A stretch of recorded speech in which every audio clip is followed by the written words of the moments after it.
Hey everyone. Hey Jay, we are live. We are live, Duel streaming on Sunday, double trouble. Double trouble on a Sunday. We're supposed to be good on Sunday. I know. Well, I think from what I just got done watching, this is going to be tame. Were you watching what I was watching? Oh Were you boy. watching Queen Bee? I was. I was. Holy, that was intense. That was intense. And you know what? I kept thinking the whole time, like, wait, there's such a misunderstanding here. Because essentially what both were saying was true. And I'm like, damn, it sucks because that's exactly what like the haters wanted. You know what I mean? Like I hate when they win. Yeah, just to pin people against each other. Is that how you felt it was? Oh, absolutely. Absolutely. They knew what they were doing by like highlighting JP and they knew. Yeah. See, I don't. I'm like, when Truth was saying like, "Oh, you got a lot of wind, girl." It was windy. Holy shit. It did not blow no wind this whole damn time. I tell you. Hold on. Go ahead. You talk. I'll Granny need one. She needs one of those fuzzy mic covers for her mic. Is that what the fuzz is for? Yeah, it's like I a never wind knew that. thing. The big furry Oh, ones. shit. I never knew I that. just have one because I think it's cute, but yeah. I'm not even using a mic as the device thing. I just need kids that shut the hell up or leave my house. That's what I really need. And I wouldn't be sitting outside soaking in the sun. But hold on. Let me try to fix myself from the wind. You're good. Hey everybody, welcome.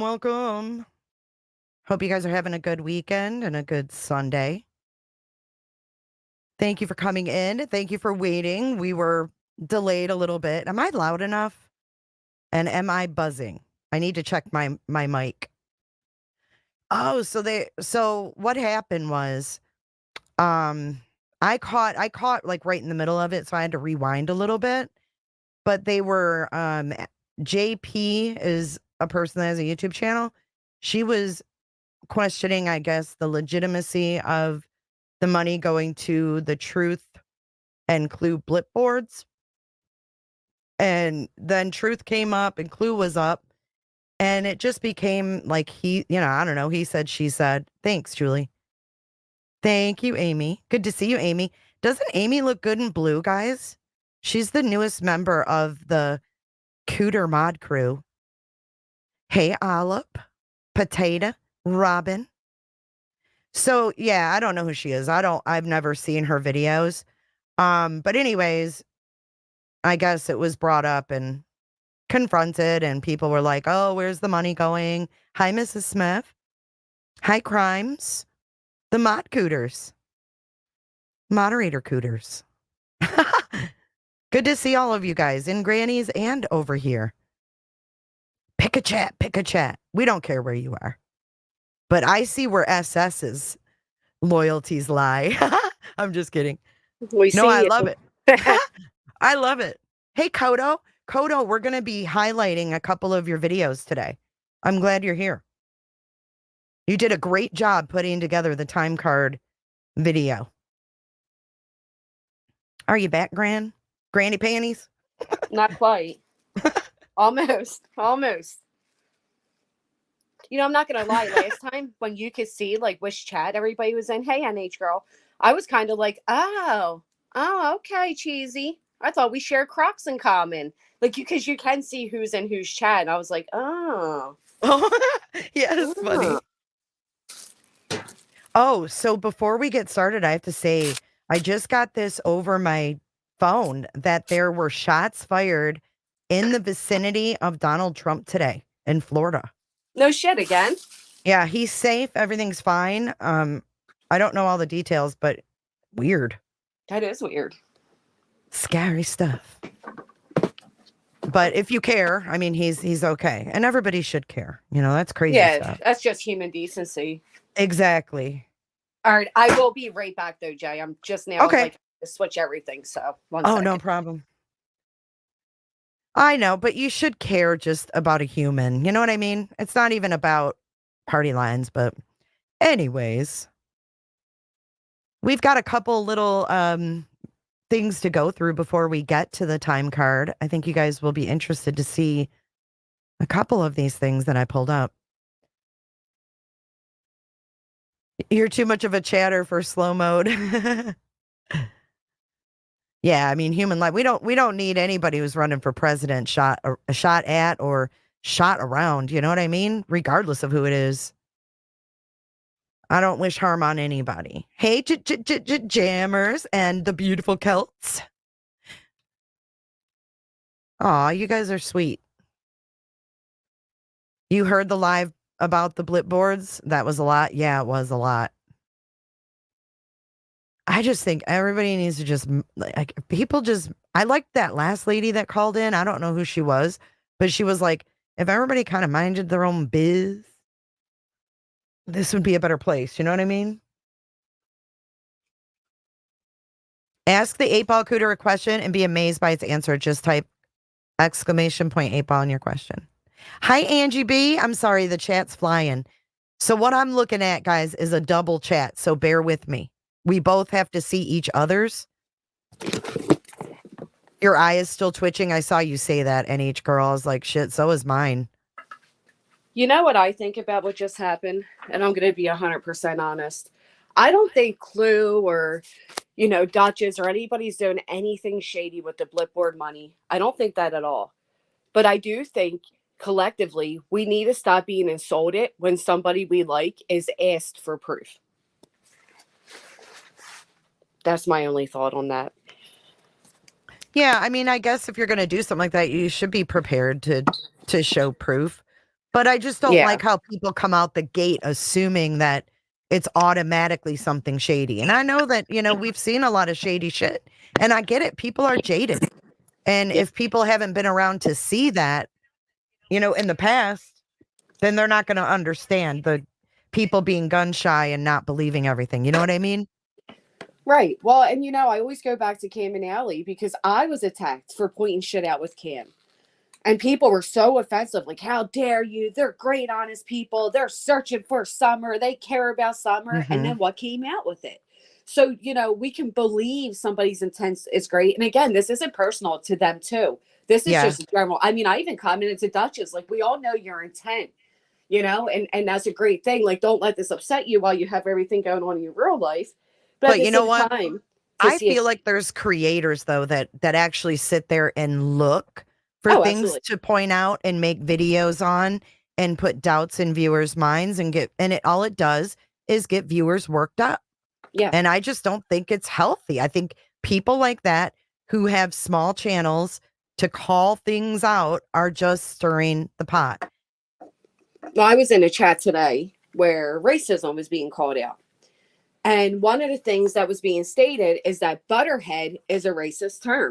And I'm like, I'll be damned. So I go and I look it up, and here it's from World War II. And I'm like, none of us were even alive. Cut the shit. And of course I see the person who gets called butterhead and they're sloppying it up like, oh, yeah, rah, rah, And it's like, with utmost respect, I guarantee nobody at all knew offhand that was a racial slur. Not only that, but nobody meant it in a racist way. It is just people looking for a reason to be upset. Mm-hmm. Like in that I have to case, say, it's fake. I have a story to share, though, about Cam and Allie, now that you brought that up, and billboards, Yeah. or not really billboards, it was flyers in the Summer Wells case. So we did I organized a panel where I had several creators come up and we just discussed what we knew about the case. And it was an awesome live. It really was, because we all had different things. It was some creators I had never spoken to, and it was amazing. Like the community came together that day. And while we were live, I didn't really know Cam and Allie that well at that point. But Cam was like, I was asking him about, hanging flyers. And he was saying that the flyers were disappearing, they were being taken down or whatever it was, and that they didn't have enough. They didn't have any more. And I said, well, all the super chats from tonight will go to the flyer fund. Well, it takes a month to get paid. And in that month, some shit came out that wasn't so, good on Cam and Allie. And I had second thoughts, and I thought, I don't want to be involved in that. I'm not going to fund someone. Ooh, you all right? Yeah, I touched it. I'm sorry. Oh, Jesus, your mic is sensitive.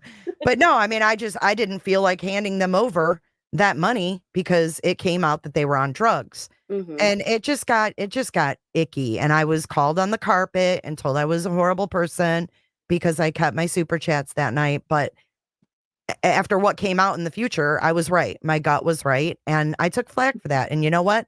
I don't care. The people that don't agree with what I did, I don't care. I Right. made the decision that made me comfortable.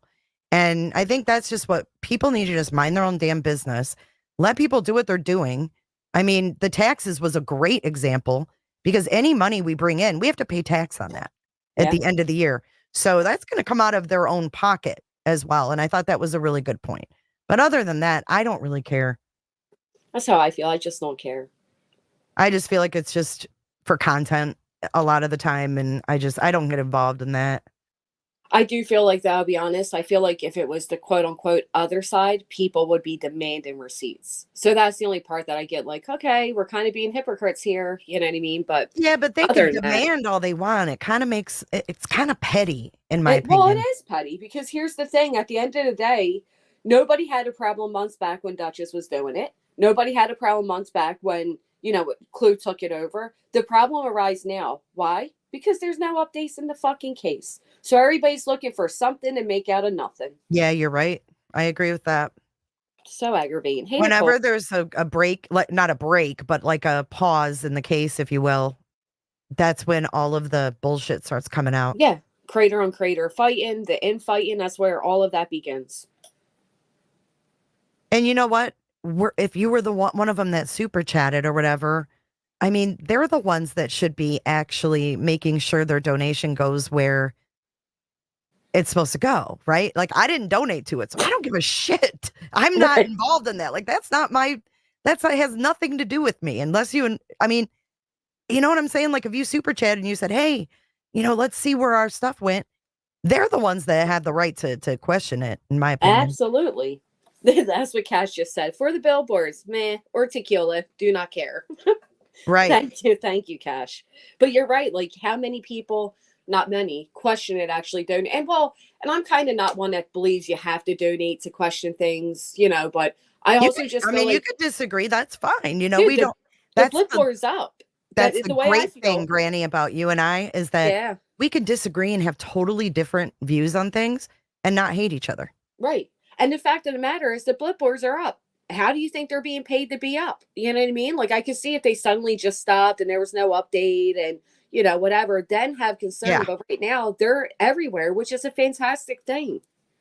I have to say too, I was looking on Facebook. It was one of the Sebastian groups, and someone had posted just a rando. I was driving. I don't know, remember where they were, but they saw one of the blip boards. So, Oh, I that's mean, amazing. the fact that we have other people saying, Jesus. they're seeing them with no agenda says a lot. Right. That means they're up. They're up and running. Crime says I can give my hard-earned money to who I want. That's fact. Yes, Christine, we were just talking about that. Have you But seen this? they weren't fired at him again. They were just fired in the vicinity of which he was in. So they weren't really fired at him. Where'd you go, Jay? I'm trying to get the like share screen as big as I Oh, can, where am I? but we keep disappearing. So I guess I see you up in the top left. yeah, I see me too, but I don't see. Well, you get that. I'm gonna go grab a Coke Zero. Grab your girl. You can still. I'm drinking Zokiro at this point. You're the price of name brand sodas. But seriously, have you seen how much the price of sodas have gone up? Where I'm at, a 12-pack of soda is now like $14. Kid you not. It's like the craziest thing. I think that was a damn ghost because that wasn't me. Coke Zero time. I like Dr. Pepper. Dr. Pepper and just regular Coke. Hey, Marshall Dove. I'll take this time to say hello to everybody. Happy Sunday. Hope everybody had a great weekend. We had a great time at our community day yesterday. They ended with like cow pie bingo and live music and all the good stuff. The kids had fun. Cow pie bingo. Yeah. So basically they put out like a big giant like chalk on the grass and they mark squares and they walk a cow around until he poops. And wherever he poops, you win. It's pretty cool. We did that with Little League in Michigan and we called it the cow plop. Oh, that's cute. And they had numbers, and wherever the cow shit, those people you win. Yeah, that's that what it was. So funny. Yeah, that is exactly what it was. And you guys called it what? A cow plop. Cow plops. Oh, that's clever. Yeah, why would ours be called cow pie? Bingo. I don't know because they call cow poop mud pies. Oh, maybe that's why. Okay. Cow But yeah, pie. it's always Because you're clever. from Pennsylvania, that's why. We always have to do weird shit, I'll tell It's you. those fucking weirdos over there in PA. Fucking people. Did you see Kohberger's new mugshot? Mm-mm. Mm. I didn't. Let me show you. Please do, because now I'm curious. I gotta stop sharing for a second. Cow poop is cow pie. He looks so creepy. So he's been moved to the Ada County Jail. You think he did it? I do. Do you? I do. Dude, I'm not gonna lie. Okay, And people got so mad at me months ago when I said this, so he can get mad again. But that roommate Dylan is shady to me. I know people don't like hearing it, but I'll tell you. Okay, here we go. Oh, let's see him. Creepy guy. Oh. Oh my God. Remove the banner and look at his neck, dude. It looks like pubes. It's nasty. Ew. Yeah, he's trying for the Ted Bundy look, in my opinion. You guys feel like he has killer eyes? Oh yeah, he's the disturbed. Double chat is weirding me out, Petunia. I'm sorry. I mean, how would you like him to come in your bedroom in the dark? Fuck that. He's got something behind that stare, dude. He looks like Ted Bundy. I'm sorry. The curly, he's letting his hair grow out a little bit, and it's similar to Bundy. You know what I always wondered? Like, all right, so we do know that he is being accused of doing something creepy. So do we feel like he's creepy because we know that? Yes, absolutely. Yeah. Absolutely. We're biased. Absolutely. But I mean, he does there's like a resemble blank Bundy. look. He's like looking into our souls. Oh yeah. It's really hard to look at his eyes, isn't it? Yeah. I can't stare at them. You guys try staring at his eyes and tell me if you have to look away. Yeah, I mean, it's literally like he's looking into your soul. Fuck. Oof. His eyes are faking. What's that? If he has killer eyes, that's another charge. Theft, property abuse, of course. He's almost wanting to grin too. If you look, like, he doesn't look unhappy. Right, like kind of smirkish. Like his eyes are smiling. Mm-hmm. His eyes are like, Wade Wilson has all the Wade's wives. Does he have women like that? Do you know? I think he does. I don't think it's quite as public yet, but wait till it gets closer to trial. We got next summer, you know what I mean? Right. So now he's in Ada County Jail. I mean, I don't know. Will he start talking to women? Now he's in a bigger jail. He's going to be treated differently there than he was in little old Latah. Or men, to be fair.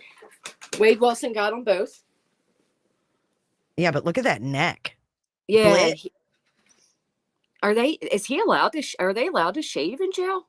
I think so, yeah. I think so too. He's growing that out. What's he planning on? Having a full ass beard for trial next year? What the hell? Oh, he'd be even scarier. I see a lot of people find him intriguing. And I think that's the thing. Like Bundy, if you go and watch like clips of his trial, he had groupies all in like the first couple rows in the Florida courtroom. It was weird. They even interviewed them. Like, you can go back and watch these 70s interviews with these girls that are just like, oh, he's dreamy, and they thought he was innocent and all this stuff. It's weird. It's how they are with that Wade Wilson too. It's like you get a semi-decent looking man, and these women are like, I know, we like the bad boys, but come on now. Ooh. Yeah. Okay, let's get that off the screen because that is just bad juju. But okay, let's move on to Sebastian's case, right? So have you seen this yet? Nina. This is a leaked call with Nina and one of her friends. I don't know where it came from, but she talks about Sebastian going missing, and she says, way to fuck up our summer vacation, Chris. You haven't seen this. Nina says this? Yeah, here we go. Why is it muted? Hold on. Hang on, here we go. Hey, no one. Can you hear it? No. You can't? Hang on. Can you hear it now? No. Can anybody else hear it? Let me take you off and add you back on.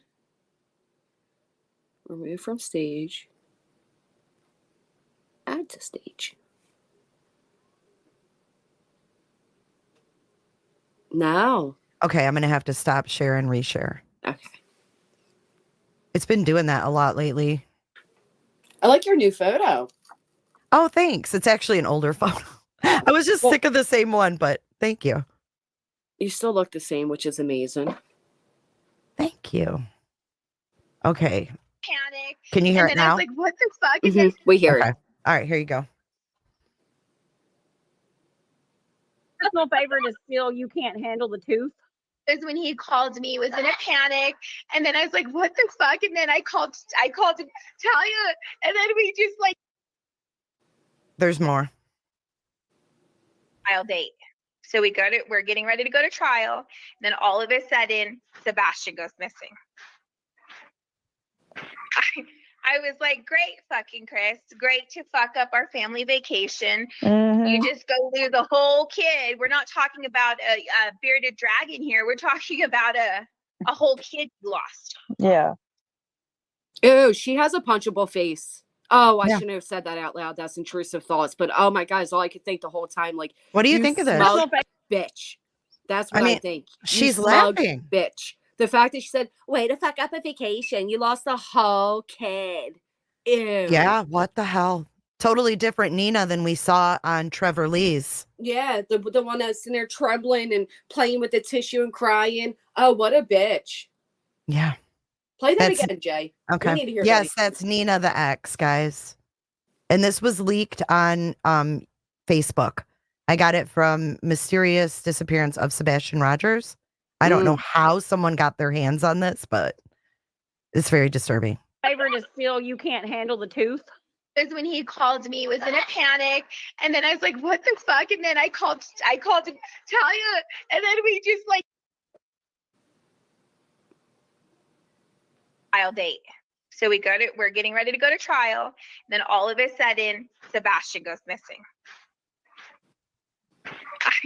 I was like, great fucking Chris, great to fuck up our family vacation. You just go through the whole kid. We're not talking about a bearded dragon here. We're talking about a whole kid you lost. Yeah.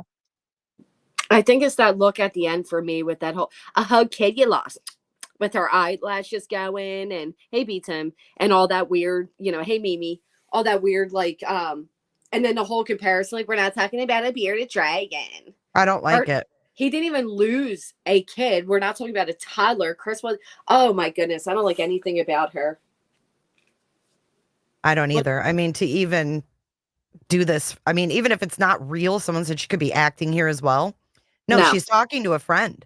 And she said when she found out that Sebastian was missing, Chris was panicking. So there's proof that Chris was panicking. Okay. Mm-hmm. So let's talk about what she, the other things she's saying here. Yeah, let's dissect that down. Great point.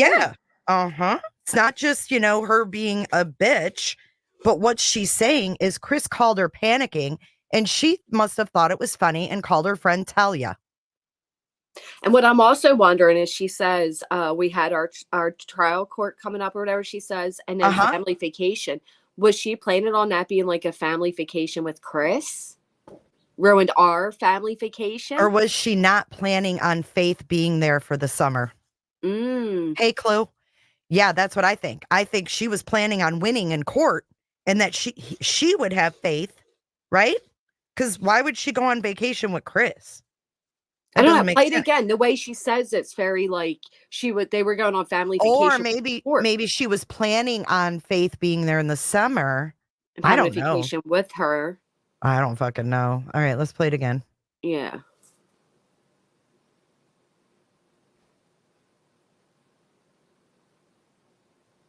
Personal favor to steal. You can't handle the tooth. Is when he called me, he was in a panic, and then I was like, what the fuck? And then I called Talia, and then we just like. And then we just like what? Right. Because he was like in a panic. So we're getting ready to go to trial. And then all of a sudden, Sebastian goes missing. I was like, great fucking Chris. Great to fuck up our family vacation. You just go lose a whole kid. We're not talking about a bearded dragon here. We're talking about a whole kid you lost. Yeah. What a fucking bitch. I don't like her demeanor at all. Me neither. Maybe she was expecting not to have faith for the summer, and that Sebastian disappeared, postponed that, and she was going to go have like a mommy free summer. Right. I mean, Kid-free family summer. vacation, that seems, It's a weird statement. it's a weird way to put it, but she's got no concern for Sebastian. That's what concerns me. Yeah, This she woman- just says he called me in a panic, and I'm like, what the fuck? So I called Natalie. Right. And not only that, let's not forget that she talks to Seth every day, and she's got no concern for Seth's son. Put Right. Chris aside. You're talking to Seth, the bio father, every day, and you have no concern? Well, and apparently Sebastian and the little girl used to FaceTime all the time. They were brother and sister. Right. So You why don't care isn't she how you- concerned? Right? Is Like, I'd her- be concerned about not only that child, but my child. How do I explain this? What do we do what can I do to help? What you know what I mean? What do you need from me to help? Is Instead- her hatred for Chris stronger than concern for a missing child? That's my question. Well, is Seth Rogers' hate for Katie stronger than concern for a missing child? And are they friends? Both of those questions I pose to Nina and to Seth. I would love to have those answers to that from both of them. Because the lack of concern right here is disgusting. And I don't even know what date this was on when she said this. I mean, I guess it doesn't really even matter if he was missing a week or 6 months when she said it. I mean, this is a mother that wanted to convince us that she was like mother of the year and had this horrible husband in Chris Proudfoot. And her true colors seem to be coming through in this candid call with a friend. Does she? Yes, they have both stated that they spoke. Yes, they were speaking before Sebastian went missing because Seth said they were FaceTiming with Nina, that Sebastian was. Yeah, remember there's even been claims that FaceTiming, Chris smacked Sebastian across some BS. Chris smacked Sebastian while he was on braces. FaceTime. Remember that? Oh, yeah. Mm-hmm. Not the braces situation, which Han keeps saying, oh, he smacked the braces right off her teeth. They flew in the air. Like, shut up. Well, it seems to me that her story's kind of being mocked, in my opinion, but I'll wait and see. I feel like she's a little bit being mocked. Do you? I feel do. like you're just Because dramatic. I feel like if you're that age, if your child's that age and that happened and you didn't report that, I think you deserve to be mocked. Yeah. That's just my opinion. It's not supposed to be their shared daughter. It's supposed to be her daughter. And apparently the story that she shared on Trevor Lee's is that Chris smacked her daughter in the mouth, and because she had braces, it made her lip bleed. So this dramatics of like the braces flew off and all that, and they don't even have the right child when they say that. Yeah, I think her story is being mocked, but I'll wait and see what happens because I think we have two scorned exes who put their heads together. Yeah. And could have possibly planned something together. I agree. I just completely disagree with you when it comes to Nick and Hung, but I do agree that I know you do. I do think, yeah. I'm like, I know you do. Like different. Complete opposite end of the spectrum. Like, I'm gonna take away your Coke Zero until you wake up here. I know, girl. I know. And you know what? Sometimes I'm a little slow on shit. So if I'm wrong, I'll say, you know what? You were right, girl. Not me. I'm a prideful bitch. You ain't getting anything right for me. Oh. Yeah, Tammy's. We just said that. We showed Brian's mugshot if you want to rewind a few minutes and look at the piercing stare. Yeah. He was waiting for that picture too, like. Well, it reminds me again, I hate going back to Wade Wilson, but I've been following that so closely with these phone calls. It reminds me of that because Wade keeps saying to Pete, all the women he's talking to, did they talk about me on the news? And I do feel like Bryan Kohberger, he wanted to be famous. He wanted to at very least be infamous, right? And I think he's been waiting for his moments. I think he loves this. I think he studied it. Oh, I do too, through and through. And that's the difference I see in Wade Wilson and him. Is Wade Wilson's just like this fucked up guy. He's just fucked up from his his was past. impulse. Yeah, like Bryan, it's almost like, was he born this way? Was he born with something wrong with his brain that made him, because he's more psychological about and calculated. You know what I He mean? even Like went to school Wade for Wilson it. was a drug addict and he was reckless. Right. You And know? he was a womanizer. He just didn't like women, you know. But Kohberger like studied the art of murder, you know? Yeah. And then how about when all the forums he was participating in and all, he was loving it. Mm-hmm. Almost like he thought he'd get away with it. Yep. If you were gonna kill somebody, how would you get away with it? Oh. Do you remember that call in to T-Rev? T-Rev. Oh, speaking of that, I watched your live yesterday. I watched your live. Holy shit. Bad. For real though. All serious note here. Yeah. He looks bad. He looks And extremely bad. it's really concerning to me that he took this quick of a downfall after going to Tennessee. What are they doing there? Well, so that was my whole thing too, right? Because we know that Michaela's a little shyster, right? She slept with, or at the very least led on a man with a missing child, condom out of $12K. He's the sucker that gave it. I'm not dismissing that. Going through his phone at night. Like I just, how's and I remember T-Rev bragging, Michaela got a 5-bedroom house. She runs on her own, you know, blah, blah, blah. How? Right. And now I feel like, you know, I hate to put accusations on people, but I got a good idea of how. I guess only Clue can tell us though, are like opiates rampant in that neighborhood, or drugs a big thing there? I don't know. Like where I'm from, I'm 15 minutes away from Kensington Avenue, right? Drugs are all over the place. You look in the right spots. I wonder if it's like that there, because something's going on. Yeah. And you know what really bothers me is if you look at the people that were pulled in by Tony, okay? And, you know, Crabtree has spoken very outwardly about his past addiction. Tony seemed to reel in a certain type of individual. And, you know, you got the TikTok girls who are naive and will just do what they're told because they want to be included, you know, whatever their reasons are. But then you have these men that agree with Tony's way of doing things. And you have to wonder why. And you look at two of them, T-Rev and Steven, both have past addictions. Yeah. So is that one of Tony's, you know, little triggers that he says, oh, not only do they maybe have a past I can use against them if they step out of line, but are they enticing them with drugs? I mean, I'm just saying it. I mean, money. Betty, I mean, at the least, it was with money. Or money. Or money. Yeah. But he was making money before. And when he was back with his ex, he was pudgy. He had a pudgy face. He was moves. He was not the on dude pills, had little dude. man boobs. He was, he did not look like he was on pills then at all. Now he does. And I didn't understand why Betty in a previous live just in the last week said, oh, people are saying Tony's a pillhead.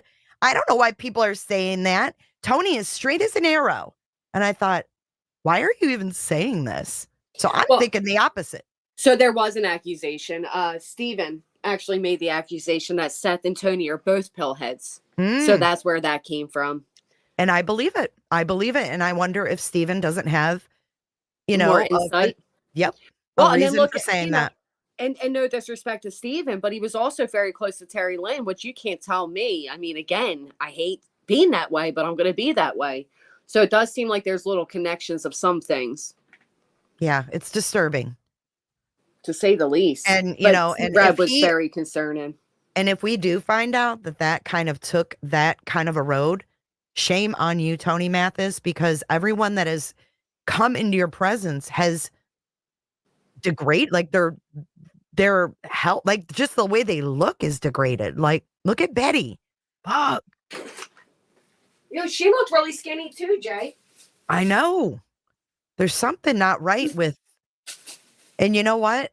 For people to, you know, dangle that, or even with money, it's very disturbing because some people can't take that, you know, kind of temptation if they have some extra money to go back to what, they're craving. And it's sick.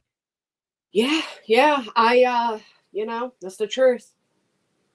Especially if like moments of weakness come in, right? And it's like, oh, Sure. like you're living on the top and you're trying to keep up. And yeah. I mean, if you look at someone's past too, and, he sees, oh, this guy's been arrested for, drugs or whatever, robbery or because of drugs. And I'm you're going to saying play they're on that. praying. Yeah. Oh, I think that Tony. Okay. So let me put it to you this way. Tony's in sales, right? So I was in sales for 15 years. And what we do is we research our customer. So you can apply that in any factor. You can apply it to what Tony's doing with the TikTok girls or Stephen Crabtree or whoever. He goes in and he looks them up. He finds out their name and he gets everything he can on them. That's what he was having these girls do. Get me these people's background. Find me whatever you can, right? So then when he finds something negative that he can use, then he reaches out to said person, gets him on the phone probably. And I'm just assuming because he wanted me on the phone, he wanted to say something to me to make me follow his narrative.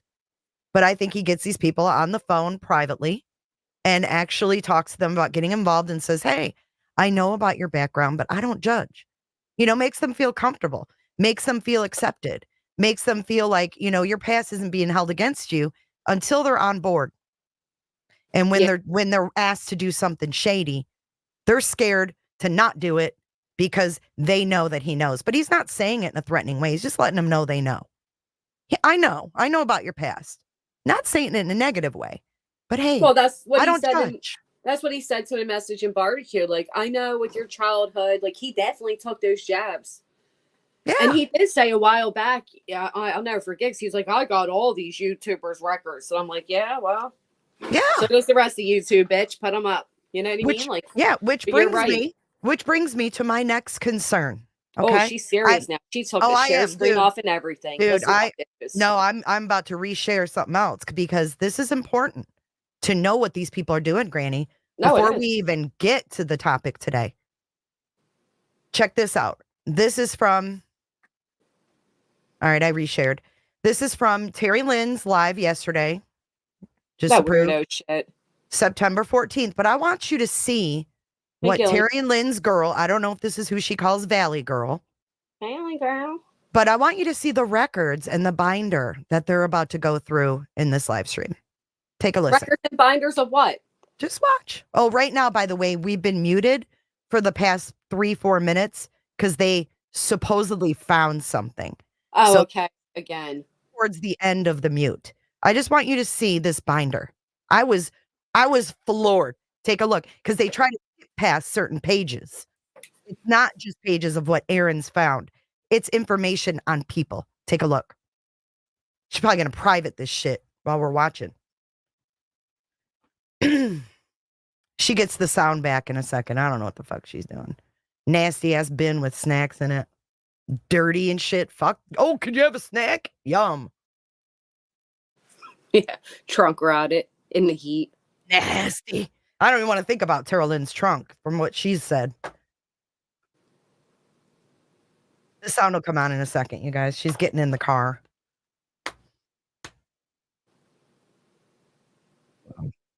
She's probably selling them out the back, selling snacks. Sorry. Yeah. Okay. I just wanted to show you guys. She's at a cemetery too.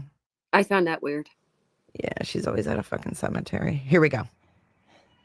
Oh my God. Y'all act like y'all. Oh, she's chasing me. Shit. Hold on. This is some bullshit. Me, I'm in witness protection, girl.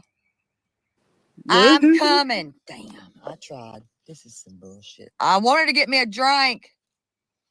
Hello, Red Lily. Good dang it.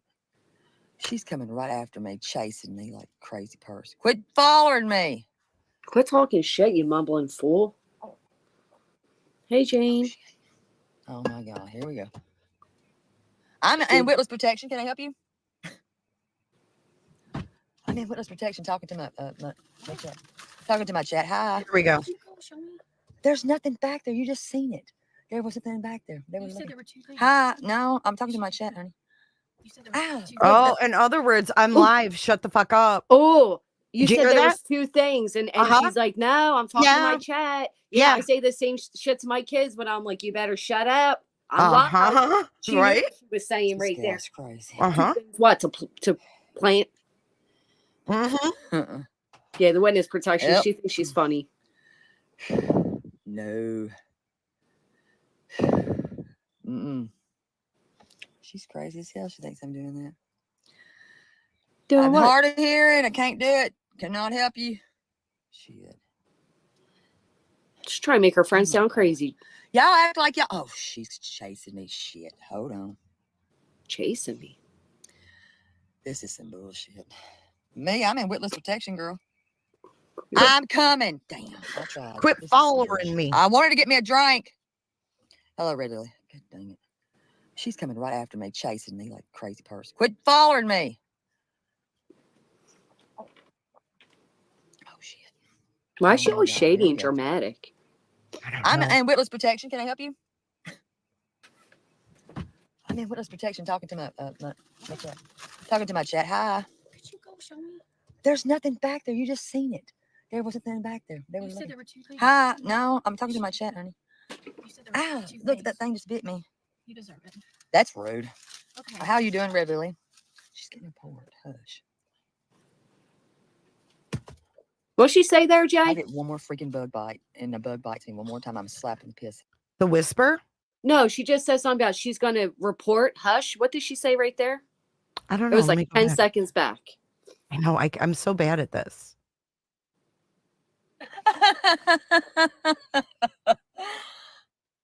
No, that's a Betty if I ever heard it. That is all in my ear. What are you doing? Oh, I'm in witness protection talking to my chat. Talking to my chat. Hi. Could you go show me?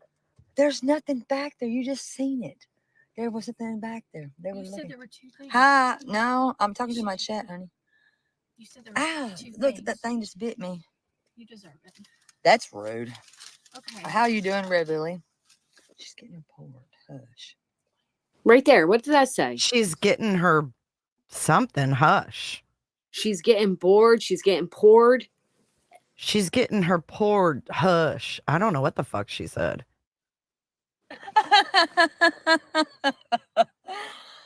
I'm scared. Gotta tell Kevin right now. That my cat don't like you like that. Ew. Right there. She's gonna be so mad at me. Welcome, Nicole. That's a Thanks you for becoming girl. a clicker cooter. God, this girl's crazy. She's gonna drive me nuts. Oh, porta shots. Got you. That is all in my ear. What are you doing? Oh, you're texting. I forgot. Oh my God.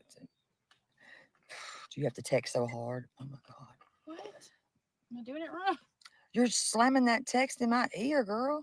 Oh, you've got your. Hell thing- yeah, oh, you I'm all sorry. over there What? slamming that thing down like it's a Well, take bad it out of habit. your- I'm Thank not you, taking it out of my SS. ear. Hurry up. She's If your mean. husband starts calling me, No. I'm cussing him out. Like a lane with it. I'm gonna call him my cat.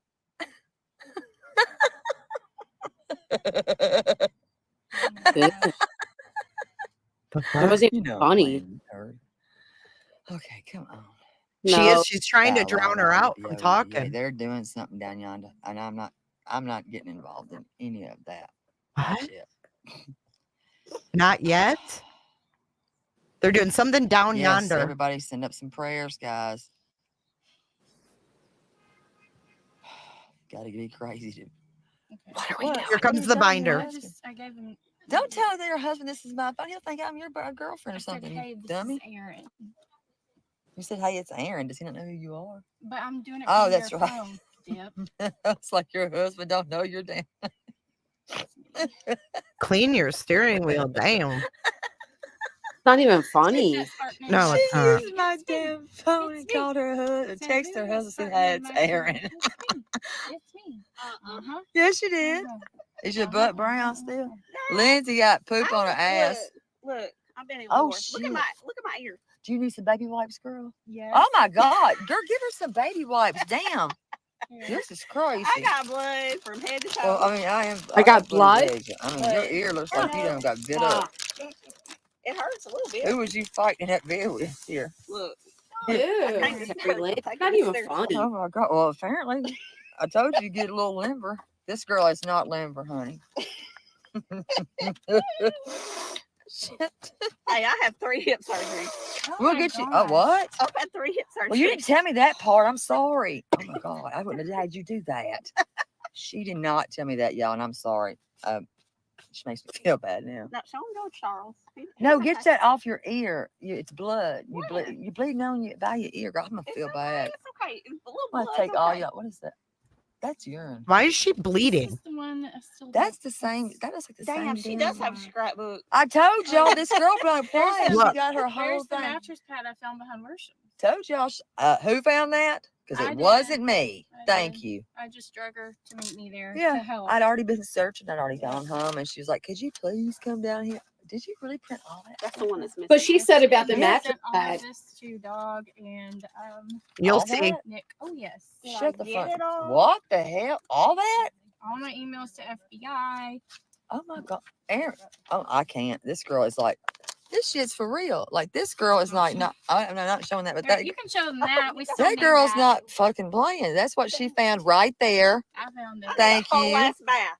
Can I have So, another one? I have the date, the time. Yeah, she had it all.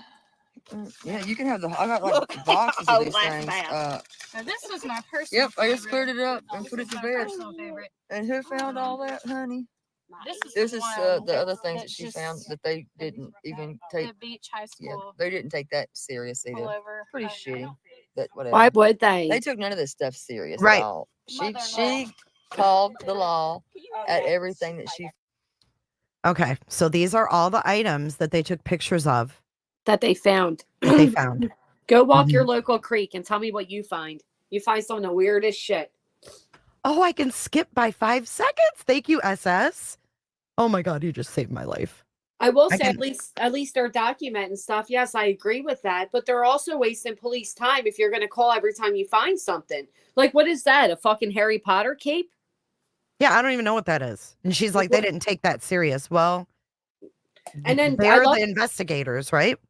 And Terry Lynn said the other day that her friend found that Katie's prom photo or whatever, but the friend just said right here that she found the mattress pad. Well, Terry Lynn, you're the one going around telling everybody, look what I found yesterday. Yeah, Found. Hey, Megan. I sound like you're right there, don't I? I you was proud of do. that one. You did very well. But no, she texted me and told me about the box. She put, this shit I found. She did. Mm-hmm. Now she wants to blame Valley Girl. Well, we don't give a shit. You took Oh. credit. Value. Watch the rest, though. It's not just pictures of what they found. So watch. They didn't take that serious either. Pullover. Oh, Oh, you bitch. We didn't even you do it. fucking bitch. You crybaby bitch. Wow, I terrulyn knew it was skin. coming. Terrulyn. See? This is supposed to be her search that was planned yesterday. You shameful piece of shit. Wow. You know what, Terry Lynn? Come talk for yourself. Why do you keep doing this shit, Terry Lynn? Because she knows that there's info about other people in there. There were pictures of people's LinkedIns. I saw it, terrulyn skin. We saw it, Terry Lynn. Oh my God. Was anybody Hold smart on, enough to did I download s- that shit I'm- when you told us to? Because I'm looking to see if I did it. Hold on. people are in the chat were saying download it. So maybe somebody did. Oh no, I didn't screen record it. I screen recorded something else. This. He never said nothing bad about Jay. Jay had to make up a lie that Terry Lynn was trying to set her up in the text messages just to justify throwing her under the bus and sharing their private messages. Then you got barbecue. And Really? So Brittany J is saying that I faked the messages just so I could show them. Right. To justify showing them. Whatever. Yeah, terrulyn's can put this video on private. Why? Well, I'll tell you, you found the right one over there with that friend of yours. Fucking cockroaches. Isn't that weird? Why would you do that? What If you're not died. if you're not showing other people's stuff, why did you just private that, Terrulyn? Terrulyn. What, the croc with the 33 months? Thank you, my friend. Well, Here, we got the Terrulyn. part that said there was 2 things found. Listen, Terry Lynn, if we have something wrong, we know you're watching. Come click the link and tell us what you got to hide. This wasn't even why I was going live. And look at this. I just wanted to show the binder. Now you showed her. Put a 1 in the chat if you think Terrulyn is shady as fuck. Over there talking about Ghost and Token. Man, I love your Southern / PA accent. It's so It's so on point. I love it. You should hear my BJ. How many binders they got? How many binders you got? 1, 2, 3, 4, 5 times 5. Seriously, what is this? I mean, if you have a live up, why can't someone play it? What, you should be proud of that day. Right. This was your organized search, and you were trying to, Aaron's like, come see this stuff. Oh no. What'd she say about the 2 things? She said, but you told me you had 2 things. She said, I'm live. Ah, fuck, motherfuckers annoying me. Something like that. Something like, we can rewind it back right here, Terry Lynn. They got something going on down yonder. I ain't getting involved in that. Yet. Oh, Music City Mom has some video of it. Oh, Music City Mom. Hook it up. Oh, Music City. I think she said her name was in the binder. Her LinkedIn. Tell us what was in the binder. Just like in your text messages, talking about my sweet kitten on the screen. How dare you talk about my pretend cat? Joe Madre says that Mercedes plate on her different car is still stuck in my head. Same. Very disturbing. Keeping a plushy toy named Sebastian in your trunk. You think you're slick and funny at the expense of a missing child. Shame on you.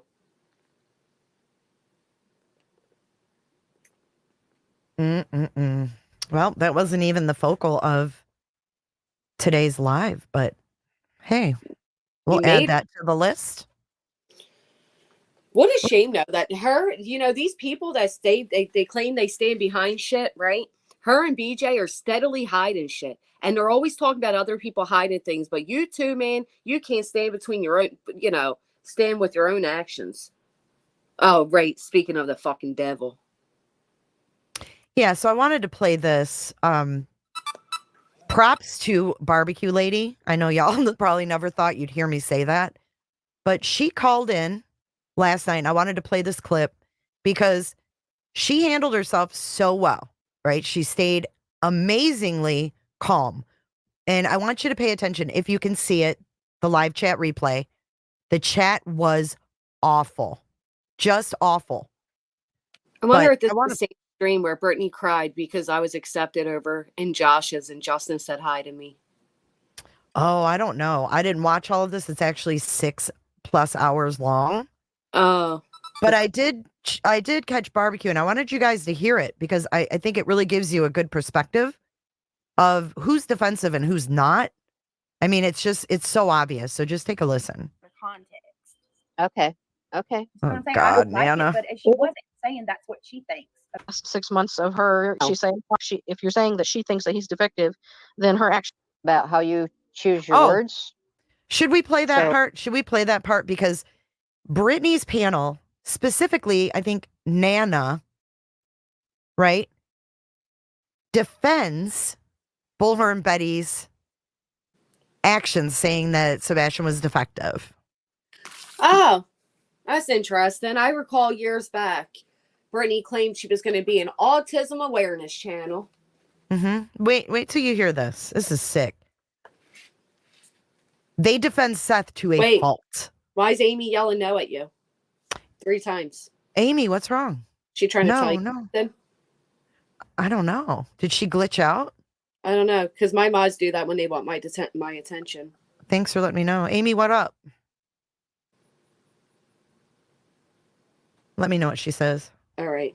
By the way, Brittany, this watermark for Canva, you're supposed to design your own design, not use theirs. That's why, that's cheesy as fuck. Now, I recall when somebody listing off their bills for the year at tax time, she said she pays monthly for Canva and added that. So If you were paying, you would have the removed watermark, but The Canva watermark. can't even tell the truth about your bills. Weird.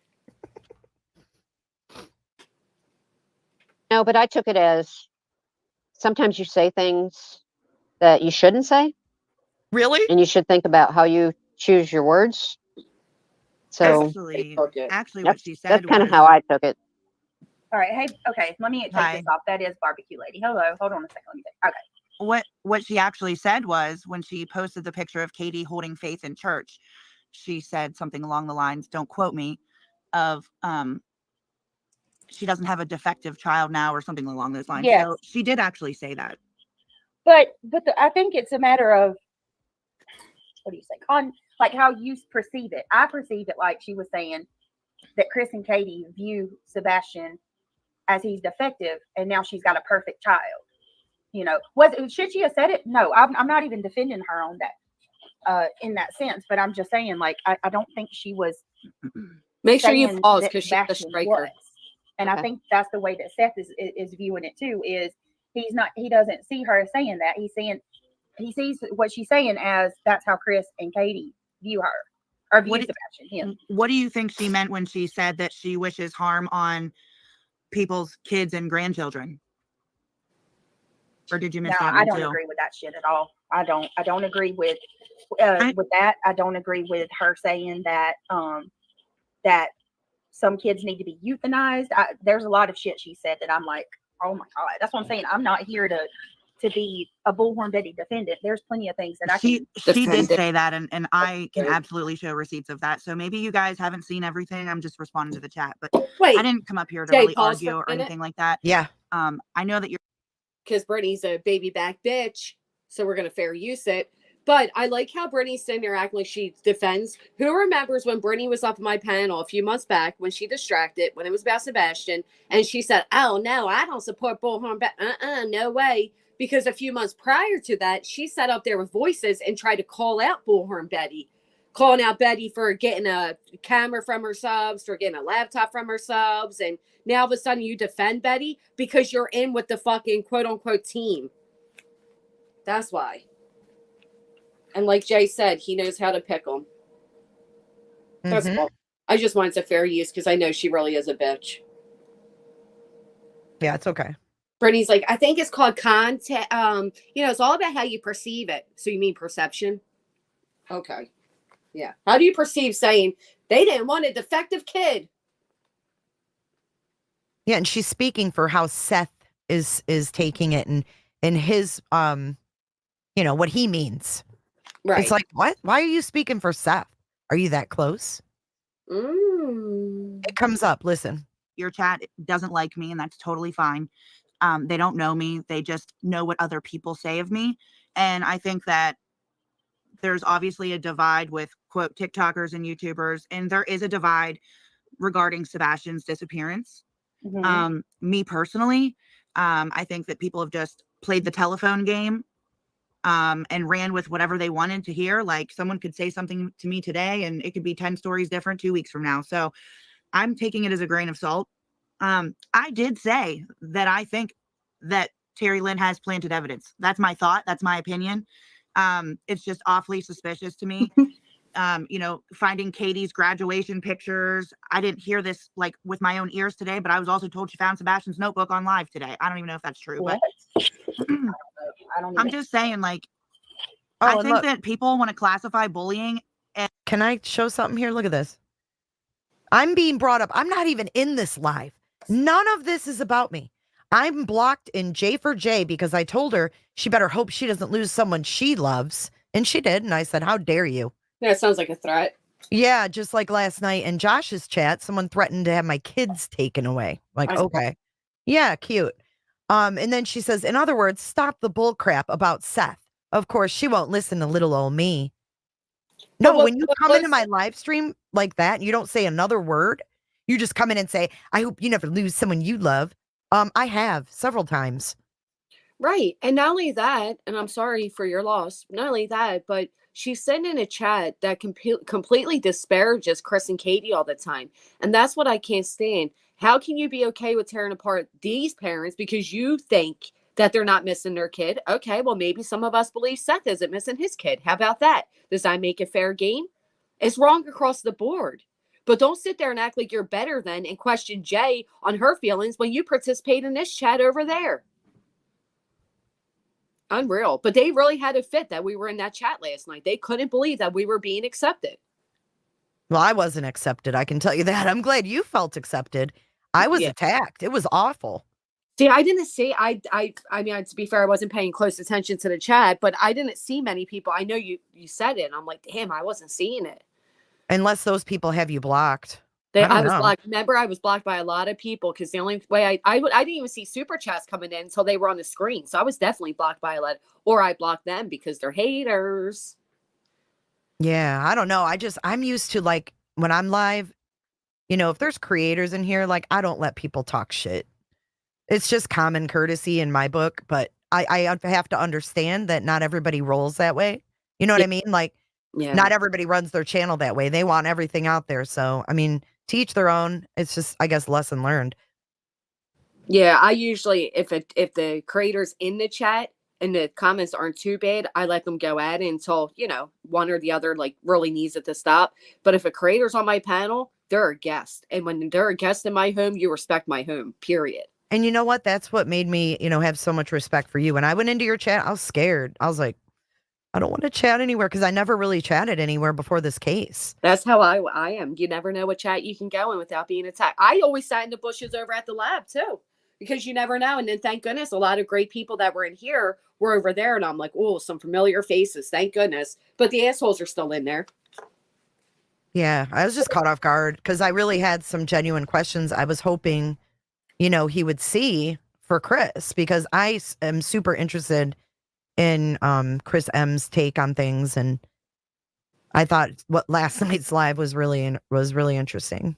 Well, you know what gets me is the fact that a lot of these people simply don't like, they don't like us because of our take on this case, which again it comes down to, okay, but you treat the Proudfoots that way, so why are you angry that we treat Seth that way? Like, ultimately we're all wrong in what we're doing, right? Like, your side, like, you know what I mean? Like, it's just weird to be so, like, passionately. I had somebody come in there last night, like, well, why the fuck is Granny? Probably because BJ was crying. But why is, you know, Granny's watching in here? She's such a dumpster something.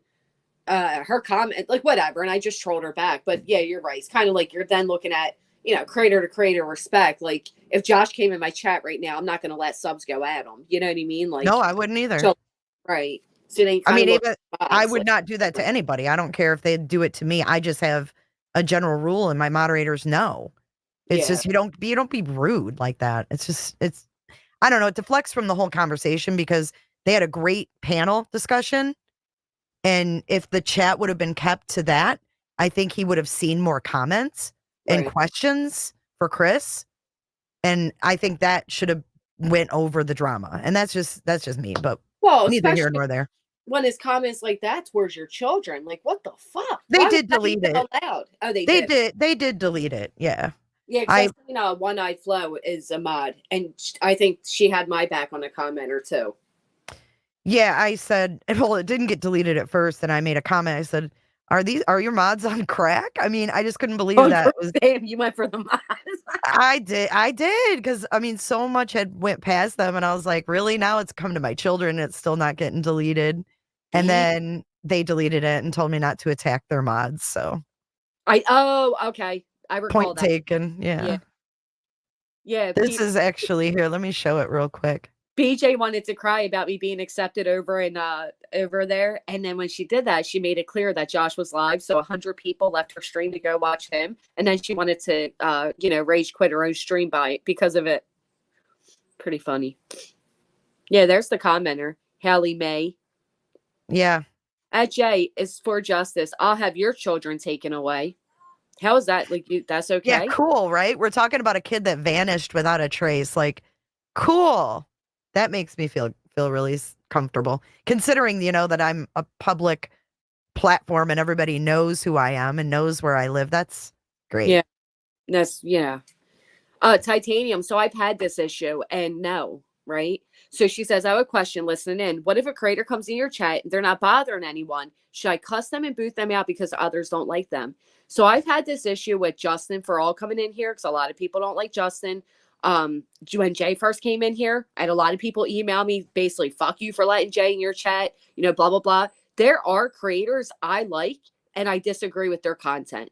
There are creators that I'm cordial with and I disagree with their opinion on a case. But I don't know. I'm not going to let anybody tell me who's welcome in my chat or not. Never. And I don't have minor children, but I do have minor grandchildren. It's So it's not doesn't cool. matter. Nobody's business how old your kids are. The fact of the matter is this person thought that you had children young enough for them to take away, and that's a fucking problem. Right. That should never be said. But anyways, let's get back to this clip with Barbecue. I think you're going to enjoy it. And Barbecue's in chat. Hey, Barbecue, BBQ. I have a recording I'm going to play after we listen to this. I have a recording from Terrulyn the night of the dinner at Jonathan's. We're going to listen to that next. As a defense for accountability, we were not rude to Terrulyn. Terrulyn was not invited to Memorial Park personally. It's not like we reached out and said, hey, Terrulyn, come on over. But we did want anyone who was in the area to come and hang flyers because the goal was to hang flyers. She deliberately did not turn off her live. That's what I confronted her about. She invited herself to dinner. She stalked us in the parking lot an hour after we had left dinner to another location. And she was intoxicated because she asked her friend if she could drive stick shift because she couldn't drive. Yeah, but but here's my question. Okay. I also offered to drive her home myself because I can drive stick shift. So And this is your hearsay. I'm sorry. Hearsay? But hold on. Let me just say this, Nana. So here's my thing though, like. And you're fat. You're a liar. You're this. Like, they weren't there. Were you there? As Johnny Depp says, were you there? No, I was there. I have no reason to lie. So here's my issue because I wasn't there. You know what I'm saying? I'm not going to sit here and say this. How can I say this, that, or any of that when I wasn't there? I can't speak to that. But my point of contention is like, your chat is ruthless. Stop paying attention to the chat and just talk to me. Just don't even look at the chat right now. That's what I want. Okay. Let me ask you a question, Granny. Oh, I'm over here yelling at the screen, Jay. Would she ever be on a fucking panel and be told and be told, don't look at the chat? They're all bashing you, Brittany, but just keep going. Just don't look at it. Nope. Yeah, keep talking. Nope. She would take every single comment that was made and go back to her panel and cry about it. You can mark my word. Put a 1 in the chat if you think that's what she would do. Take a screenshot of every single negative comment and go back to her panel and cry about how she was treated. Oh, Sorry. She is aggravating. That's okay. You know what else killed me too? That I was saying to you, I'm like, who the hell she's like, my point of contention. My point of contention. Her point of contention is over the fact that you don't like Seth and that's her breadwinner, okay? That's her only point of contention. Trying to sound all fucking smart with your nana up there. Damn. Girl, when we go live, I get so much. Okay, so we do have a screen record of Terrulyn on the binder when she was live. So I have to upload that to YouTube, but I'll do that. I'm gonna keep playing. Oh, they called you fat barbecue? Think about this. They what?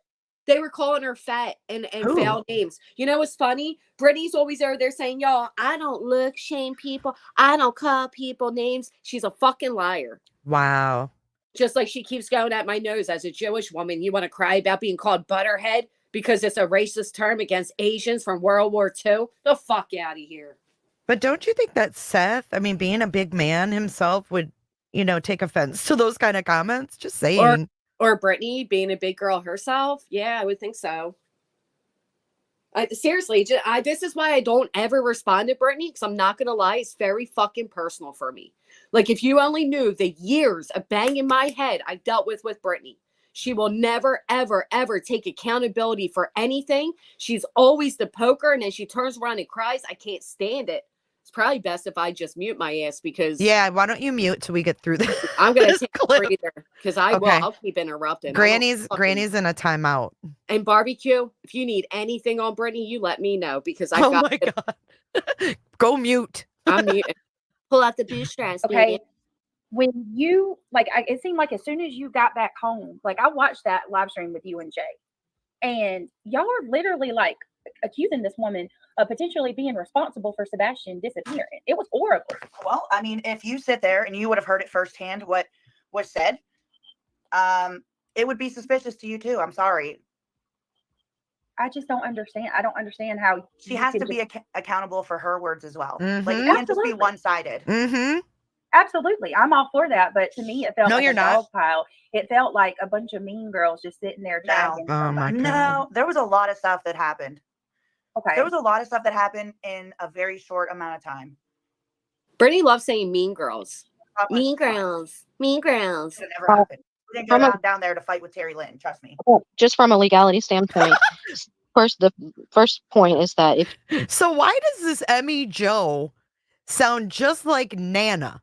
And why is it when Emmy Joe talks, Nana is never at her fucking mic, ever? Not even for a stupid, I agree, Brittany. Like nothing. But do you know who Emmy you Joe say is? she wasn't invited, No, I well, don't. it's a public. Is Well, that Nana's what- sister? No, but let me pause you really quick. And Bonnie, thank you very much. I will use that to get myself a candy bar when I sit in timeout right after this. But Emmy Joe is the one that went up there and made disgusting remarks against Native Americans because, well, the Proudfoots. Therefore, if you didn't know, they call this is her. They call Indian people dirty foots because they walk around barefoot. She was making comments like that, saying they're always drunk and da-da-da. She had a lot, again, they want to point out racism.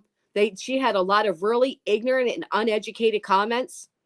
I've never seen this person before. Have they been around before, Sebastian? No, not that I'm aware. I mean, she never stood out to me. She used to come over in this chat too. And then she was on my panel one time and I confronted her. I said, "Are you the one that said that about the Proudfoots and all those comments?" She's like, "Oh, well, I was actually just reading something." No, she wasn't, because I don't see anywhere except for the dark humor websites do you find comments like that saying they smell like dogs. I mean, it was a lot of pretty gross things. Are you done? Almost. Okay. I'm not. Take a on breath. stream. No, Granny's not on stream with BJ. That's somebody's granny up there, but that ain't sure as hell ain't me. She was around before this case. Well, Tammy, she says, this is for you, Jess, for having to listen to this B. because they know. She really. I'm actually gonna walk away for a minute because she really does get me hot, Jay. Like I'm not. Okay, we're almost done. We're almost done. I want you guys to listen to Barbecue mainly. Yeah, Okay. Barbecue makes great points. Brittany, Yes, and I want you guys to notice how she kept her cool. I mean, she was cool as a freaking cucumber. All these chats are awful. All these people are attacking her. And don't just ignore the chat for a minute. But she keeps her cool. guarantee if my whole chat called her fat right now, she wouldn't be able to keep her cool. Dude, she can't handle anything. Her No. skin is thinner than paper. That's why they call her butter. Nothing to do with World War II or Asians. I don't even know what that means, but I thought it was like everything's cute, butter head, No, like, oh, that butter is- face, that is like, Ian too, yeah. yeah, like everything. She's a butter face. Everything's cute, butter face. I've They heard ex- that. And They maybe, explained it. They said butterhead because she's soft as butter.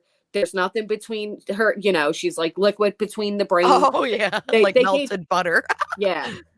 The dirty feet thing is her taking a jab at me because one order photos and it was fake. I never heard anything. It was about Native Americans. She made that very clear. I don't know, unless you are, I don't know, but no, it was a whole thing when they found out Proudfoot and they were like, what? Like, and then she went into a whole rant about how dirty. Yeah, I mean, Barbecue said, I thought butterface too. yeah, as like everything's cute, butter. Now face. we But want no, butter and barbecue, damn it. Every time I she's mean- in chat, I want damn barbecue food. to be honest, Butterface won't even work for Brittany because she'll still be lying. Yeah. All right, I'm walking away. I'm All going right, enough. There's Enough with looks. Let's go. Let's Yeah. get to the meat and potatoes. Barbecue had a point here. Somebody got to place. me. So she can be there if she wants to be there. Secondly, you can't tell her to turn off her live Oh, so she's given the legalities. She's in a public place. You can't tell her to turn off her live. because it's a public place. She has every Well, right. and I would do that to protect myself. Like Right. if she You felt can't tell, course you you would. can't tell somebody. Yeah, you can't tell somebody. to left. turn off their- She followed us.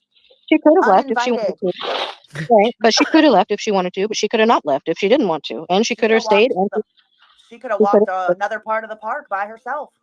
She could have, but she could not have because it's a public place and she has every right to be there and she has every right to have her recording on. Yeah. Now, We can agree to disagree just out of if they- respect.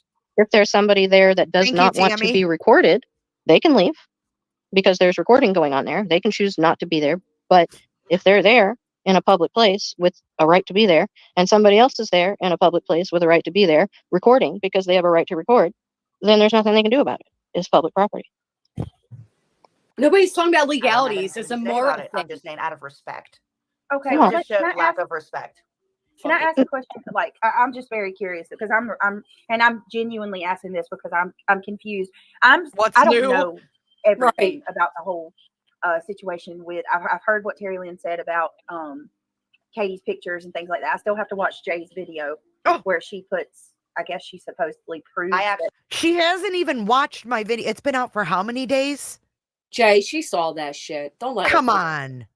She just don't want to call out terrulyn because she got to keep all the creative. Oh, I get it. Okay. Yeah. I didn't think It's- that way. I just saw it again today, so someone sent it to me.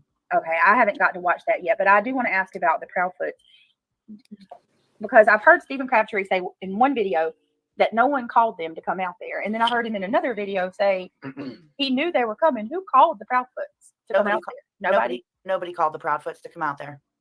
She watched How me. did they know to come out Yeah. there? Chris called my phone Oh, so and okay, so- made and asked if we made it safely because he knew that we were going to go hang up flyers. And he asked me, "Do y'all need any more flyers?" And Crabtree actually forgot his flyers. He had a stack of 300. We had a box. Mackenzie had a box. Terry Lynn had a bag with her flyers in there with her YouTube name all over them. And she offered them to us. But in that moment, we didn't know that her YouTube name was on there. Let me just be transparent about that. They said they had large posters and they would be willing to bring them over in about 9 minutes, but they asked that nobody record. okay. So at what So- point did Terry Lynn find out that the Proudfoots were on the way, or did she not find out that they were on the way and she was blindsided when they got there? Well, it wasn't blindsided. Nobody knew. The only person that knew was me and Tammy. Right, you knew and Tammy knew. So you and Tammy didn't tell them, hey, Proudfoot's coming. He'll be here in 9 minutes. He doesn't want to be recorded. So do you want to take off if you want to continue your live, or do you want to stay and turn off your live? I feel like that you could have given her at least a heads up and then she could have made that decision rather than being blindsided when Blindsided? Okay, let's just talk They're about this. dramatic. So really, I mean, Terry Lynn was live. So really, they think the responsible thing was to go over and say, "Hey, Proudfoots are on their way," Right. to get No. everybody, so everybody in her chat knows, "Oh, the Proudfoots are coming. The Proudfoots are coming." I mean, no, they handled it right. Steven went over and said, "Hey, we got something going on over here. Can you stop your live?" Right. Right. No, and that's the right way to do it. It was just as simple as like, hey, can you tell everybody to turn off their cameras? And that's what was done apparently. Now, like I said the other night, and I'll stand by it. I can see why Terry Lynn maybe was uncomfortable at the idea of it because she has so strongly disrespected Chris that maybe she was a little like nervous and afraid, which I heard she was. And I understand that. And I do feel like, all right, well, she pointed her camera to the grass. She muted the mic. I don't feel like it needed to be any bigger than that. You know what I mean? Should she have turned it off? Yes. Would I kind of be like, well, who the fuck are you to tell me to turn it off? I want this shit for safety reasons. You're all, pro Proudfoot. I'm not. I'm a little uncomfortable right now. Or she could have just left at that moment, which apparently she tried to do too. She was uncomfortable. She should have left. I mean, I know, that's what I right. would have done. Now, Trina B says, Granny, do you get money for the missing child? If you do, I think it's wrong.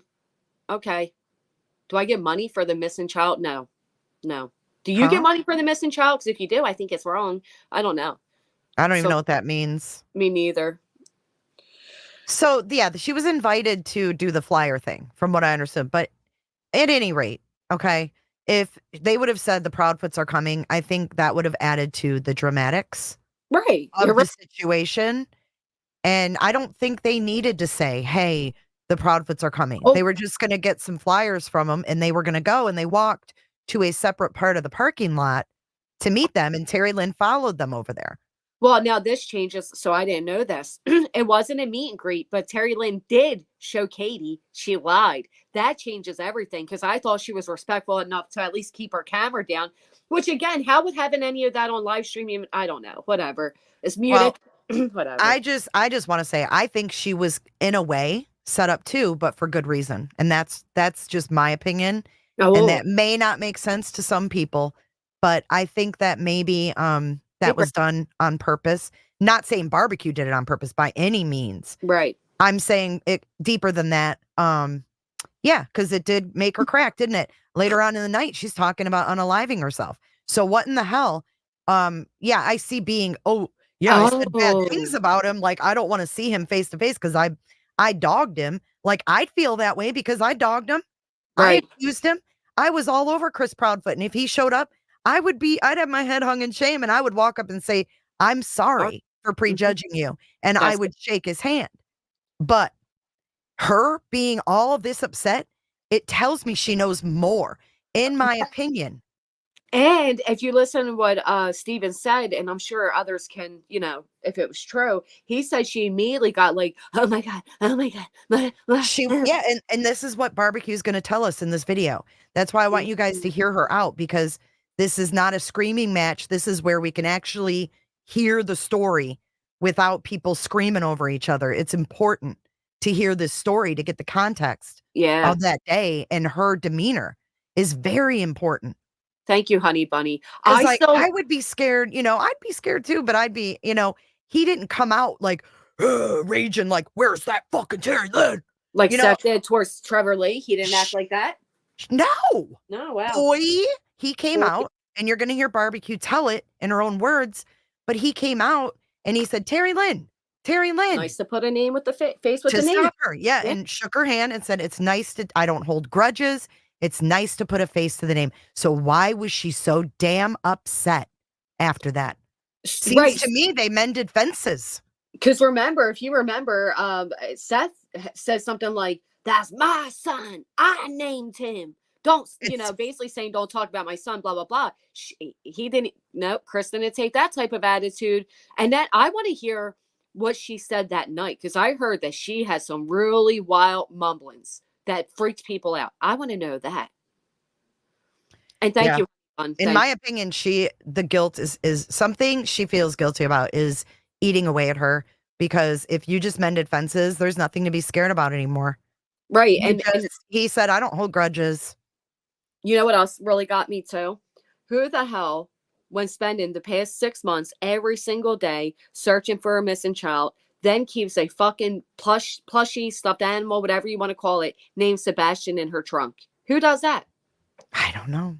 Somebody that likes to mumble? Well, and another story came out in this live stream last night that a little girl gave her that stuffed animal, where Terry Lynn says herself in the other video that it was a longtime friend of hers. And so which was it? She says she gave it to a little girl, was my understanding. She said, I gave Sebastian to a girl at the cemetery. And what was she searching yesterday? A cemetery. Why are you spending so many times at cemeteries there, terrulyn? Helping people find graves at night. It's weird. Same, Mia. You don't even understand. This is like hell for me right now. Which is why I was supposed to walk away like 5 minutes ago, but I'm so intrigued. I want to watch, Okay, let's keep going. No, you're fine, Trina, babe. It's a fair question. Whenever they just arrive. Well, again, it's not blindsided because, like you said, or whoever said, it's a public place. Anybody can be there. But I went to Crabtree and I said, hey. Okay, so she had a really good point. She wasn't blindsided, just like this person, Emmy, just said. It's a public place. The Proudfoots can pull up wherever the fuck they want. It's not about you, Terrulyn, but you made it about you. Why? Because she always does. Because she's one of those people. I mean, I just got sent right here plenty of clips of Terry Lynn during her 90-day fucking fiascos. She's that type of person. She makes everything about her, which is why she has so many enemies there. You know what else she said? What? You know what else she said? She said that Katie was unrecognizable. She looked exactly the same. If anybody we just saw her in court, she looked good. Right. She looked tired, but she looked good. I mean, I could see somebody saying that about Chris, because it took me a second too to be like, is that Chris? He did look way different without the mustache and, whatever. But to say that about Katie, like, I'm recognized, all dramatic, shut up. Yeah. Shut it's up. crazy. It's These crazy. People have no empathy. It's almost like she's playing both sides here, right? Well, I've been saying that, haven't I? She has to say something negative about Katie to keep Seth where she wants him. That's how I see it. Right, just like this one up here won't admit that she knows everything going on because, well, she has to play stupid so she can keep, all sides. That's what she did here. Always with the stupid act. I can't stand people that act stupid. Like, you know what's going on. You watch everything. You're watching right now. Stop acting fucking stupid. In barbecue, I love how you were just on point, man, because it's true. How can you say she was blindsided when it was a public place? It goes both ways. Are you seeing my messages, Jay? Oh, hold on. She's not playing, though. She really, well, I mean, some could argue that, but I argue otherwise. I think she's one of those that acts stupid. I mean, I do think she's not, winning any Menzo awards, but I also do believe that she's not really acting like she really is. I mean, I do think she's acting. I'm sorry. Can we play it? Sure, Kiwi. Bringing flyers. Can you please ask terrulyn to shut Play off what? the live? Oh, I'm sorry. I thought you meant this. No, that is what he meant. Oh, okay. He's being a smartass, so was I. Do not want to be recorded. And he did. He went Also, to before her. am I allowed to finish? Well, I just want to clarify that he did go to her and tell her to turn off her live, but Yes, he did not. He did not say why. He did not say that the Proudfoots were coming. No, he did not. He basically said that he didn't really know what was going on, which Right. So that's kind of like lack of transparency there, because he did know what was going on because you told him that the Proudfoots were coming. So he could have relayed that information. again, if you would not cut me off, we were not having them pull up right to our group of people. We told them we would meet them in another part of the parking lot out of respect. Okay. Well, then it shouldn't matter if terrulyn was recording at that point, because if they were pulling into a different parking lot where she was recording, it wasn't a different parking lot. If you were there, you would see the relation of where we were standing and where we told them that we would meet them at. It was just a respect thing. You can argue it neither here nor there. It doesn't matter. It was just a respect thing. Plus, Terry, like to ask about this. Grace, is that you, Grace? I just want to make sure I'm not going to get bing bonged. I'm not going to get bing bonged. Did she say bing bonged? Yes. The fuck? Okay, so I don't know if barbecue keeps going here, but if barbecue, if you want to come up, yeah, there's a link in the chat. This went on for it ended there. I don't want to get ping pong. What couldn't they understand though? They said to meet us at a separate, further down from everybody in the parking lot. terrulyn decided to kind of follow after. So what the hell was the bing bong? She's been watching too much, Jay. She plays stupid. I'm telling you. I don't want to get bing bonged. Yep, bing bong. I don't know how TikTok works, so maybe you'll understand this. She made her followers do 30K and then 100K before she would quote unquote, spill the tea on terrulyn. What is that? What is that, for views or no? So first of all, no. I don't know shit about TikTok. Sorry. People can tap the screen. It does not give you money or views or boost any out. It doesn't do anything really. Like, I guess sometimes if you're getting reported, it's rumored that if you tap the screen that it will like counteract the fake reports. Having social drinks that evening, and so should I play the recording instead? Hell, I'm just thinking, who the hell's paying 30K and 100K to get the terrulyn tea? I don't know what that was about. I think they're talking about TikTok money. You know what I'm saying? Like, it's different there. It's not, you get coins or whatever. Okay, so let me see what this recording is. And Barbecue and Tammy, if you guys want to come up, you are more than welcome. This is Jonathan's, it says. How long is this? 8 minutes. She said she's going to reach out to Tammy. Barbecue can't come up unless she has Tammy hold her hand. I don't care if they come up together. I don't think that's true. She goes on panels all the time by herself. She was just on a panel by herself right there. Yeah, we just watched one where she was by herself. So that's not true. No, it's just not Don't true. hate. Don't hate. Appreciate.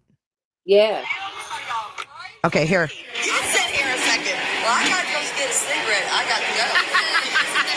He smells funny. He's with Wreck-It Rhonda. He was with Wreck-It Rhonda. He was what? He was with Wreck-It Rhonda. Wreck-It Rhonda? He's Wreck-It Rhonda. Well, she was Wreck-It Rhonda. She was Wreck-It Rhonda. Thank you. Wreck-It Rhonda, she said? Y'all don't know Wreck-It Rhonda?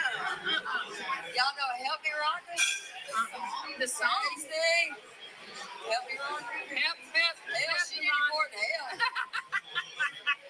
Was this in front of other people? They had sexual relations.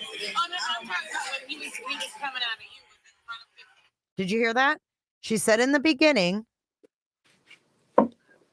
Why is everything sexual with her?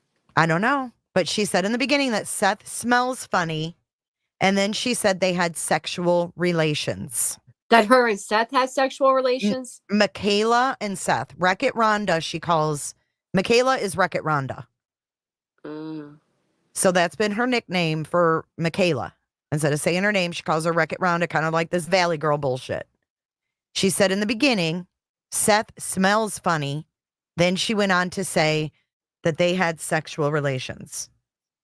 Listen to that part again. Y'all know Help Me Rhonda? The song thing? Help Me Rhonda? Help, she need more than help. Was this in front of other people? They had sexual relations. Oh, no, I'm talking about when he was coming out of you. Was it in front of other people watching? It wasn't just me tried that shit with, but I said I'll beat the fuck out of you. That's what I said. I'll just go and tell you. I said I will beat the fuck out of you if you touch me. I'll beat the fuck out of you if you touch her. She told Seth, I'll beat the fuck out of you if you touch me. Oh, I thought you said if you touch her. Wait, Nenny. Jay, do you want to admit that you prank called Chris? Terrulyn, she has proof of that. And after what you done with Oni, I believe it. No, I didn't prank call Chris, Nenny. Where'd she say that? I've never prank called anybody. And I didn't do anything with Oni, you bitch. I don't know who the fuck you are, Nenny C, but I didn't do fucking anything with Oni. Oni swatted himself with my fucking name. So get out of here, Nenny C. And Oni was known for doing that. He For swatted spotting himself people and used my fucking name. And he actually got a misdemeanor for that. You stupid bitch. Get out of my chat. Go back. Go to Granny's if you want to watch. You ain't welcome over here. She's blocked over here. Oh, she is. Beastma, thank you so much. I was a little confused by that. Thank you so much. I really appreciate that. I thought somebody was trolling as QB, to be honest. I was just checking into that, so thank you. Someone don't want us playing this recording, right? They had sexual relations. We're gonna play it again, just for that. We're gonna play it again. Can a mod click on that? Oh, we're gonna play it again. Can a mod click on Nene and see if that's the real Nene? Because just to make sure, the real Ninny. Nenny. Oh, that pisses me off. I mean, I am not going to be accused for that 5 years later. I am sorry. He used my name. He got a fucking misdemeanor for it, for calling 911 and making a fake fucking swatting call to his own address. So, yeah. And then he went on to fake his own unaliving. I can't. I can't. It is the real one, OG. I was wondering. I mean, she's like a bitch. To be honest, but I wasn't sure. Hey, she doesn't even know what she's talking about. Sick of these bitches, man. There's a lot of them here on YouTube. I've seen them lately. It's like, damn, y'all must be really unhappy at home. That is really sad. I know there's a clone going around, which is why I'm asking if a mod would click it, because my understanding is she does have a few videos, and that will clarify if it's really a troll or not. A lot of times, because we like somebody, we'll say that it's a troll, so let's just make sure if it's really a troll. And if it is, then we know that it's a troll. That's all. Order in the court. Every day with Jay. If kidnapped and the kidnapper planned, as you would if you're doing it, Sean's house would have been the place, being he was alone all night. Same with him walking away. Sus as fuck. I don't really understand that, but I want to know what you mean, because it really sounds like you are, wanting to talk about the case. Hold on. If kidnapped and a kidnapper planned, as you would if you're doing it, Sean's house would have been a place, being he was alone all night at work. You're right, but here's the thing. My understanding, correct me if I'm wrong, I think Clue may still be in here. My understanding is it was meant to be Seth's weekend, and that he swapped because so right there, you know what I mean? Okay, so what I was told is where this gets confusing is Mrs. Jones told me, matter of factly, that Seth had him the weekend prior to him going missing. But then he said that he wasn't, that he didn't have Yeah, him. I don't know. I don't know. She just told me that the other day, and I was like, can you clarify that? And she's like, he had him the weekend before. All right, it was the clone that came in here fucking with you. So I don't whoever know. that clone is knows history. I don't know if Rapper knows history. Probably Oni. I Who wouldn't knows? back from the deceased. Hey, Bonnie. I thank don't you even know who for the the real Nenny is. I don't know who. Oh, you have to get an apology? I don't know who you are. Why would she apologize for responding to a troll? Replace the name with any name. It's still the same response. Well, I think when he said he hadn't seen him in 3 weeks, that was 3 weeks when he was gone missing. Or that was like the amount of time from him seeing him to when he went missing. Remember? It was like, oh, I had him this weekend, but then it's been 2 weeks since he went missing, so it's been 3 weeks. 3 weeks since, yeah. That's how it was all riddly. Together. Yeah, it was. Why don't you, instead of demanding an apology from me, find out who's cloning you and go report it? Because I didn't do it. Because the comment remains the same. It's not personal towards you, Nene. It was the commenter. They could have came in here named F Cooters, and the response would have been the same. Well, I just don't know. Well, and not only that, my mods wouldn't think of that because we don't know her. Right. That's what I'm saying. So it's not like she's a regular and we're like, oh my God, she's acting different. I don't even know you to base it. I don't have a baseline for you. I don't even know who you are. That's what I'm trying to say. It wasn't personal. Your response wasn't personal. Oh, okay. Oh boy. Okay. Can we keep playing this recording? Okay. It's just a distraction. And I'm sorry that someone is cloning you, but it seems like someone who's cloning you wants to derail this conversation and this recording being played. They did the same thing at Clues the other day. They were in there as Nene there too.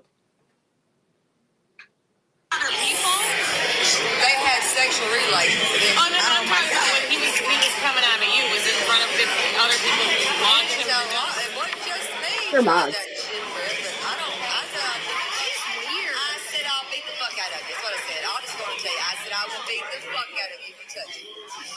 But he tried to put his hands on you. I mean, it was getting hot. I mean, when they wore on, I was getting hot. And Can you stop for a minute, Jay? So I can tell Tawanda here off once again. Listen up, Tawanda. I don't know who the fuck you think you are. I don't give a fuck who you think you are.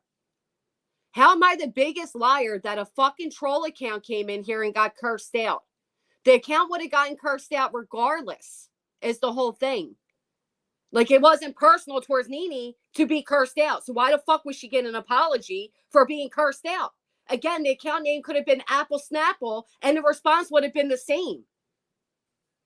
Well, Fucking ridiculous. It wouldn't have been because I know Apple Tawanda Snapple. supports CPS caller little, perplexed over there. So go suck a fucking dick and get out of my I don't even know who Nenny is. So it's like, oh, these people think they're so important because what? For what? Hi, Titanium. I think the previous live stream got us all like in a bad mood on this Sunday. Well, no, I was ready to get really personal to Wanda because I'm really sick of her, but I'll keep my mouth shut. We got a guest. No, we don't. So fucking. It's the what? It's a fucking troll. Oh. Someone doesn't want us to play the recording, so we need to keep playing. Can you guys understand Terrulyn? Now the girl is going to come in and be like, that was a troll. Apologies. Oh my God. I know. Everybody's fighting too much. Let's keep playing. Let's keep playing. Because you know what? We're getting derailed and it's working. And I don't want that. I can't stand I want this to get out there. This is important. Listen, you started off with BJ. Of course the trolls are going to come, all right? I know. All right, let's hear it again. Let's hear Terrulyn talking about sexual shit again. Well, okay. So Barbecue or somebody, I don't know who's talking, is asking her if Seth put his hands on her. And she says something up to the effect, yes, like it was in the car. And she told him, I'll fucking kill you if you put your hands on me. It's weird. No, so what? Like you were feeling unsafe in the car? Thank you for becoming a member, OG. Is that what they're saying? I guess he put his hands on her. I don't know. Listen. Hey, Sonny. I said I'll beat the fuck out of you. That's what I said. I'll just go and tell you. I said I will beat the fuck out of you if you touch me. But he tried to put his hands on you. I mean, it was getting hot. I mean, when they wore on, I was getting hot. And I took off 2 layers and I was like, and I went to get some water. Yeah, it was in that weird time when it was hot. Cold in the morning, hot in the afternoons. I mean, it was cold that time. It was early and it was cold. And I mean, we just kept running. And it was just you two. Hell no. I didn't ride with him. Ever. It was during a search? Is that what it was? Yeah. Okay. Oh, I'm thinking you guys were like sitting in a private place. I would never sit here. Okay. That makes more sense. He made some sly remarks to us too that was just inappropriate. Hell, I was talking about a real big scalper, fresh and hot out of the oven. Oh, God. I didn't even get it. Probably still.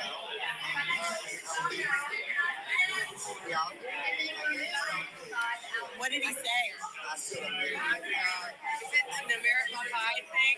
Yeah, it was American Pie where the dad was talking to his son and he was trying to fuck the pie coming out of the oven. I thought that was that. Warm and squishy, pie, whatever. But he ruined that for me. So I was like, yeah, I may never look at a peach cobbler the same. Yeah. And I love peach cobbler. And then tea breads were great. So you're talking about, what's her name, Mackenzie? Michaela. She's Wreck-It Okay. Wreck-It Rhonda. She's a whole married woman. She's Taylor and Wreck-It She Rhonda. married John. That's her third husband. She married who?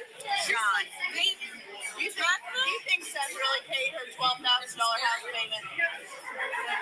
She said it. Somebody. Yeah. You believe it? Yeah. I do. I don't know why. Why would he pay it?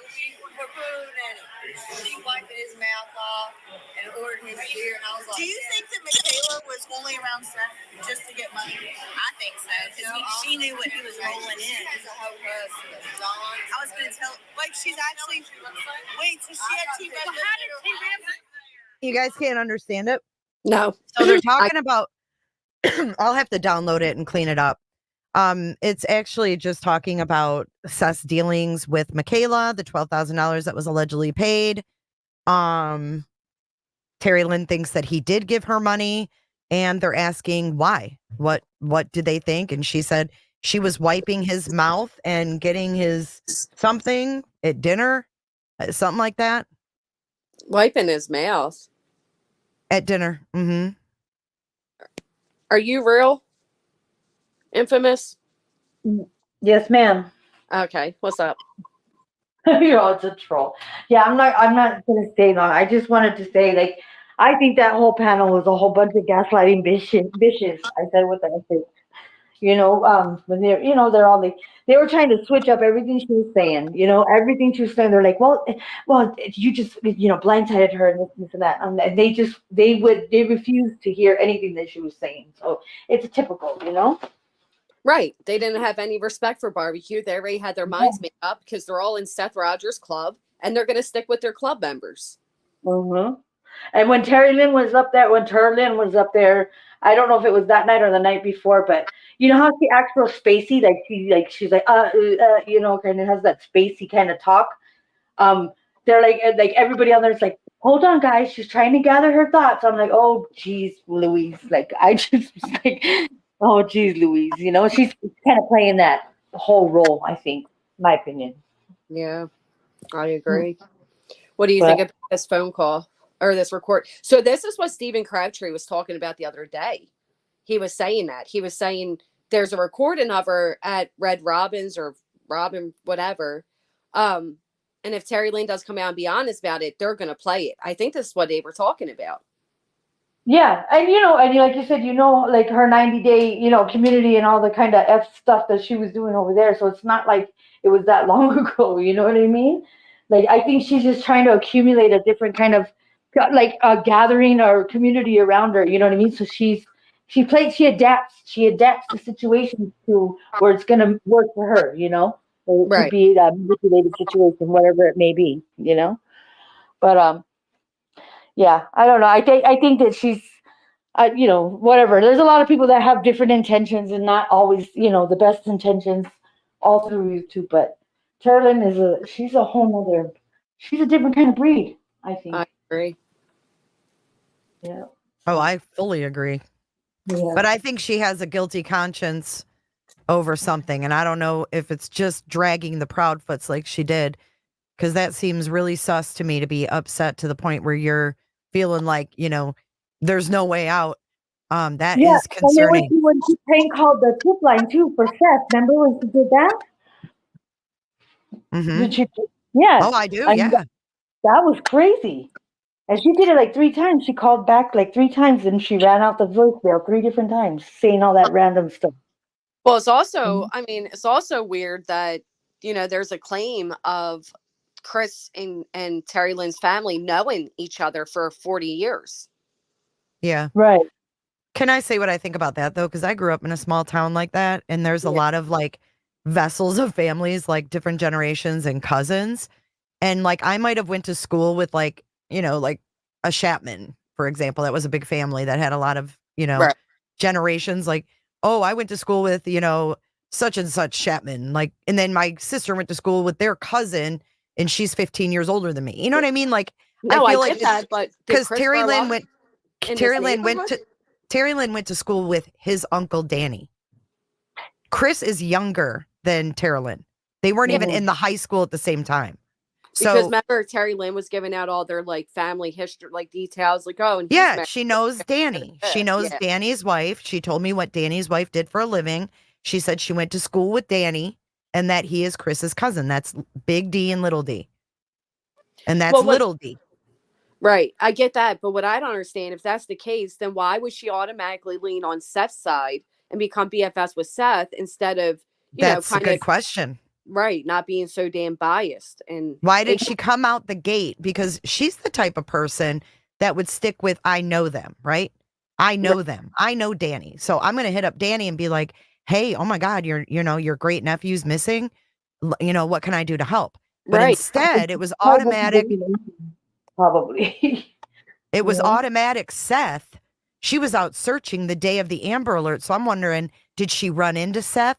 And did Seth say, hey, I'm a deputy sheriff and, you know, my kid was abused here? Well, Just saying. yeah, I mean, there's a possibility. But Bobby met Seth the first day. She said they were all standing in the front yard. Oh, well, I was watching Steven's, the crab chain. I was watching his live, and he was actually talking to Terrulyn on the phone, like when he was initially going to meet up with her before, I guess, things went awry. And, you know, he was just having casual conversation with her, but she was doing a spacey talk, but she was talking about, so basically, long story short, like her spacey conversation, she was talking about, she was acting like she was all upset that her daughter lost her scholarship, basically kind of insinuating, in my opinion, like, because of all this chaos, and she's like a victim again, and like her daughter basically lost her scholarship for college or school or whatever it may be. She, you know, was kind of like wishy-washy about it, but she made sure that she said her daughter's scholarship got lost. She was telling him when he was talking to her on the phone, and I was like, oh my Lord, have mercy. You know, I don't think that you'd be able to lose a scholarship just because of something like that. They would have to have factual basis, I would imagine, and then you earn scholarships like academics and stuff. So you're I hard don't to know. hear, Miss. Sometimes you sound like you're talking like right into the mic, which makes it mumbled and we can't hear you. Oh my God. I got the basis of what you're saying. Terry Lynn's made a lot of claims of bad, you know, bad reactions to her searching, between, you know, the tires all being flattened and her car being keyed and her kids' lives being threatened. And then we got all the bug bites. And I mean, she even told us about UTIs, for fuck's sake. She's just a whole lot of woe is me throughout her, you know, and she decided to help search, which is a great thing. But I don't like the way she kept all that out. Again, there's no proof of any threats at all. Yeah, I think there's some ulterior motives. Maybe it's something that we just don't see. Maybe something she does at home that's like, you know how people have like certain, that gives you adrenaline rush or gives you that kind of, that, you know, that dopamine kick. I think she gets a dopamine kick on like playing these like little prankster, like trickery kind of to what she does, It's the attention. It's the attention she's getting. Right. So listen to this. So now terrulyn is also a sponsor for those green light bulbs, Jay. What? Is that her paid promotion? Her paid promotion is also the green lights. That is also Nick and Hong's paid promotion. Weird. Mm-hmm. She's jumping all over. She's getting a lot of her parking lot parties, though. She only has like 5 of them up on her channel, right? No? terrulyn? Like her videos. Like, remember she had a dude, video. she searched every day for 5 months straight. She should have like at least 100 videos of her searching. There was, but they're not there anymore. She just privated one we were watching today from her planned search yesterday. Her awareness search just went on private. Why? Yeah. Oh, she's a strange bird. She's a real strange bird. I want to know why they're all advertising these light bulbs all of a sudden. We're supposed to believe she's still not in cahoots with that team over there, but now she's sponsored by the same freaking, come on. Yeah, they're a whole bunch of gaslighting. You know what's over there. They all team up and they're like, "What? You blindsided her? Okay, all right." That's why Barbie Ladies is like, "Okay, you can say what you want, whatever verbiage you want to talk. It is what it is, Well, her awareness searches have turned into making us aware of what a freaking weirdo she is. Absolutely. Right. One jump down. I just wanted to come up and just kind of comment with you. Thank you. You're welcome. Take care. Have a good rest of your stream. You too. As well. Green light cooters. What's with these green light? What's a green light? Explain this to me. A green light bulb. So I showed it the other day with she's selling them? Yeah, it's like where it pops up down the bottom. If you click it, it's like the affiliate link. And okay. Well, that means but that doesn't mean she was sent. I was confused for a second because, like, I don't know if you get like emails where like people say, "Hey, if you promote this item, like, you make a video, we'll give you a free item," whatever the fuck they say. I thought it was one of those deals, but on YouTube Shopping, you can go pick out what you want, right? So you can type in YouTube Shopping, green light bulb, and attach it to your video. And any sales you get, like whatever the percentage is that YouTube's offering, 15% for every green light bulb sold. Right. But it's just the fact that she's just now doing it after they were just doing it. Right, because she probably didn't know you could do that. Someone probably told her, "Oh, hey, you should do that too." I don't know, unless she's, I don't know. Yeah, they have shopping in every video. I don't know, do you have that feature where you can tag different items from like Walmart? I mean, you can go for all these different stores, or you can tag your own merch. You can add it to the store. You have the option to do that, yeah. I don't typically do it unless I'm maybe wearing one of the items. I might tag it. If someone sees me in it, like, "Oh, I want to see that. I want to buy it." Something like that. But I don't typically tag things in my thing. But you can tag couches. You can, anything you want, anything that's on there. Halloween decorations, Christmas decorations. And if they purchase it through your link, they get a cut. Yeah. So she's advertising green light bulbs. The same light bulbs they are. I just still find it weird that all of a sudden she's doing that. I find it weird. And they were doing it first? Yes. Okay. Interesting. Mm-hmm. Very interesting. It's weird. Very weird. Because again, I feel like she's still tied with them. I feel like she's still She may be. She may be. She's a double agent. You keep your friends closer and your enemies, whatever that saying is. I just feel like there's some pressure being put on terrulyn. This is my opinion. I feel like that when the Proudfoots showed up, her reaction was gauged. And I think it's very interesting that of her reaction. Now, who had that recording? And Lovey, I pointed that out the other day. Who had that recording of her that you were just playing? Where did that come from? Like, who had that? Oh, Barbecue sent that to me. Okay. And I asked her if I could play it, and she said, "Yeah, but I'm going to clean it up and get some of that background noise out so you guys can hear the audio better." That's pretty freaking nuts. Because that's the story that Stephen Crabtree was saying, that she was in the woods and said that Seth was very inappropriate with her because it started to get hot. So she started to take, some of the clothes off, and she was taking off layers. Well, I caught a clip. I was watching the other day after I talked to Miss Jones. I went back just to watch the vigil to see their interactions with terrulyn. because from what she told me, like they're not close, like terrulyn made it seem like they were. So I went back and watched just to gauge my own reaction of them together. And I didn't get the feeling that they, talked all the time or anything based on what they were saying. But I did go back in that, and I heard Seth make a comment to Terry. They were kind of standing in a group. It was like Terry, Mr. and Mrs. Jones, Seth, and maybe one other person. And he said something about getting her in his bed. And she was like, oh no, like she nipped it, she was like, oh hell no. And then someone said, have you ever been to his house? And she's like, nope, I ain't never been to his house and he ain't never been to mine. And then she kind of walked away. But I caught that under his breath saying something about getting her in his bed. And I was like, gross. We played at another one when they were lighting up the bridge where they say like basically where are you going to stand, and they were like, oh, we'll have you stand between me and her, and he's like, oh, I'd love to be between you two women, like very oh god, yeah, just icky, especially when listen, a man's going to be a man, right? And there's times where a man's going to hit on somebody, blah blah blah, but this is while his son is missing, and these are volunteers. Well, I mean, that just tells me that's just how he is every day. She was thanking a woman for detailing her car. No. And we can't hear nothing because she fucking hides all her videos. That's what I'm saying. There's a lot of sexual talk even coming from her. I mean, terrulyn's always... I'll never forget.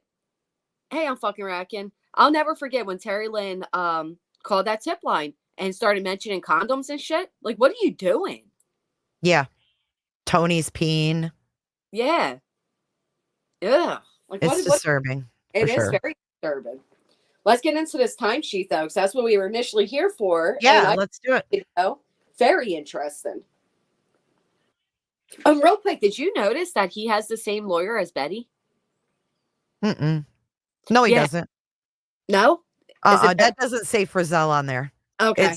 It's like, it'll be in this video. It's it's the HR person at the jail. It's like Grizel or something like that. I thought that too. I was like, oh my God, is that say Frizzell? But then I watched the video and it doesn't. Okay. But the interesting thing is Seth had his lawyer, the woman that sent the cease and desist out.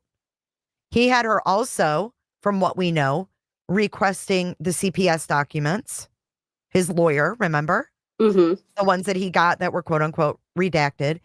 Well, he also had her send the C&Ds, request CPS, and request his timesheet.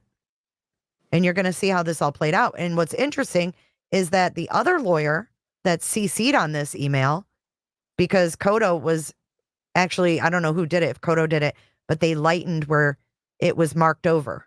You know how you can mark up? They lightened that and you could see the names through it. So the other lawyer on the email is the lawyer for the Davidson County Jail. Oh. So it's an internal email. Seth Rogers is not CC'd on it, even though it's about him and his records. It also states that Seth Rogers has a password, a login, to log himself in and log himself out. My question is, can he do that remotely? Probably. And my question is, why do you need an attorney to request your timesheet if you still work there and you're in good standing? Why don't you get it yourself? Bing bong. Exactly. And this is an email behind his back with HR and his lawyer and the Davidson County jail lawyer. Well, I'm sure he was aware of his lawyer was, right? Yes. I'm sure he told his lawyer to do it because he obviously didn't have the ability, right? Right. Because maybe, like everybody said, he stopped working immediately after Sebastian disappeared. Because there may be an investigation into him, or he got fired, or, I mean, anything. It could be 1,000 different reasons. It could. People keep coming in chat, so I want to address this. Talking about the whole another attempt on Trump and blah blah blah. With utmost respect, it was in the shots were fired in the vicinity. It wasn't actually at him, so it wasn't actually another attempt. They just said I mean, I don't know. Too close for comfort, probably was a shooting too close in the vicinity. And so basically, like, it wasn't really at him, but it was around him where he was. And then Barbecue sent 199 said, you can hear TL Live very clearly if you listen. It's honestly for me, it's too much, like through the phone and then with the background noise. So I personally, I hear what we're meant to hear, but I don't. You would have to point out the lie for me to, because I don't know what part. I feel like everything Terrulyn does is a lie. Oh, me too. And put your video back up, Terry Lynn. Why are you hiding that shit? Okay, you ready to start this one? This credit goes to Kodo. Did a very good job putting this shit together. I don't feel like this is drama, Brittany. This right here? Or what we've been talking about? I guess. I don't know. I mean, I'm gonna call out Terry Lynn with utmost respect to Chris Proudfoot. I don't think he's talking about that. I know what Chris is talking about because I talked to him about it. He wishes that all of us creators would stick together and get along. And I agree with that. There's no reason not to. I didn't watch any of this video, no, Gene. I just heard about it today.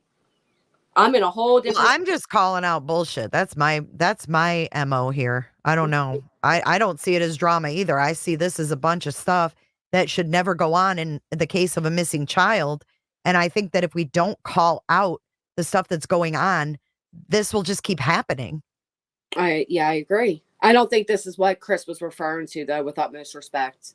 It was Adam Graney. The guy was in their trees. Oh, shit. Thank you, Bueller. Listen, respectfully, though, keep politics out of the chat, guys. I promise you, I don't give a fuck who you're Yeah, voting. I don't either. I could give a shit less if you even vote at this point. Yeah. I don't care. Yeah. Some of you, I hope you don't vote. Some of you, I hope you vote. How about that? Figure out which side it is. Erin showed all the pics of stuff the friend of hers, Erin, yeah, I know, that's why she hid it from us. We can't see, but it just wasn't pics of things she found. It was also people's records.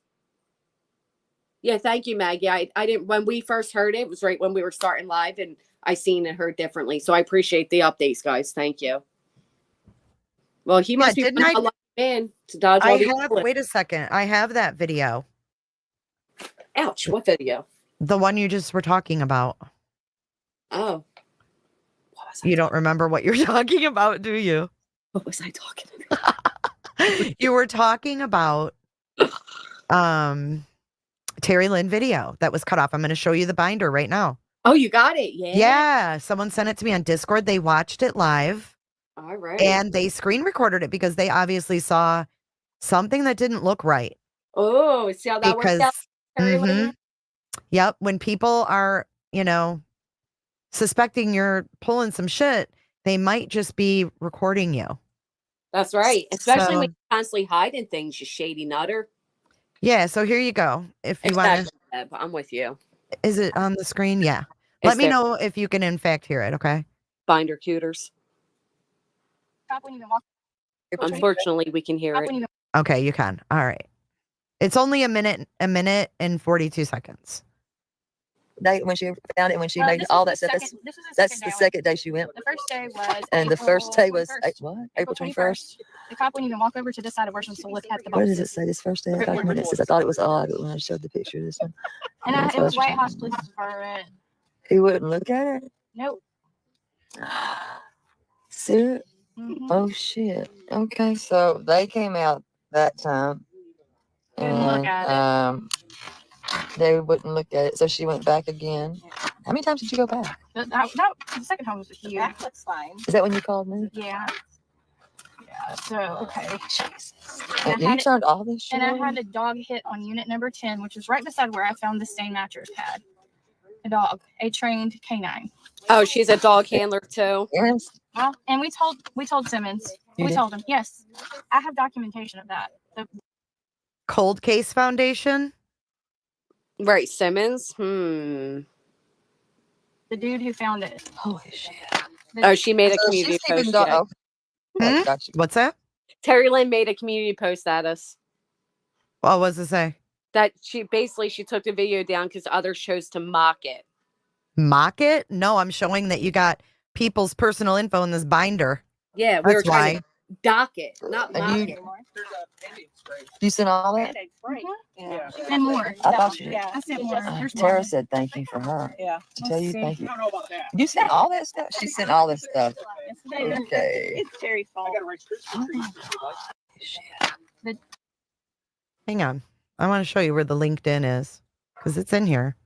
can even walk over to this side of Worshams to look at the What does it boxes. say? This first document. It says, I thought it was odd when I showed the picture of this one. And it was White House Police Department. He wouldn't look at it? Nope. Serious? Mhm. Oh shit. Okay, so they came out that time. Wouldn't look at And they wouldn't look at it. So she went back again. How many times did you go back? The second time was with you. Is that when you called me? Yeah. Yeah. So okay. Jesus. And And I you had it- turned all this shit And I over? had a dog hit on unit number 10, which is right beside where I found the stained mattress pad. Do you hear that? I had a dog hit right where I found the stained mattress pad. Yeah. So Valley Girl is a dog handler? That's what I said. But then somebody in the chat said, well, she said before it was like her service dog. So I don't understand that.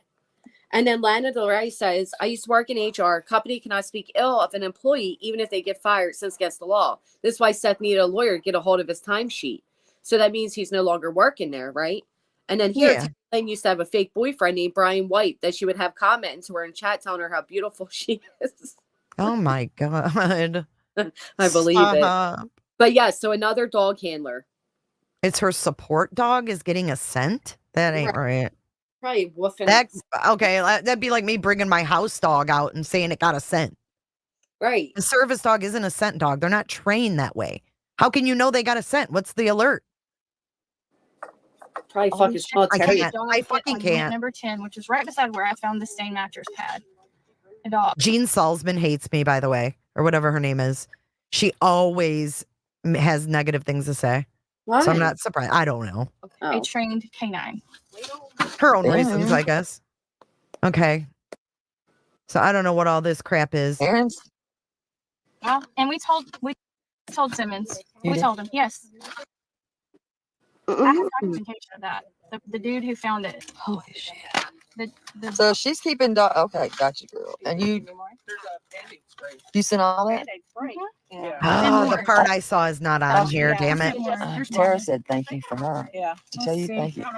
You sent all that stuff? She sent all this stuff. Okay. It's Terry's fault. You can see.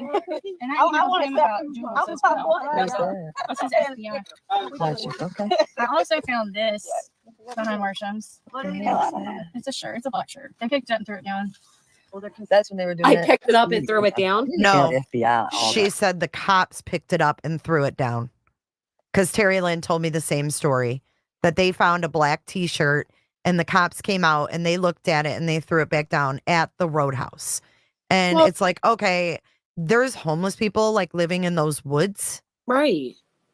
And they know if it's related to Sebastian or not. And if they threw it down and said this, we don't need this, it's not related. Right. I mean, again, go walk around your parks or by the water, anywhere. See how much stuff you find behind supermarkets and here and there. You're going to find shit. They can't stop and go look at every little thing these bored housewives find because they feel like it's of relevancy. Obviously, if they picked up the shirt and dropped it down, there was a reason for that. And you know what? All this shit you see it come out of her, all this shadiness is why she's all upset. It's guilt. There's something going on with her.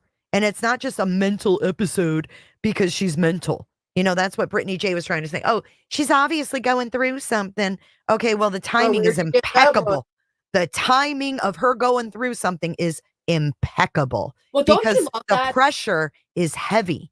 Well, Okay. and Stevens Crabtree said the same thing, and that's probably where she's getting that from, which, first off, I find to be more insulting to say, like, I'm going through something. Like, why? Instead of admitting that I've done something wrong?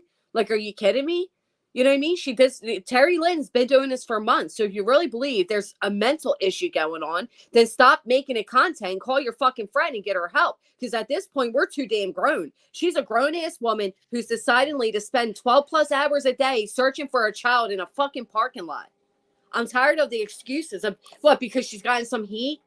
Because she, you know what I mean? She's in the line of fire. Now all of a sudden we're supposed to all be like, oh, it's mental health issues. I'm not responsible for that. No, it's called gaslighting is what that is. Okay. Let's be real. Let's be real. It's gaslighting to use those things because if you say anything against it, you look cold-hearted. It happens all the time on YouTube. It's gaslighting. It is. That's what I'm saying. Like, And everybody's going through shit, dude. Not just her. You guys Fuck. hear my problems of this week? How much time you got? I mean, Keep your fucking problems off YouTube is the point. Tired of it. And I want to just share one thing right here. For people who think that homeless encampments are rare, check this out. This just came out 2 days ago, Granny. And they're going to demolish a homeless encampment in Nashville. And those people have to move. So where do you think these people are moving? They're moving north of the city. They're moving on the outside of the city because the city is not going to let them keep living there in these encampments. Watch. Demolishing homes doesn't do anything to address the underlying issues that are part of that community. Tonight, in the high cost of homelessness, advocates ask the city and the state to give residents here in Old Tent City downtown by the river more time to clear out. The state needs to do construction beneath the bridge down there, and all this could be demolished starting tomorrow. Fox 17 News' Kylie Walker in studio with the latest on these concerns. There are two different timelines here because half the land is owned by the state. The other half is owned by the city. Metro issued a notice saying it will start demolishing structures as early as September 13th. TDOT's notice said demolitions start next week. From the ground up, people in Old Tent City built plywood structures like this, equipped with AC units and windows. We're not sure how they got the materials, but Metro and TDOT will be demolishing them due to safety concerns. Now, homeless advocacy groups say a transition plan is needed first. They're not asking for an indefinite stay. They're saying we need more time. We can't get up and move in 2 weeks. We have a lot of stuff. We might need storage. Lindsay Krinks with Open Table Nashville shared this petition with Fox 17 News. Those living in the encampment are asking for permanent housing and a 90-day extension on the demolition. I mean, if we're not here, where do they expect us to go? Earlier this week, we spoke to a man living under the bridge near the main camp. TDOT plans to close this part of Old Tent City permanently, with a notice requiring residents to move out by tomorrow. Basically, we're just looking for other places that we can set up. We asked TDOT if they'd consider a petition and pause the demolition. They said they'd be open to a delay at Metro's discretion. But Metro says the structures may not remain, adding that the structures are using power obtained illegally from nearby sources. But critics argue this doesn't solve the underlying issues of homelessness. Okay, so there you go. There's tons of them there. Tons in that area. And Hendersonville's not that far. It's only a 20-minute drive. They build whole damn houses. Can you believe that with windows and AC units? I mean, good God. Sebastian could be in one of those. How would you know? Well, I mean, not for nothing, but Seth Rogers is the one who immediately brought up homeless encampments. Remember that? Yes, absolutely. And he said his mom and him went searching there. He went there with the Godfather, searching encampments, and his mother went there to an encampment. And then Uncle Taco said on the Vault XL that if Sebastian is in a homeless encampment, you'll never find him because if those people know he's abused, you'll never find him. Well, Seth said the same thing. Seth said if a child comes and says they're being abused, that they'll look out for them and they'll hide them. He said the same thing. Yep. And we all know that Seth says that Sebastian was being abused in the Proudfoot home. He has told everybody that from the beginning. Clue even said the first day he met her, he was going on about the essay of his son. Yep. At a search. And not only that, but Robin tries saying, like, he told me about abuse, but I kept it a secret. Yeah. It's messed up. And at that state park, the dog hit and everybody had to clear out. And then they found out that, you know, there's a homeless encampment right there. And one of them did pass away. And that's what the dog hit on. So, yeah, homeless are in the area. Homeless are everywhere. Yeah, remember the homeless encampments when Riley Strain was missing? I mean, that one is right there on the Cumberland River. Yeah, that's what Jane commented in the chat, that she was shocked when she went down there to search, that she's seen all of that.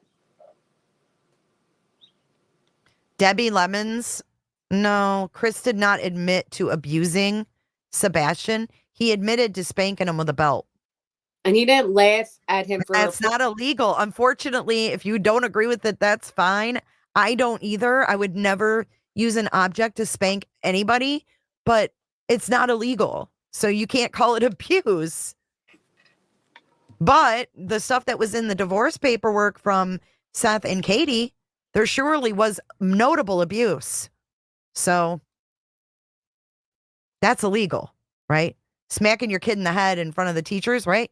That warranted a CPS call because that was when he turned on blood mode and showed his son what a real beatdown was. Boy. Yeah. Son, this is what a real beatdown is. What I said is I'm going to beat your ass, but this is a real beatdown. 5 years old. That's the age of my granddaughter right now.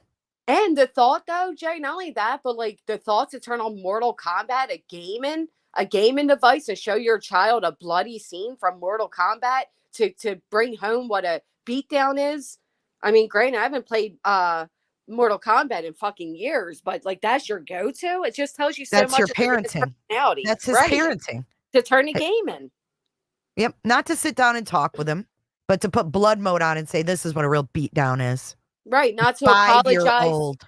Instead, you know, what you would do is sit down. I apologize that I scared you. Of course, I would never harm you. I'm so sorry that I made you that afraid. You know, it's a figure of speech. I should have never said it. Explain what that means. And no, I'm going to show you a video game of a bloody video game, just like Seth wants to brag about their matching recliners, because that's what you are, a lazy person that relied on video games and the television to, you know, take by time, bragging about or matching recliners. Yeah.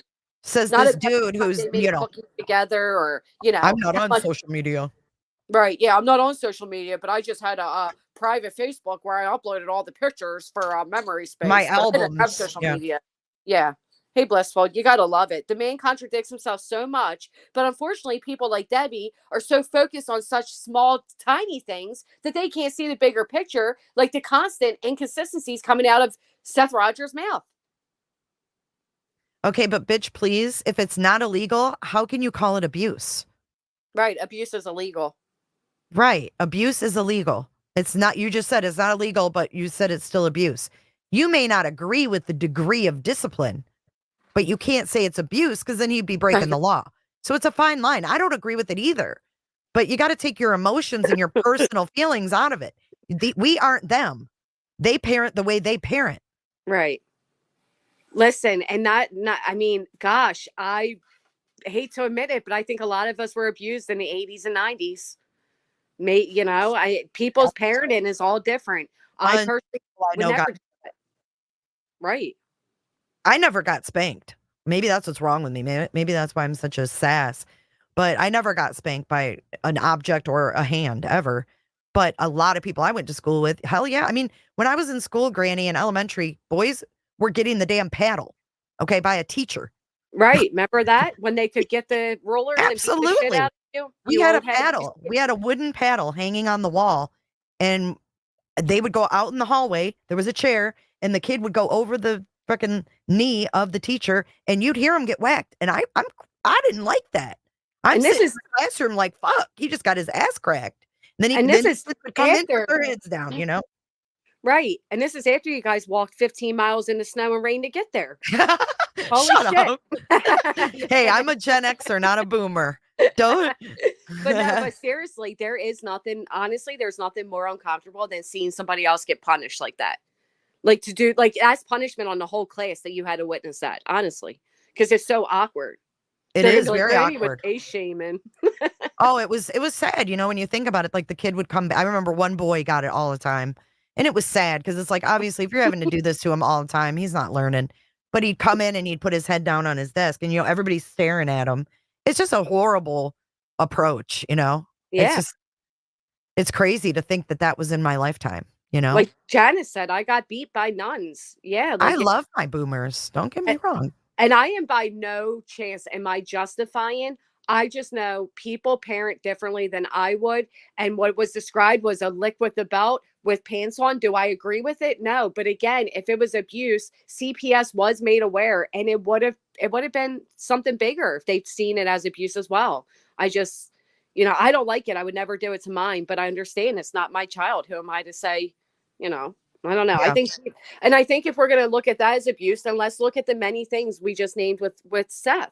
How about when his own friend said that Katie came home from work, Seth was sleeping, so Katie got Sebastian dressed, took him over to the pool. Seth got so angry because Sebastian was supposed to be punished that he yanked Sebastian out of the pool by one arm.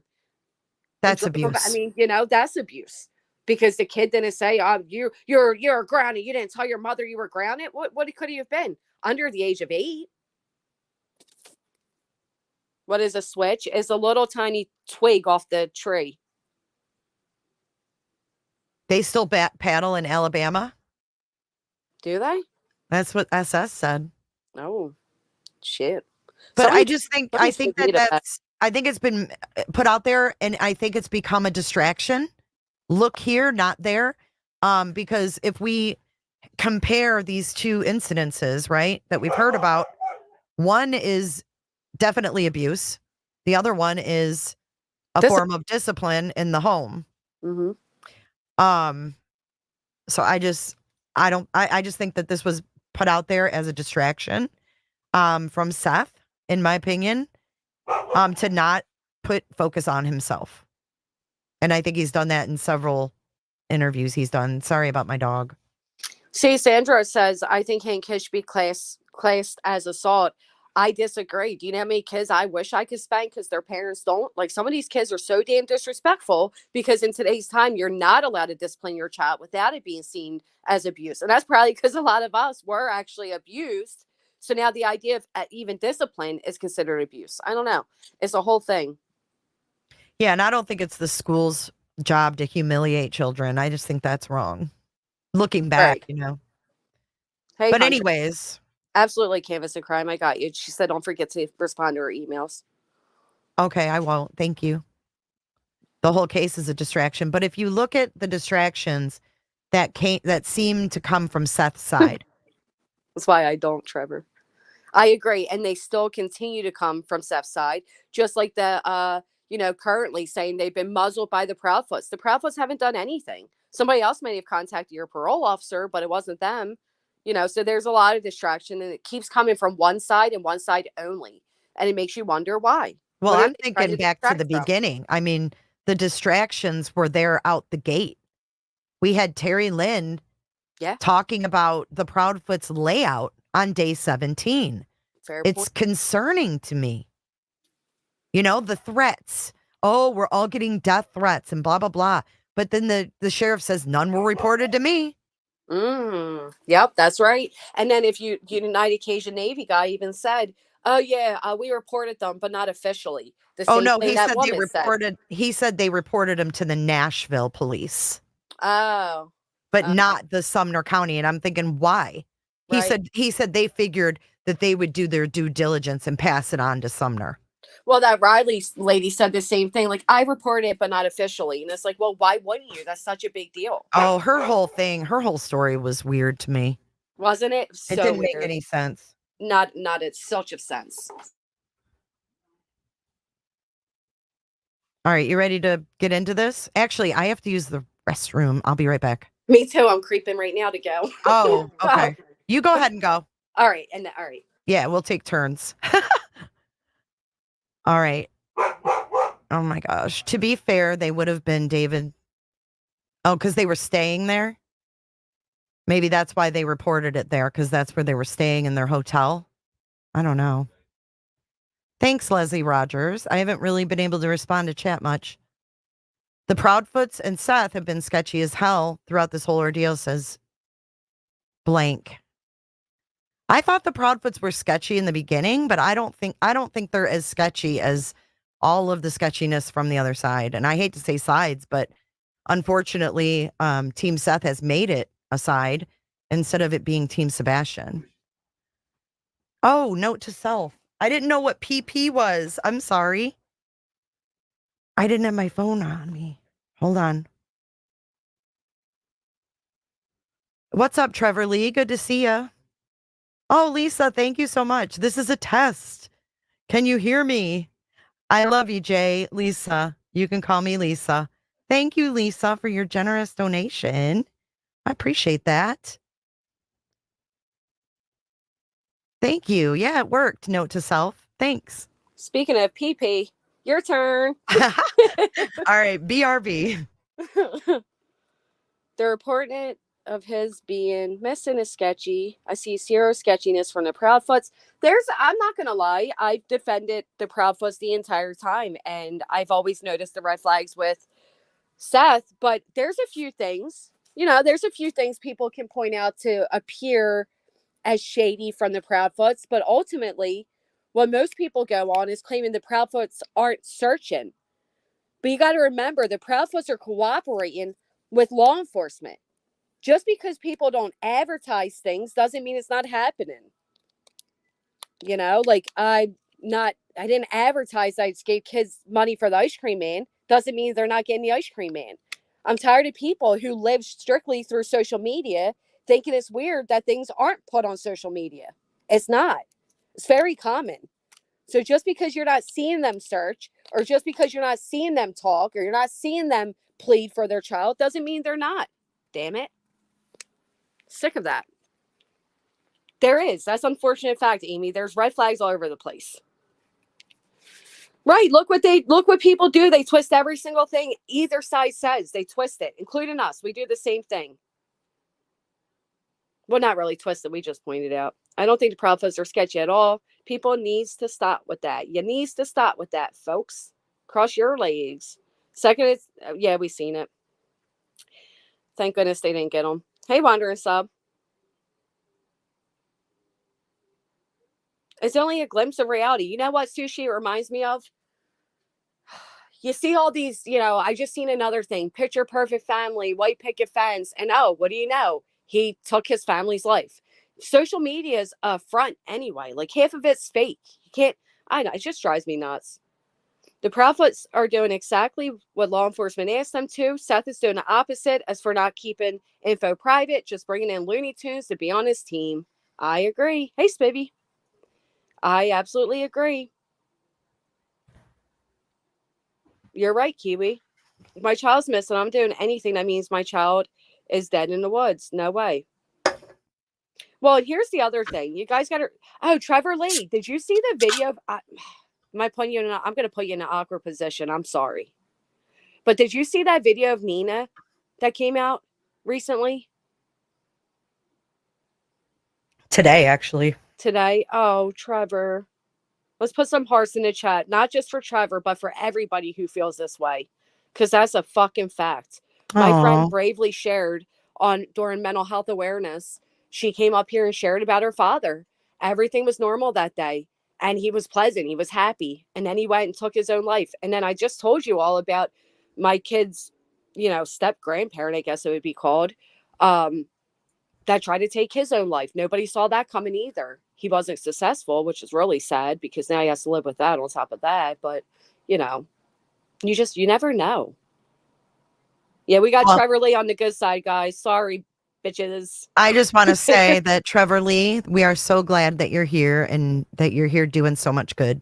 Oh my gosh, that's an amazing. So glad you're in our community and that you're still here. And I mean, follow him on Facebook, guys. You'll see everything that he does. Well, and you have that website, Trevor. If you want to send it to me, I can post it. Trevor is an amazing guy, which makes me so angry when we just revisit the other day the way that Seth spoke to him and tried blackmailing him and framing him for that phone call.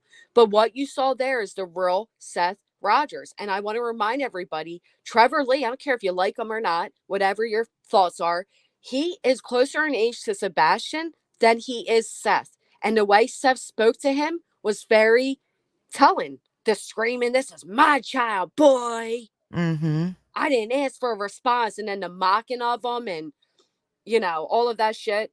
Yeah, come to my house. I'll show you what a real man does, boy. Yeah. Like what? Get it out from Chloe's house, and then implying that him and Chloe are having relations and all this. I know, things. sick. How dare you? And always has to go to the sexual thing, right? So he's got to be some sexual avenue in something he says. Yep, always. Gross. And can I just be?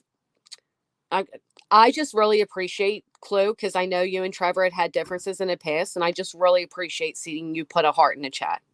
Aw. It was really sweet because I feel like they were kind of I don't think mean? Clue's that petty. She may not He's agree not. with things that he did, like with a video on YouTube, but when it comes to someone's life, I feel like, she's got enough common sense to know, things like that are above that. And that's the sad thing is that a lot of people on YouTube don't see things that way. Absolutely. They don't look at people as humans. Well, and to be fair, Clue could have very well just ignored that and came back in the chat 5 minutes later, but she didn't, and that's really respectful. I mean, it just is. True. No, I think Clue is a good example for how you can disagree with someone but still be a fucking human. I argue that all the time that people tend to think that we are just bouncing fucking heads on the screen, like we're not humans. It drives me nuts. Like everybody is always, you know, a good example was the other day when that woman came in here threatening my money and calling me a CUNT and telling me I'm losing my channel and she's reporting me. And then she comes up on panel and she's like, you know what, you're right. I'm cranky. I take care of my grandchildren. One's autistic. They're sick, blah, blah, blah. You know, it was like people just forget that, you know, we're all humans, same side, different side, like each other, not. We all have shit going on. Unfortunately, yeah. Trevor is an amazing guy. He's so young and has a lot left to do in this world. We have emailed and talked. I have no ill will to him at all. Love that. Oh, that's great, Trevor Lee. That's perfect. That was a beautiful example. It was. It was. It was. That Clue probably never thought that we would have a motto during a live that said, be like Clue. She's like probably Clue. like, holy shit. I'm kidding with you, Clue. You know that. Yeah, and I'm not going as far as to say be like Clue. I'm just saying. It's funny. No one probably ever really thought they'd hear that, but it was a great example. I agree. It was, yeah. I mean, people are too petty around here. No, and again, my biggest takeaway being we never know what somebody else is going through. So this whole like, oh, well, terrulyn has mental health issues going on. Respectfully, so do I. You just didn't fucking ask. I bet you Jay does. I bet you Trevor does. I bet you Clue does. I bet you we all can come out with something we have going on. I liked today when Clue said, I'm Clue. I died. I don't know if you heard that part over on Queen Bee's panel. She's like, who are you? Or I don't know who you are. She's like, I'm Clue. I was there. I don't know if I was on 2 times trying to catch up with it. He's over in my chat, Clue. That's why. I was trying to catch up Clue on in your chat right now or mine? No, yours. Okay, so the people, yeah, that's why they can't. Oh, she's not. Well, people can disagree and still be respectful. I mean, she's here watching. Yeah, yeah. And not saying anything. So, I mean, she ain't petty. It's 2 separate chats. Yo, can we fix this though, really quick, guys? It's not it's not an A. It's WAP, WAP, WAP. It's O's. WOP. Now you're on fire. For messing with a minor. I like when JLR's like, they ain't not like me. We ain't like us. They ain't like me.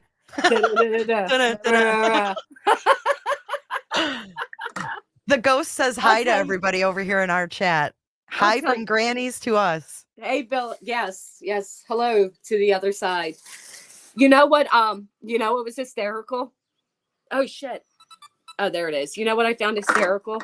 When I met JLR, I'm not gonna lie, I thought JLR was more like dark, like rah, rah type of music. Uh-huh. And he's not. He's like rap music. And I could have fell over, to be honest. There it is. Wop, wop, wop. Wop, wop, wop, wop. That was great. Hey, Cicada. It was so like, where did it even come from, though? I don't know. It just came out and it said his title said it's karaoke night. And then like he's such like an old white man that he was even like, you better never go to A block number 1. Cell block number 1. Whereas like it really the song says you better not, block 1. But he added in the word number. What is going on? Is that your phone? Yeah. I'm sorry. I'm turning your burner. Down. It's my burner. For messing with a minor. Not a minor. Well, I think that calls for a little viewership of this. What you got? Yo, let's Seth, go. Like I'm young. You better not go to cell block number 1. Katie was a teen when you fell in love. Then you had a son. Sebastian go missing and now you play dumb. Now you suspect number 1. Wah, wah, wah, wah, wah. Done, you messed up. Wah, wah, wah, wah, wah. You done messed up. Now you're under fire for messing with the minor. You ain't like me. They ain't like us. They ain't like. One more time. Yo, Seth Rogers, I heard you like them young. You better not go to cell block number 1. Katie was a teen when you fell in love. Then you had a son. Sebastian go missing and now you play dumb. Now you suspect number 1. Wah, wah, wah, wah, wah. Done, you messed up. Wah, wah, wah, wah. You done messed up. Now you're under fire for messing with a minor. You ain't like me. They ain't like us. They ain't like us. They ain't like us. I like how he just gives up at the end too. He's like, they ain't like us. Now, I know you've met JLR, right? Like we've both met JLR, and in person. And you can tell during this because he doesn't smile big a lot. Like I've had him on my panel back in the day. We did streams together, and I always like said shit to get him to laugh or even smirk, and it was really hard. But you can tell he's trying not to smile. Oh, you can. He's holding it If all you the know, way in. yes. Like if you know him, you know. He's so like stone faced, but you can see it. You know, yeah, it's still peeking through. Like he's trying to hold it He in. knows because he's a fucking troll. He's trolling. He knows what he's doing. Look.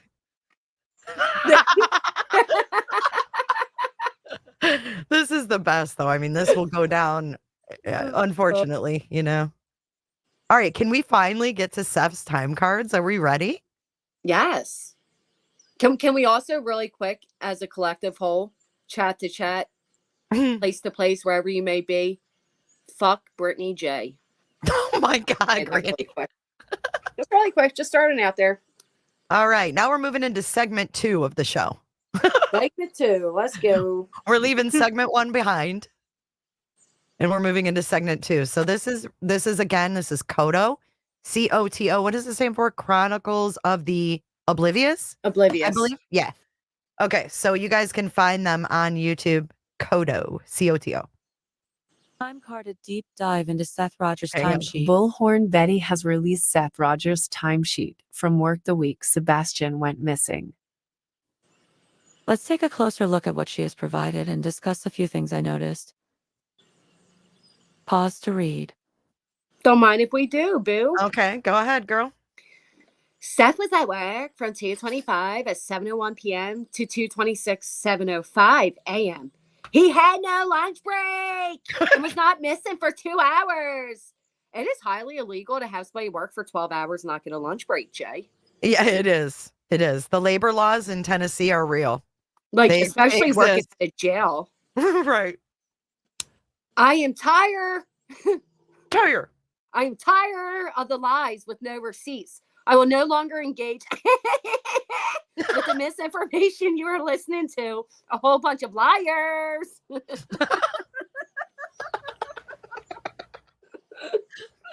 Manipulating you. Do you want the truth or not? Delilah, stop that. Oh, it's so silly. She's just licking my crusty underwear. Fucking Delilah, that's my dirty laundry. Get out of there. Hey there, Delilah. Are you okay in Betty's bed? You're 1,000 miles away, but we're still worried about your well-being. Are you breathing? We'll come It save must you stop if being you tough. need. Yes, it's true. We pray for you. Jesus Christ. Do you want the truth or not? If not, stay where you're at. If you want legit info, unsubscribe from the haters and start being informed with correct info. Clear Seth Rogers. Clear Seth Rogers. Do you think the police listened? Oh, yeah, they did. She said it. Better act. Jesus. All right. Pause to read. So this is the forwarded message. This is from the jail. It says Nashville Sheriff up here at the top. Can you guys see that well, or do you need me to make it bigger? I might be able to. There we go. Oh, perfect. Okay. So it says from blank at nashvillesheriff.gov. This is back in July, too, July 5th. And it says RE Records. And then, you know, obviously these other people are grayed out. But it says, I apologize for the delay. It is simply plain forgetfulness. And then down below, it says, I have attached Seth Rogers' attendance record for the period you requested. The file named log entries SethRogers.pdf is based on Mr. Rogers' use of his username and password. The stamp in and out stamp data indicates the actual time of the entries. The in rounded and out rounded indicates the time rounded to the nearest increment. And then I can't really read that. Let's keep going. But yeah, what's interesting here is that conclusion very soon. And then it's signed by the HR manager. What are you laughing about? To chat with the comments. Oh, I wasn't even looking. We got in all caps. The Oh. vagina was blue. Oh my God. So they got into singing. Oh, sorry. I thought we were rhyming. They're still going on. They're singing. Hey there, Delilah. I'm just reading. You know what I can't stand though? Hey That there, Betty put Delilah. Bullhorn and Betty all behind this. Like, you really thought you were doing something, ma'am. Sit the fuck down. Hey there, Delilah. What's it like in Betty's basket? Betty's With all those dirty undies stinking. We could make a whole song. and the crusty tune. We are so ADHD. It's not even funny. Like, you. But yeah, what conclusion are they coming to? Oh, She should have water stamped it with her mugshot. yeah. Put your mugshot next time. Oh shit! But what's the conclusion? Very soon. What are they coming to a conclusion of? You stole Trevor Lee from me. Oh, right, he came and visited me. But the conclusion very soon. You're right. Conclusion of what? Their investigation. Mm-hmm. Doesn't even take We a should have a rocket. conclusion very soon. Yeah. So Seth might be wondering, God, why haven't they cleared me yet? Like, what's going on? Why aren't they getting this stuff to the law enforcement so that I can be cleared? And they're inquiring, oh, our investigation will come to a conclusion very soon. Oh, Trevor Lee said, to be fair, I met Jay 3 years ago. Bing bong. We don't care about being fair over here, okay? I'm going to blackmail you like Tony and Seth. Oh, okay, Croc. I'm sorry. You and your Croc coffee maker. Dude, that was, now I'm not going to lie, I would want that, but that was really weird. But in 2 days, McDonald's comes out with the Happy Meal. My McDonald's going to get tired of my ass. But back to seriousness, because Sassafras is yelling at us. We're in public. Oh, I forgot. What I really, two things I want to point out. I think it is hysterical. Oh, I'm sorry. Am I not letting you talk, Brown Eyes? I apologize. I mean, Jay, I'm sorry if I overtalked you. Oh, no, you didn't. What I found funny about this is that so somebody did the same thing. So a while back, Morbid and Glare got in a fight, and Morbid posted Glare, and he marked out, and people unmarked it. I don't know how they do that, but they do that. So they unmarked this, which I found weird. So Betty, you weren't even good with that. But note my new email address, the whole thing, where it says like, we'll come to conclusion very soon. What conclusion? But also I found weird is that they also say that Seth made these himself. Yeah, I think that's in the next one. Oh, I'm jumping ahead. Or wait, here's the actual log sheet highlighted. I can't believe she's so shisty. She put her symbol behind all So of right it. off the bat, I noticed there are 2 entries for February 25th, which seems odd. One at 7 a.m. to 7:30 a.m., only 30 minutes.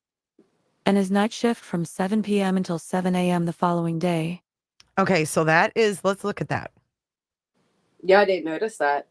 So this is the 25th, right?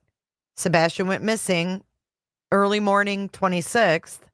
Katie last saw him on the 25th. So he was in and out. He did the 12 hours, 7 p.m. to 7 a.m. And then he throws an extra 10 minutes on there. I don't know if they're salaried. It doesn't really matter. Because like if you're salary, you don't necessarily clock in and out. You just, get paid for your 12-hour shift. Right. So the thing that we need to see is like, when was his badge scanned in the facility? When did he scan his badge or whatever they do for entry? Well, isn't it weird too? Am I reading this correctly? That it says that he scanned in at 7 a.m. but scanned out and then came back in at 7:30? Correct. Right. So he came back for a half an hour. So they're gonna say in this, like, what did he come back for? Was it a meeting? Was it an internal meeting he had to go into after work? I don't know. Is that after or before the 25th? So, on the 25th, so this would have been Saturday morning, right? Mm-hmm. Saturday morning, he clocked in from 7 to 7:30. And then he clocked back in at 7:05 till 7 p.m. Or wait, hold on. I'm not looking at that right. Okay, so Saturday night, Saturday morning, rather, he clocked in at 7 a.m. He clocked out at 7:30. Okay, and then he got a 0.50 hours. Then if you go down here at 7:01 p.m., he clocked in and then clocked out at 7:05 on the 26th, which would have been Monday. So and there's that's the 12 hours. But see, there's that half hour right here. which is 6:50 weird. p.m. to, yeah.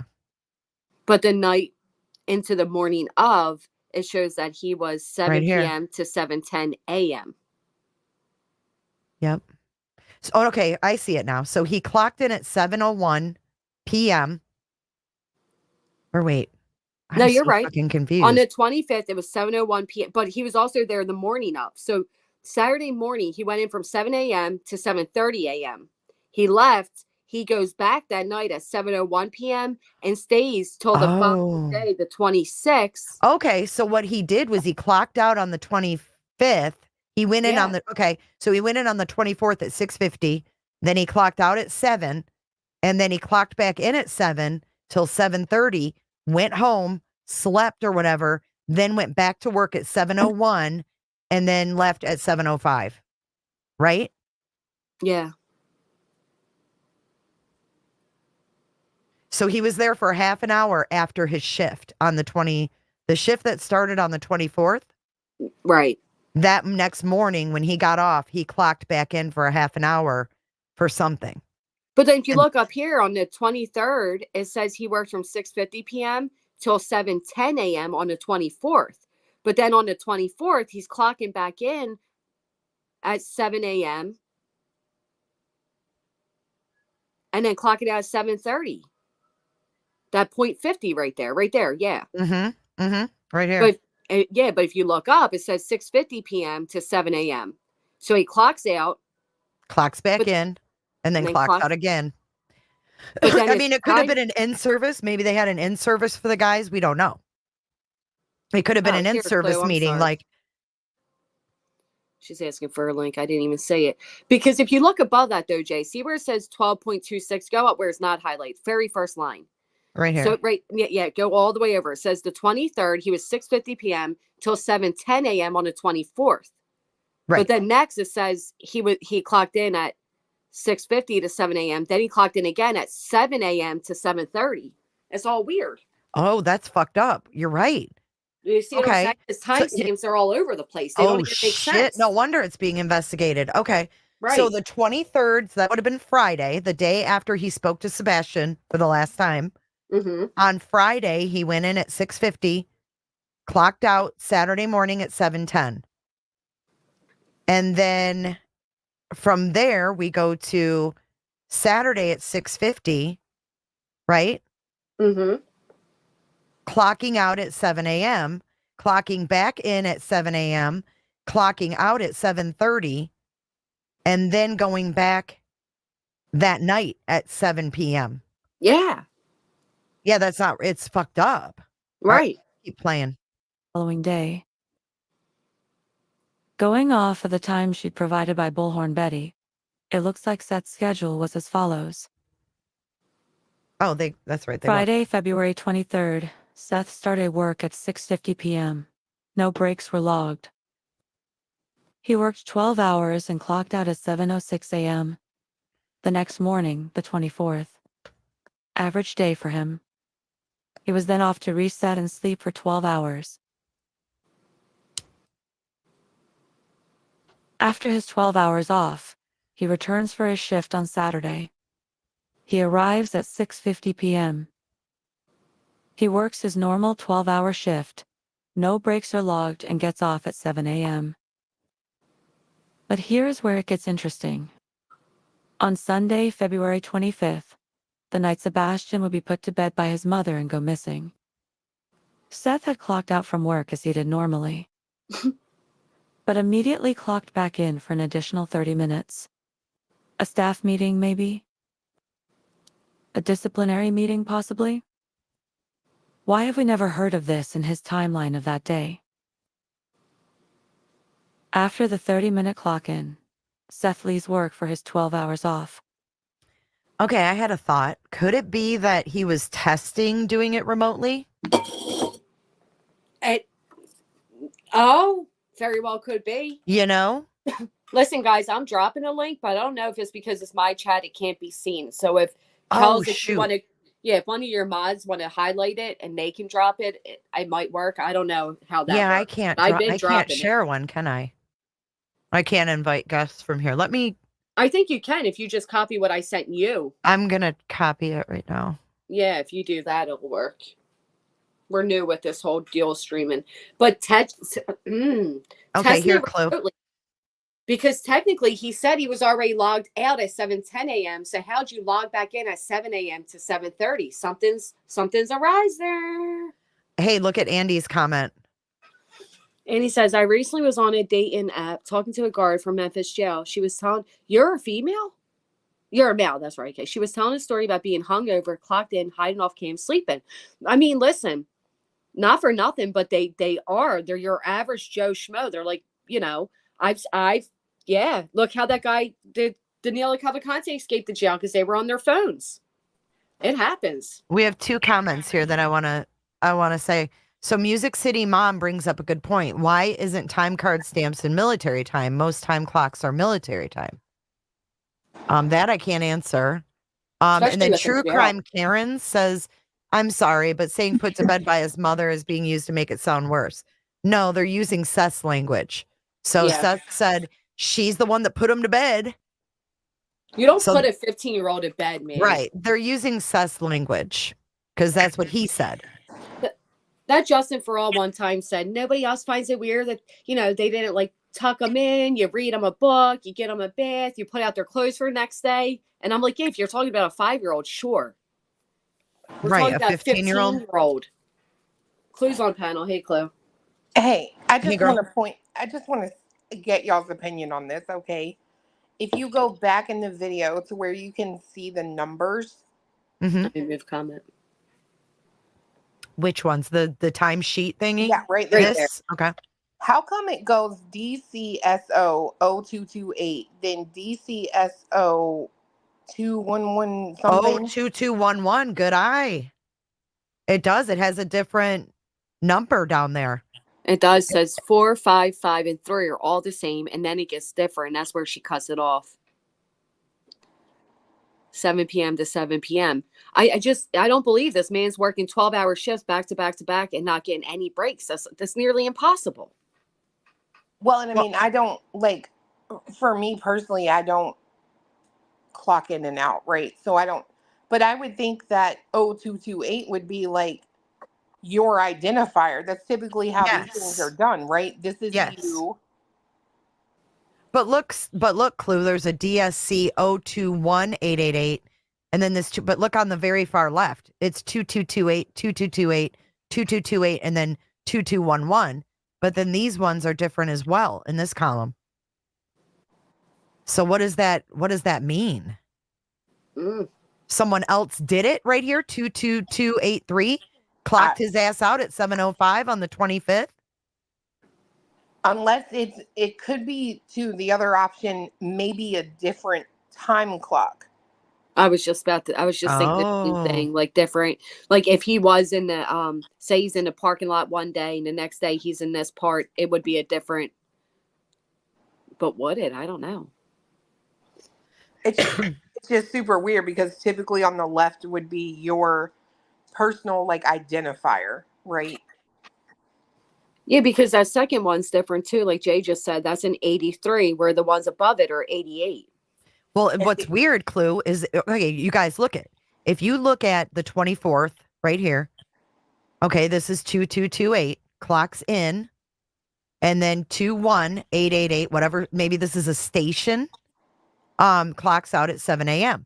2228 the next day, same thing, clocks in at 7, 21888, clocks out here. Can you ask? Wait, hold on. Let me finish this because this is important. So you see, these all match. He's clocking in and clocking out at the same station or whatever the fuck this number means. It's the same until you get to the night Sebastian disappeared. You have 2228 clocking in at night, 7:01, but then you have 22283 clocking this out at 7:05. So where did he clock out at 7:05? Was it mobily? Was it someone else doing it? What station did it? What's going on here? because that's the day Sebastian went missing, and that is sus. No, I agree. I really wish they would. And I know old Betty held it up to her camera one day, but I couldn't read a darn thing on that. So I'd like to just see like what's at the top. You know what I mean? Like what are the columns? Oh yeah, me too. Somebody's saying that's a funding code. What's a funding code mean? Can you elaborate? Well, I think it's Davidson County Sheriff 02228. It Well, I stands think for it's- Davidson County Sheriff. I think it's actually DCSO, which would be Davidson County Sheriff's Office. Yeah, you're right. And then the last four are specific of something. Right. Whether it's a station where they clock in and out, or it's a badge number or an employee ID, something like that. Kodo says she explained it on the first slide. Oh, well, let's keep listening because we didn't really listen. We've just been stopping. The first slide. Let's go back. Closer look at what she has provided and discuss a few things I noticed. Here, I'm going to speed it up just a little Pause to read.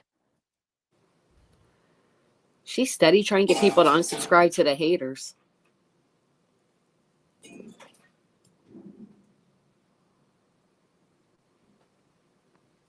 So right off the bat, I noticed there are 2 entries for February 25th, which seems odd. One at 7 a.m. to 7:30 a.m., only 30 minutes. And his night shift from 7 p.m. until 7 a.m. the following day. Going off of the timesheet provided by Bullhorn Betty, it looks like Seth's schedule was as follows. Friday, February 23rd, Seth started work at 6:50 p.m. No breaks were logged. He worked 12 hours and clocked out at 7:06 a.m. the next morning, the 24th. Average day for him. He was then off to reset and sleep for 12 hours. After his 12 hours off, he returns for his shift on Saturday. He arrives at 6:50 p.m. He works his normal 12-hour shift, no breaks are logged, and gets off at 7 a.m. But here's where it gets interesting. On Sunday, February 25th, the night Sebastian would be put to bed by his mother and go missing. Seth had clocked out from work as he did normally, but immediately clocked back in for an additional 30 minutes. A staff meeting, maybe? A disciplinary meeting, possibly? Why have we never heard of this in his timeline of that day? After the 30-minute clock-in, Seth leaves work for his 12 hours off. Sebastian would disappear within the next 24 hours. Sunday, February 25th, Seth returns to work at 7:01 p.m. for his night shift. Once again, no breaks are logged. At some point, throughout the night, Sebastian disappears. From his bedroom, 911 is called at 6:33 a.m. by the Proudfoots. Approximately 30 minutes later at 7:05 a.m., Seth clocks out of work. February 26th and 27th, Seth was off work. Also, Bullhorn Betty keeps saying Seth didn't even get a lunch break because none are logged. But I have legit receipts, not just words. You know? Jump like scare. I can see he didn't even have a lunch break that day. Do you know that? He didn't even have a lunch break. As we have been over in a previous video, salaried employees do not clock in and out for breaks. And that is further validated by the email Betty shared today. The email explains that the log entries we are reading are based on when Seth entered in his username and password into the computer. It also indicates that Seth Rogers made these digital records himself. People in HR positions, and even jail employees of other correction facilities, have weighed in on what that could mean. This person thinks it could mean he didn't use an actual time clock for these. And maybe had to write him in because he forgot to clock in, and it needed corrected. To me, it seems very likely that Davidson County Jail had not independently verified those times, and wanted to be very clear that those entries are based solely off what Seth had given to them. This timesheet does not prove anything. It shows when Seth's username and password were logged into and out of. These do not show break times. And technically, anyone could sign in and out for him. We would need to see actual video or his badge entry and exit logs to the building to be accurate. Another thing I noticed is in the screenshots Betty provided. On page 2, Betty accidentally left in the end of a sentence, which reads conclusion very soon. That means the jail had not reached a conclusion in this matter. Otherwise, they would not need to reach a conclusion soon, correct? Clearly, there is a very important part of the email intentionally left out of her post. What do they need to conclude? Was there some kind of internal investigation in progress? I just want to update you guys too on Mr. Jones and Mrs. Jones. All I can say right now is that there is an investigation going on within the Davidson County Detention Center. That's pretty much all I can say about that, is that I did get confirmation that there is an investigation at the Davidson County Detention Center about this time clock business. So I don't know what that means. I don't know what's to come, but I can tell you that I was told that there was an investigation within the union no, not on Mr. Jones. From my understanding, Mr. Jones reported what he heard said about him. And he let his superiors know about this allegation that was floating around online. And a lawyer and the union have opened an investigation into finding the bottom of it. Betty, please show the full email. If you are going to be transparent, then why are you hiding portions of it? I also noticed that there are 2 more files or attachments mentioned that were not shown. By the way the sentence is written, it indicates a difference in the dates in question. You can barely see that sentence at the bottom. Now we get to the people included in the email. Someone on Facebook lightened up the images, and we can see that the email is to Tara Carter. If you guys remember a few months ago, Seth hired Tara Carter, a family law and probate attorney, to send cease and desist letters to YouTubers, and apparently also contact his job. The date of the timesheet email is around the same time in June that the C&Ds were being sent out. The sender is Byron Grizzle. He is the director of HR at Davidson County Jail. Why is Seth's lawyer having to contact a public relations officer at his job? In my opinion, if Seth still had a good working relationship with his employer, he could have emailed or messaged them directly and asked for his timesheet. But Seth is not included in this email. Only his attorney. The other interesting thing I noticed was a woman named Kelly Oliver with a Nashville sheriff email address. She is a licensed attorney in tennis who represents the metropolitan government. Looks like she represents Nashville and Davidson County's interests, or Davidson County Corrections. Why is Seth's lawyer communicating with his employer's lawyer? Especially over a simple timesheet he should have access to if he was still currently employed there. Does releasing these emails break attorney-client privilege? Why are we only seeing this now, 7 months in? Releasing this created more questions than answers.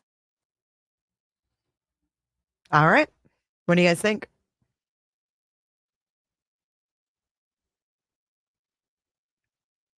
Hold on. Are you guys still there? I'm here.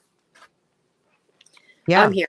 So I was seeing what the chat was saying is like different stations and stuff. So that makes sense.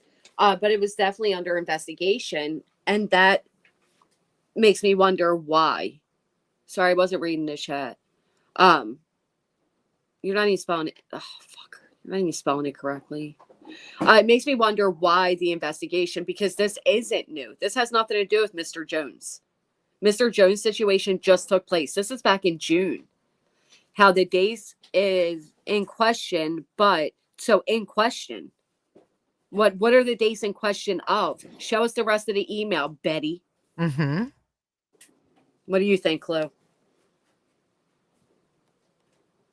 She's probably muted like I was. I kept like pushing it. Like, hurry up. God, what does that say though? How the dates in question put or out? What is those last 2 words? Out something. Out error? Could that be error? I don't know. The 2 files beginning quote unquote timesheet. So there was numerous files sent. Indicate how the dates in question. Oh, I wish we could read it more. Access. Somebody's saying it looks like access. The Put dates in access or question. Put access. And then did they say where the access is from? Where it was, logged in from? Put the access where? Does it place him somewhere or? Question outsource.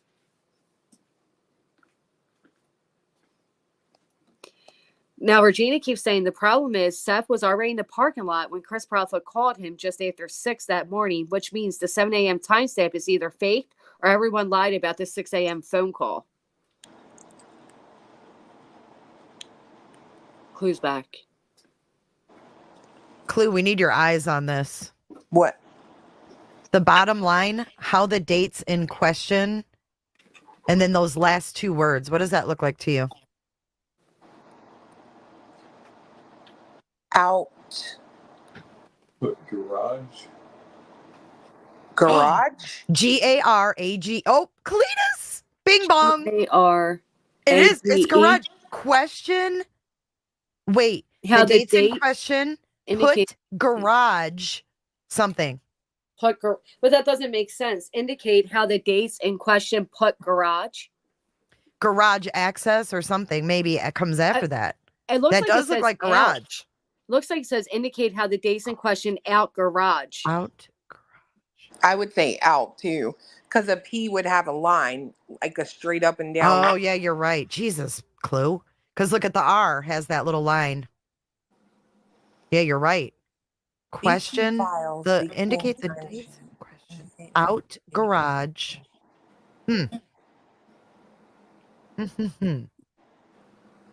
Well, they say he did these digitally himself. That is stated.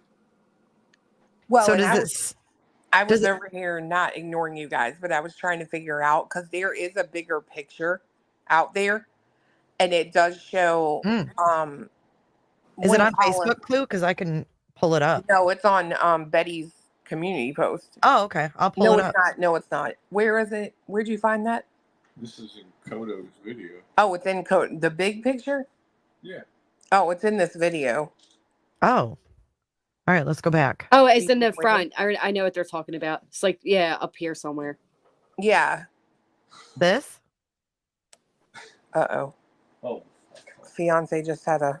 I just saw something else. I got to check on it before I say it. What did he see?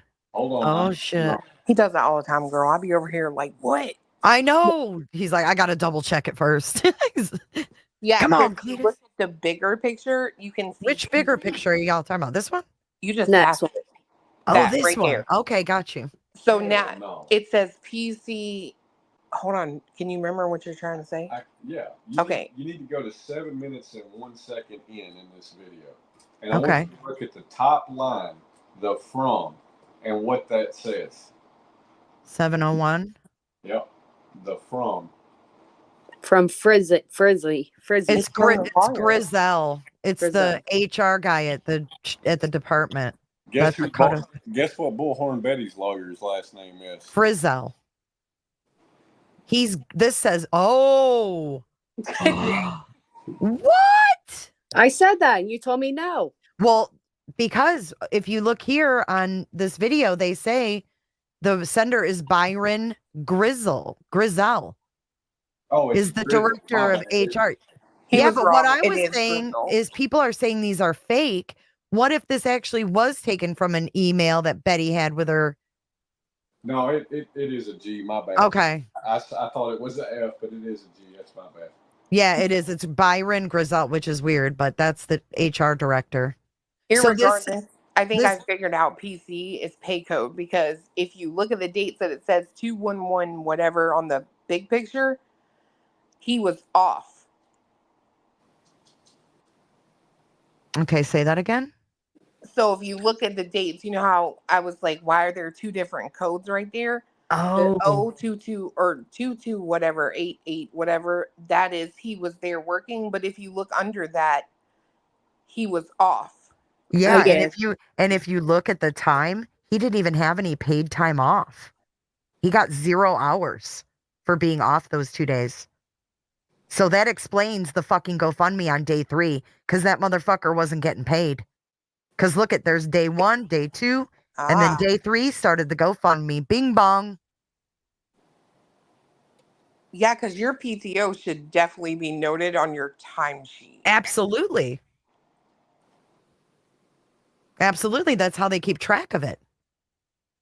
So Kodo says the PC is computer, station he was at, computer 2, computer 3, and computer 5. Why would they name computer See underneath those numbers, Clue? How it Yeah, says but 4? 5 is also up there on 0228. That doesn't work.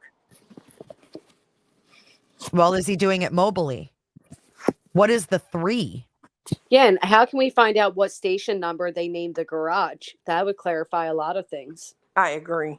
Can you ask Mrs. Jones any of these questions? I just don't know why you'd have the same number for 2 different computers. You know what I mean? But I could be wrong trying to look at it. 4, Okay, 5, wait. It 5, says right 3. here, total hours are tabulated as positive values, including long-term life, or what's this? What's LWOP? Leave without pay. Leave without pay, AWOL, and Is that with family? and MWOP Medical. TD to date. Medical without pay or maternal without pay? So I would think it would include all of his time off, and it doesn't seem like he had any. So that would explain why Sarah started that GoFundMe after him having 2 days off and not getting paid. I agree, because it was, well, I don't know how they do their time off, but I mean, it was really at the beginning of the year. But I mean, if Did you he think not about work it. enough hours? But to- is that why everybody pooled in and supposedly donated? Which I never did ask Mrs. Jones if that was true. That could be. Because No. remember, we heard that they all pooled in their leave time to give him time off because he wasn't getting paid. And then we were like, what the hell? He's got this GoFundMe for expenses. And then he was gifted overtime or gifted people's paid time off. I would like to know if they have the option on it, like an app on their phone to log in and log out. Oh, I'm sure. Because like if you're not, let's say you're off for a couple days, like you got to be able to put your time in to get paid before payroll day. You know what I'm saying? He's responsible for these records. So it would be up to him to put in, I'm off, and let them know he's off, like absent without leave or whatever the case may be. So in the very beginning, I remember sitting here and basically working in the garage, right? If that is true, if that's what he was doing, they may have to have security out in the garage, right? But I do remember very early on there being a suspicion that he was under investigation for contraband, which could have put him in the garage. Because remember that one video where he says, I was in the garage at 6 o'clock. Yeah, when Chris called. Well, he meant he was talking about the previous day. Oh. Yeah, when he went into work on the 25th. Oh, which Right? maybe that morning they brought him in for the meeting, the 7 to 7:30, to confront him. And then maybe these days off are not him taking them off, but maybe he was put on administrative leave while they do an investigation. Well, I just can't imagine they'd have let him work that night, though. You know what I mean? True, after having a meeting. Unless they couldn't replace But him. it is union, dude. It is union. And they have that's true. They have to go through more hoops. I don't think they can even be terminated Mm-mm. when even if they're under. But what they could do is move you from where the inmates are to the garage. Correct. Like desk work type thing where they move cops to desk when they fuck up, right? Yep. So That he would was make in the sense. parking garage. He came to work at 6, he said, which would put Katie and Sebastian at the roadhouse or getting ready to leave the roadhouse, possibly on their way home ish, right? Same time frame. So coincidentally, he's in the parking garage at 6 p.m. while they're still, out and about on their way home for a whole hour. Why? Well, if you listen to what Seth keeps saying, he does keep saying my truck was on camera. He doesn't really say he was on camera. Yeah, it's weird. Really? I thought he said that there were 70-some inmates that could verify. He did. He did say that. He did say that. But I have heard him say now, like, my truck was on camera. And I'm like, oh, that's weird. to phrase it that way. No, that's super weird. All his caps say security on them. Oh yeah, he's one of those. Okay, So so he got in Bullhorn Betty, trouble. He got in trouble for wearing his uniform at the search. he should get in trouble for that. And remember, he got kicked out from hanging at their search Command center? Command center.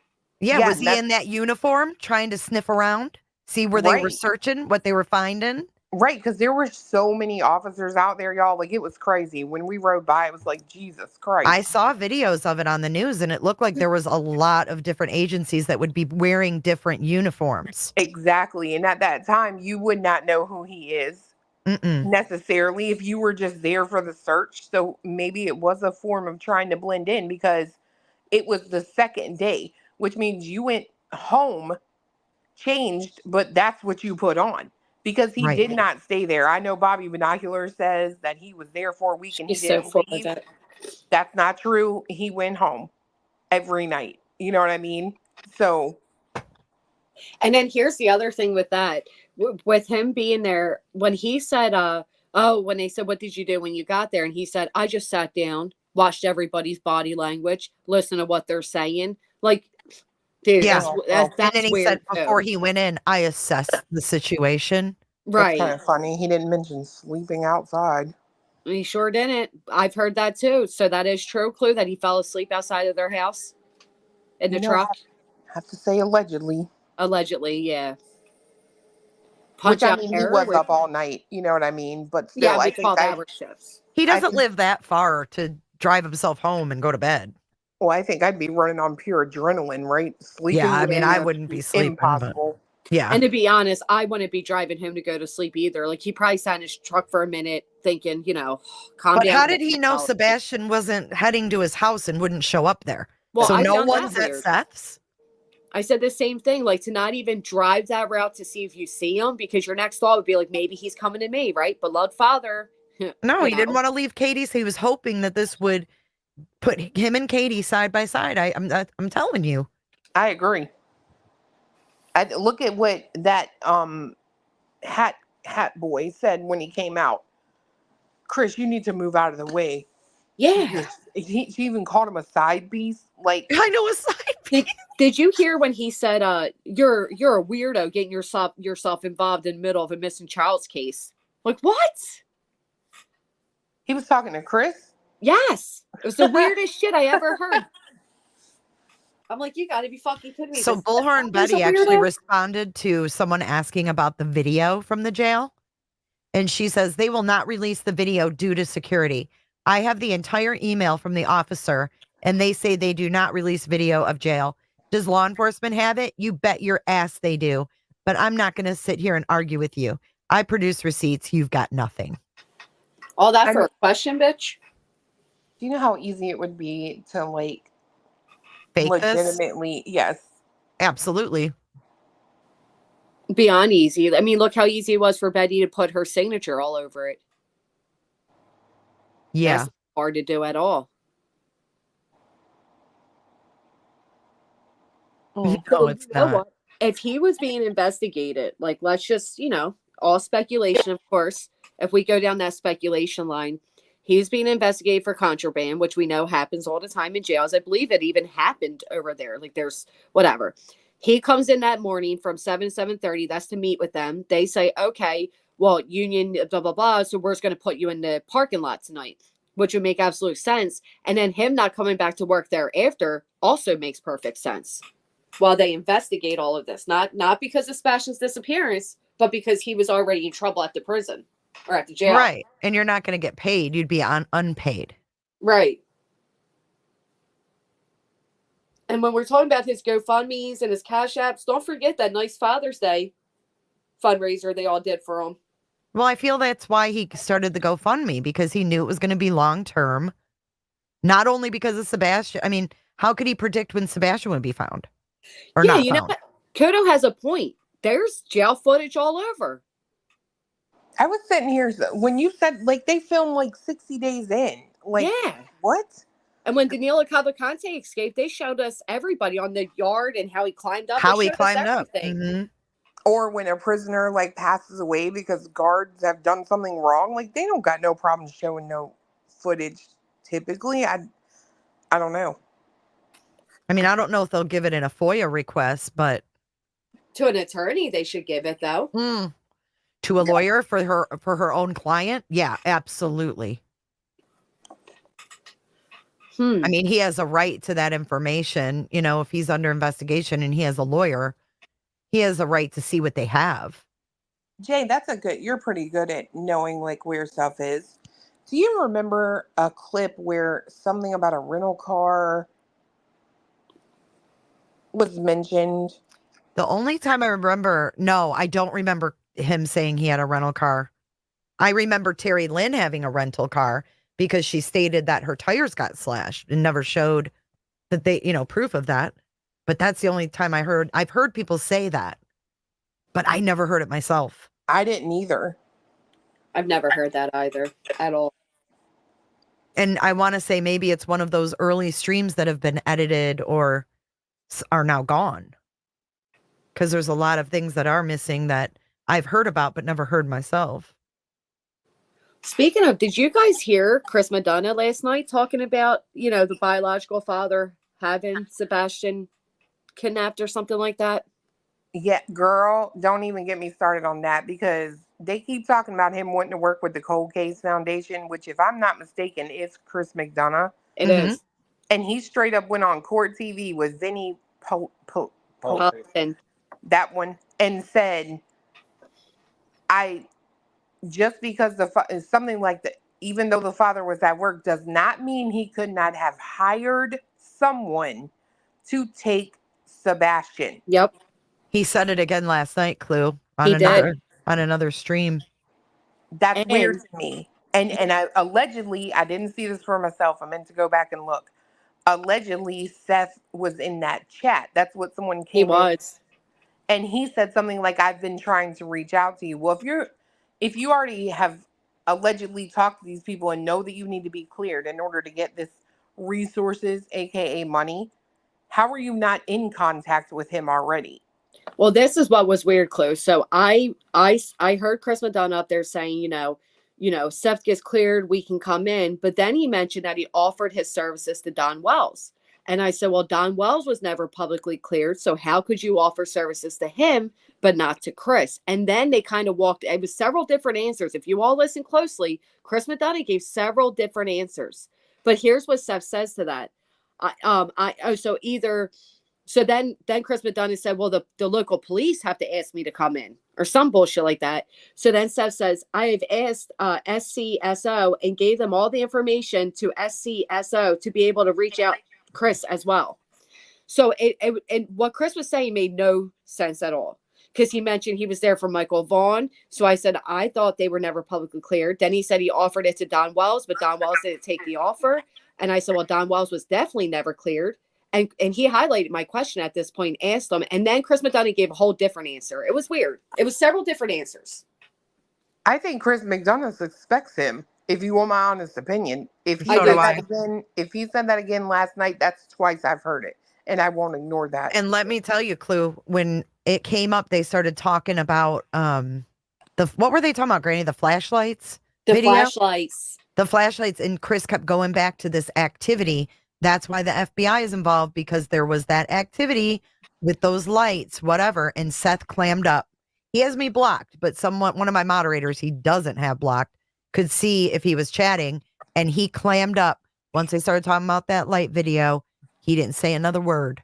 And then myself and many in the chat were saying, well, he's in here. He also has me blocked too, weirdo. But they're like, he's in here. Why won't you clarify and say to Chris Madonna that that is a trash truck, because that's what you keep saying. And then somebody was like, oh, he took that back. He no longer thinks it's a trash truck. Well, then go up there and tell that to Chris Madonna. Put a one in chat if you're blocked by Seth. He did do that. He did go back on that. Oh, he did? Yeah, because I remember him saying that's what they say it is. Oh. He went back on that. He went back on how happy he was that he got proof of life because he saw Sebastian, at home or whatever after Texas Roadhouse, and then later he goes back on both of those things. And if I'm not mistaken, he said both of those things right outside the TBI. Yes, after that on meeting. Fox 17 on March 17th, if I'm not Correct. mistaken. Wow. Wow. Yeah. So speaking of the lights, we have another video made by Koto, which is awesome. She's trying, look at, so they, you know how the mob crew now says they see a freaking car? I know, Cletus, Yeah. you've commented on this and it pissed you off. They're saying they see the outline of an SUV and all this bullshit. Well, it's not that it pisses me off, right? Like it's not that it makes me mad. What frustrates me about this is just like the Linda Lane situation in Idaho. We're looking so hard at something to try and see something that we fail to see what is there, right? There are lights there, obviously. I do agree that one of them on the right is a stationary light off of that house across the street. I do agree that it would look like maybe there's something, the second one is moving. I don't know, right? But at the end of the day, trying to put a car in there, when I'm looking at a Google photo and I see a tree, I see a drainage culvert, and I see a light from undoubtedly a car that seems to be hitting both. I don't understand why we're trying to fit a car in there. That's what frustrates me, because there is a reasonable explanation from just looking at that overlaid on top of a Google Maps image. I agree with you. A lot of people blocked in the chat by Seth. So were you guys around during the Chris Watts case? No. There was a whole shadow debacle there too. And the one shadow is true. You do see the shadow of, God rest her soul, Bella. You see her shadow. Chris bends down and picks the little girl up. You do see that. But then it turned into, look, you can see the outline Nicole Kessinger. You can see Nicole Kessinger holding one of the little girls. Look, there's her purse. There's her ponytail. And it got to the point where you were seeing shit that was non-existent. It was a whole thing. It was insanity.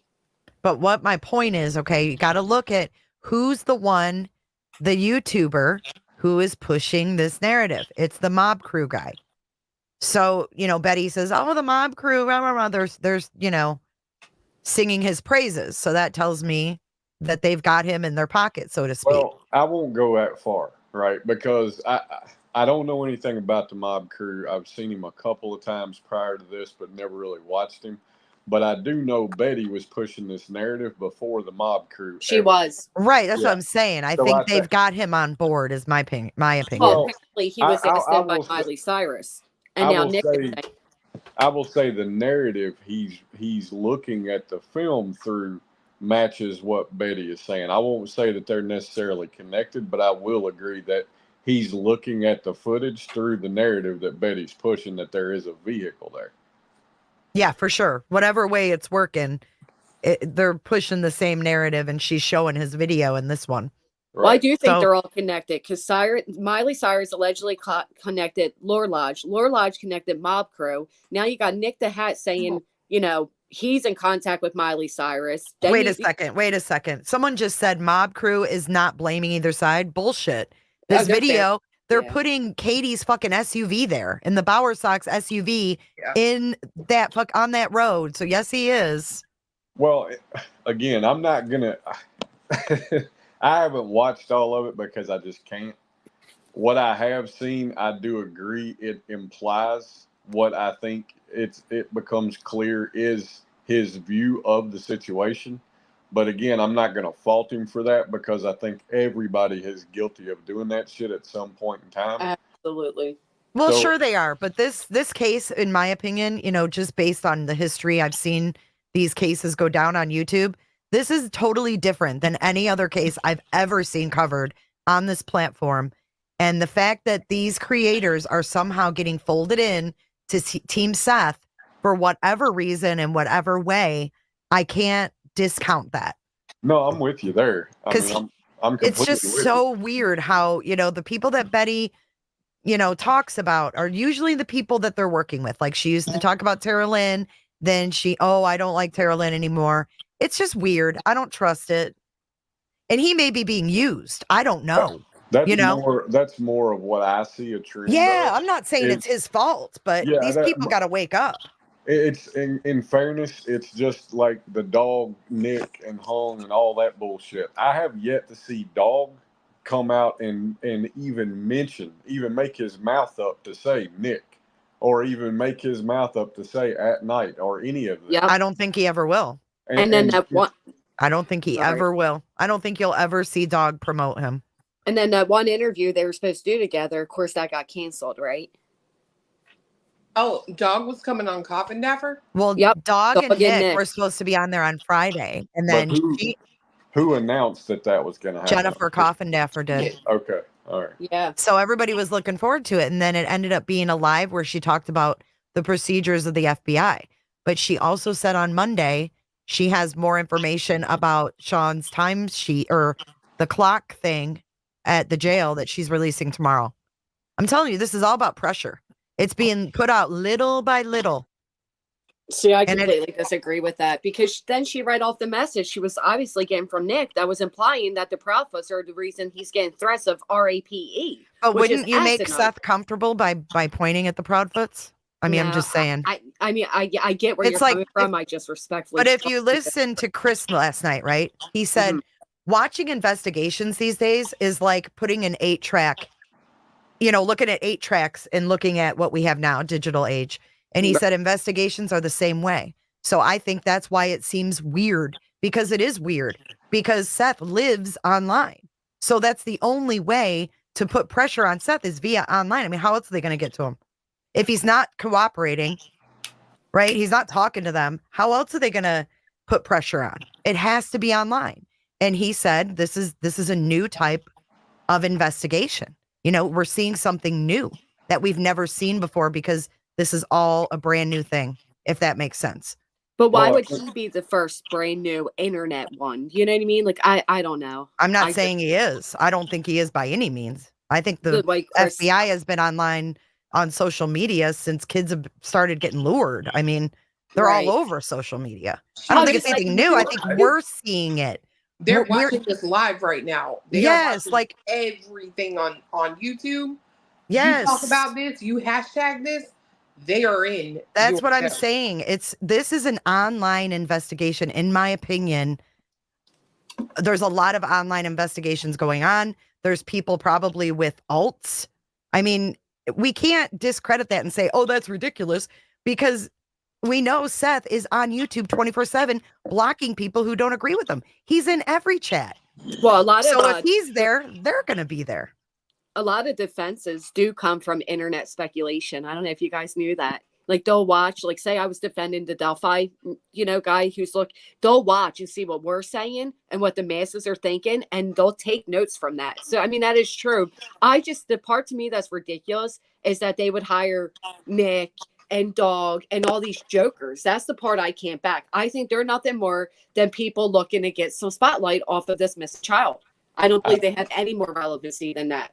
How do we know they've hired them? Well, and the other piece of that is when I look at this from like a 30,000-foot view and kind of look back on it, and some of the same tactics that have played out that are being played now, it's almost as if Tony came in as a legitimate resource, and then pressure started getting applied on anybody that went at Seth. That didn't pan out. Now there's a new supposedly legitimate resource that's putting pressure on everybody. And, my question is that going to pan out, or is it legitimate at all? That's true. Well, and here's the thing. So Nick came out and said they were hired, and it cost, up to $500,000 for their services. But then Hong the other day said, we're not getting paid for this, when he was going at you, Clue. So which one is it? They contradict themselves a lot. I don't know, but have you guys noticed a shift in pressure? I mean, we have Terrulyn over here losing her mind. We have Seth not getting any answers from the jail. I mean, I'm seeing pressure left and right. But they're old That's emails. what I'm seeing. They're old emails that just came up. And I up think now. that I don't know. I just think it's part of a plan. And I think we need to really pay attention to the pressure that's been being put on little by little every day. I mean, Jen Coffindaffer has something she's going to release about Seth tomorrow. And he's waiting to find out what the fuck it is all weekend. Right, but know already. Would they have somebody like Nick come out here and I mean, what they're doing I to don't the know. Proudfoot I isn't don't know fake. Nick. I just know him from YouTube. I don't know Right. Nick. I don't know what he does. I don't know what he's involved in. I don't know if he could be a distraction or if he could be saying things to make Seth feel comfortable. Because if Seth is told, hey, you're our number one suspect, he's going to put his back up. I mean, he's not going to talk to anybody. But if he feels like people believe in his narrative that he's been pushing since day one, that it was the Proudfoots and that there's abuse going in that home, I think that Dog the Bounty Hunter could have gotten involved because back in April, he did a podcast with that girl, Lauren Conlon, right? And he was told all these bad things about the Proudfoots, that Sebastian, was abused there and all this stuff. And he publicly said, you need to look at those parents. Something happened inside that home. Now, if you found out that the dad was playing games and you were a public figure, would you not want to get involved to find justice for this kid? I would. I'd be pissed that I was given wrong information and there's a public podcast with my name accusing the Proudfoots. I would definitely get involved in putting some pressure on the motherfucker who did it. And I'm just looking at it from a different aspect. But that would piss me off if I was fed garbage. What I find funny is with Dog, he doesn't really, when he was saying all that stuff, like, we're going to find you, we're going to figure out who you are, he doesn't necessarily say who he thinks they could be. No. He could have been addressing Seth at that moment. It's all cryptic. And then you talk about a custody battle. Which that's the second time I've heard that. Tell me that is not insane. Because you know who else said that? The people that the person that they were trying to work with, Chris McDonough. He used the same freaking phrase. Yep, you're right. And Coffin is not pro Seth. She's pro Sebastian. She always highlights the victims. Harmony Montgomery, I mean, you guys are not giving her enough credit. I know people don't like her and don't agree with her opinions. Like, but Jay, she's up there saying, and Chris Proudfoot called him a retard and sprayed him with a power hoser, and he had to sleep in a garage. Like I said, I feel like this is all part of a plan. That's all Seth's narrative. All of that shit came from Seth, and they're putting it right back in his face. We know no one was sprayed with a power washer. We know that was a fake neighbor. Right, she's not putting it out there because she thinks it's true. She's not dumb. She really is. She's not dumb. I don't think the woman's dumb. I don't think she's dumb either, but I do think, no, actually I disagree. I think that she doesn't do actual research. She listens to whatever she's told. But for your opinion to be true, that means they have to knowingly and willingly put the Proudfoots under this much stress and harassment. Okay, but you guys have to look outside the box. Have you ever thought that as an ex-FBI agent that she's put in place on social media for a reason? She's been ingrained in X for years. Jay, remind me to email you because the fact that this fake neighbor spreading those rumors actually still very much has ties to Seth. Oh, really? Oh, yeah. So I don't doubt that at all. See, but that's messed up. I just find it hard to believe that they would intentionally put. So I think that they would be a little more relaxed and the allegations they're making. Imagine being the Proudfoots. Even if you knew this was all part of a bigger plan and all, the audience doesn't. So if they told me this would help locate my son, absolutely. And I think Katie would do whatever it takes to locate her son. I really do.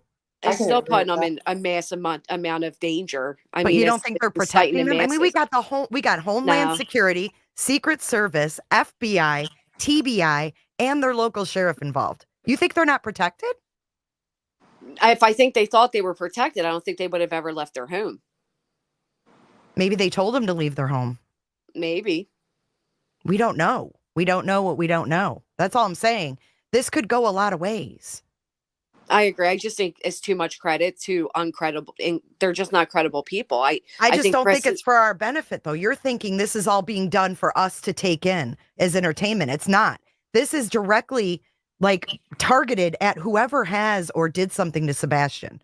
None of this is about us. We're making it about us. It's not. Because social media is for the viewers. Right, and that's where I got to disagree with you, Jay, because in all fairness, nobody that is publicly talking about this case that's in some official capacity carries an official capacity except that of media. Jennifer Coffindaffer is an ex-FBI agent. Right. Whatever she says is done so in a way that's targeted toward her audience. If Right. she was trying to put something out that was beneficial to the case, why would she talk about it on Friday and say, I'm going to put it in my next release on Monday? That's a media move. Yeah. It could be seen as a media move, but it can all be also be seen as a tactic. And I think that putting pressure. I do get what you're saying. I mean, and that's where it's a slippery slope, right? That's where these two worlds are colliding. And that's what Chris M was explaining last night, is that you have social media and you have investigations going on social media, but you also have just the regular people watching. You know what I mean? And that's fine. If everybody thinks I'm a conspiracy theorist, I don't care. I see a bigger picture here. No, a lot of people agree with you. I'm not there with you, respectfully, as you know. Doesn't mean I'm not. I try to see it from your perspective. I just, again, no. And I don't. Well, about her position at the FBI, I don't think she had to be some, high up agent to go on social media and be given information to put out a narrative. I don't think that takes rocket science. Any of us could do that. I just think she has the connections to be able to do so. And that's right, just what I think. All right. So I can agree. If we get on if we're talking about Jennifer and Dog, sure. But to believe that they hired these two nimwits that can't even figure out what Katie and Chris's name is. Who says they hired them? Right. Well, because they're part of the quote unquote team, right? Doesn't mean they hired them. I could be part of the team just because I'm putting out information. If you're saying it's like a bigger operation, then they'd be part of that operation. Not necessarily. But that's where it all ties in, because they're how do you know they're not just giving info to just distract? I don't even watch Hong in them anymore because it's not directed to me. It doesn't make sense to me because I'm not the one that did anything. Right, but I just think that's just my opinion. We're not going to agree on it, but I think there's a bigger picture, and I think that we're going to see it unfold. I really do. I hope you're right. I'll just say that because if it gives those answers to where Sebastian is, I pray to God you're right. But in the meantime, I don't. And sometimes Dog the Bounty Hunter, he doesn't always physically get involved, but sometimes because he has such a big platform, that just him speaking out puts pressure. I personally I personally hope you're wrong, and I think that's why it's so hard for me to not get down with it, because this is the way I see it. If what Chris McDonough said about investigations are being done online on social media, then we're in a sad state. Hey, fucking man. Because this is nothing but a circus. And if this is how we're progressing as a society, is to make every situation that gains any kind of media attention, if we're going to investigate it by making it a circus, then there's no hope. Well, and I think that's what Chris McDonough was saying last night. I mean, he kind of alluded to this is it's like a experiment. They don't know how to do. I mean, how would they know? None of us know how to monitor social media. They didn't have insight, so they have to try different things, right? I'm not saying this is for a fact Nick is part of their tactic. I don't think Nick is in with the FBI at all. No, I don't think that at all. Right, That's but social him way media is too much not fucking new. credit. Absolutely, we definitely agree on that. But social media is not new. I mean, social media has been around for how many decades now? No, but I mean, investigations are fluid. Like tactics to solve crimes are fluid. They're always changing. There's always new things popping up. There's always new ways you can get, a suspect to talk or to put pressure on or get someone who knows something to come forward. Right. I mean, the FBI came out with this $50K. It didn't. 2 days went by, nothing. Then we had the other $50K added, still nothing. Right? They have to continue putting pressure on. No one's speaking. But I also feel like they put out that $50K and put that importance there because they have an idea. Well, and when you say no one's speaking to who? That's where I have a question. Coming forward saying, hey, I have information where you can find Sebastian. I want this reward. That's what I mean. We wouldn't know if they did unless they came to social media. Like the FBI is not going to. Well, if they would have found him, right? I mean, if they had information, they would have been able to prosecute or they would have found him. Because it doesn't say just for information. It says to the whereabouts or the arrest of who did something to Sebastian. So that the case would have to be solved in order for us to know. I will say the wording on that flyer for me personally makes me feel like they think someone has him and they just don't know where he is. Could be. Or they could be waiting for warrants to come back. I mean, digital evidence took forever in Kohberger's case. 6 months plus for some of those warrants to come back. Yeah. Go back to what Seth said. I think he's in a room right now playing video games, not aware of the news. Doesn't even know we're looking. You're not asking the right questions with a smirk on his face. And, you know, that's always a possibility. And it sounds like that's what Chris twice now is leaning towards. Chris also said he's never seen a reward like that get paid out. Did you cut out at the end? Did she cut out for anybody else or just me? Get paid out, she said. Oh, Chris yeah. also- He said he's Chris never also seen said, one get yeah. paid out. Yeah, that's true too. So it's kind of like bait, like dangling a carrot. And who wants the Who's money? going to bite that? Right. Who's going to bite that if they know it's not going to get paid or most likely won't? Yeah, that was kind of reckless for Chris to really say, to be honest, because if that was the bait and he's like, oh, you're not going to get it. Yeah, it kind of puts doubt, right? Like, oh, fuck it. I'm not going to get it anyway. Why put my ass on the line? Well, Why I mean, even bother? he pretty much did the same thing Seth did. He came out on the news talking about, but at the same time, FBI has to verify all those tips. And it's like, why in the world would you discourage people? Thank you. Like, everything he does makes no sense to me. Everything. Because Nick was saying that too. Oh, while you're calling in tips, Sebastian could be dying in a ditch. You could be the reason he's dead right now. And I was like, you son of a bitch. Well, remember when he said in that one interview, Barbecue just played, it was like the extended version. I think she sent it to you, Clue, where he says, he's probably, I don't know, he had a friends playing video games or whatever. And he's made mention of homeless encampments, and so has Taco. That's too funny because I do know of two friends of Seth's for sure that one may have moved away, but the other one we have not seen at any of the latest vigils. The godparents who have. Oh. Remember they mentioned him having a god brother, that he was all excited to go. He was going to go to online school with the god brother. Yep.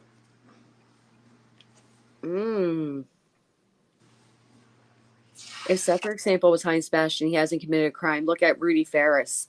People keep mentioning these different cases like that. That would be wild. I mean, what I go back to is, and I know it's not nearly on the level and people get mad, but what happened with John and Kate +8? When Kate put their child Colin in that mental health place for months and wouldn't tell John where his son was. I and know. the kid had to sneak a letter out. He was zip tied. She would zip tie his hands and feet together. Horrible what she did to him. Mm-hmm. But the biggest takeaway being she wouldn't tell John where Colin was, and neither would the police. Like, nobody was able to help him for whatever reason. Thank God he finally found him. But, you know, so, I mean, Uvalde months back said they believe Sebastian's in a school in a different state. Well, it's funny because when Truth first was calling in to my show right before he had his own channel, he was talking about these wilderness camps, right, that they send these kids to, and they don't get to contact anybody on the outside or whatever. And for me, I thought it was crazy, right?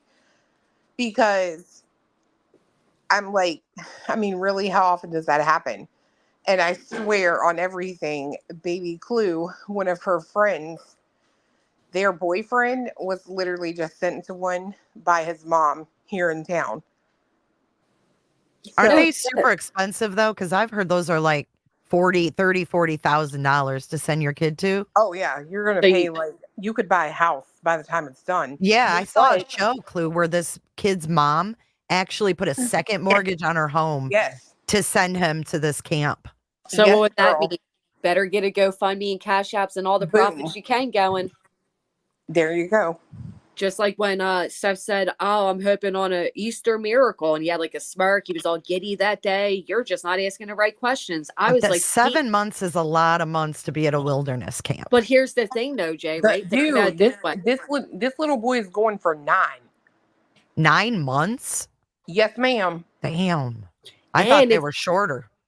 If you think about it this way too, right? When Seth was saying like, "Oh, Easter miracle," and he's all giddy and all, what if at some point Seth planned on, he was going to find Sebastian, and then this got so big, he got so popular, more eyes were on it, and he had to change plan. Maybe that's why it's longer. Lori Facts Not Feeling said, I sent my daughter to a place in Utah 13 years ago. It was $62,000 for 62 days. I don't think Seth is paying that kind of shit. No. They're high. Well, that's what's funny too, because when that picture first came out with that little boy in North Carolina, right? Yeah. We started looking at the like camps around there that he could possibly have like been put in, and maybe they like had a field trip that day or something. I mean, I'm like, we like dive on this, you know what I mean? And the dates actually worked out, but it wasn't a picture of him, right? So, well, that photo looks so much like Sebastian. I mean, it was eerie. I was for sure that was going to be him. And who went to investigate that? I think that thing was, I think that picture was fabricated. And I think it was fabricated. Yes, I do. And I'm putting my tinfoil hat on again. Fuck y'all. I think it was fabricated by Seth. Absolutely, I do. Well, and he told Terry Lynn that he knew for a fact that that was Katie's aunt in that photo. And when he drove there, they said, oh, you can't see the footage. Probably because there wasn't any. You might not be wrong, Jay, because remember Nick Barris, who, like him or not, I do think he does get a lot of insight to this case. You know how the cops and like the media work together? Yeah. He was the one that came out and said it was an AI generated photo. He sure did. And you know what? He sits down with Davidson County Sheriff every month and does a little podcast with them too. That was interesting. I saw that. So yeah, he's getting information. He's able to sit down with Eric Craddock. He definitely has a very good rapport with law enforcement. And I think that shit was fabricated. And I think it was to get a rise out of Katie and get Katie out of the house thinking, oh, let's drive down there. Come on, Seth. That could be our son. He drove down there with Michaela. Yeah. And you notice the Proudfoots didn't leave their home. You know why? Because they probably knew it was fake. They're talking to LE every day. That's what Chris said. I remember Chris coming out right fast saying that is not him. You know what I mean? Yeah. I do too. And then, because I remember everybody, I said, and then Seth shamed them.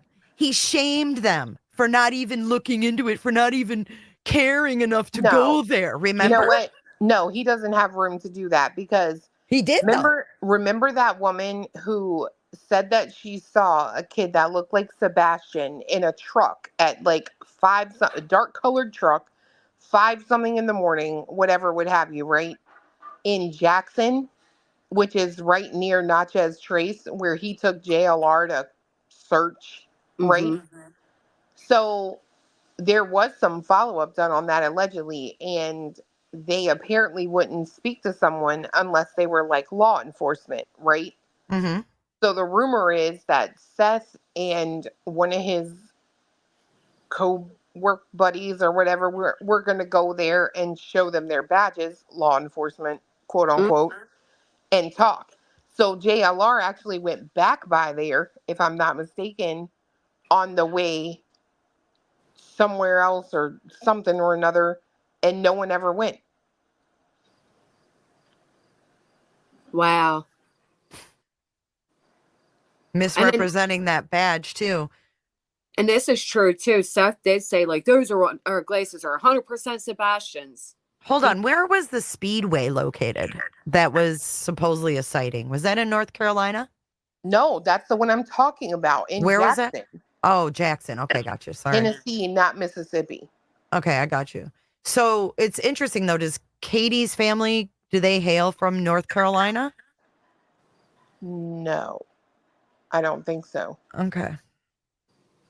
It's just interesting that he told Terry Lynn that's Katie's aunt. And then they release this photo that shows Sebastian and some woman that Seth is telling Terry Lynn is definitely Katie's aunt. It's just more of his narratives. I think all of these weird things have stemmed from Seth and fabrication. Well, you got the pants, the glasses, all the things they're finding comes from somebody who's associated with Seth, right? And then it was weird when Seth made that statement about just drop him off at a gas station. And then at one time he went on a Pascal's. He was at the gas station, a little giddy. Mm-hmm.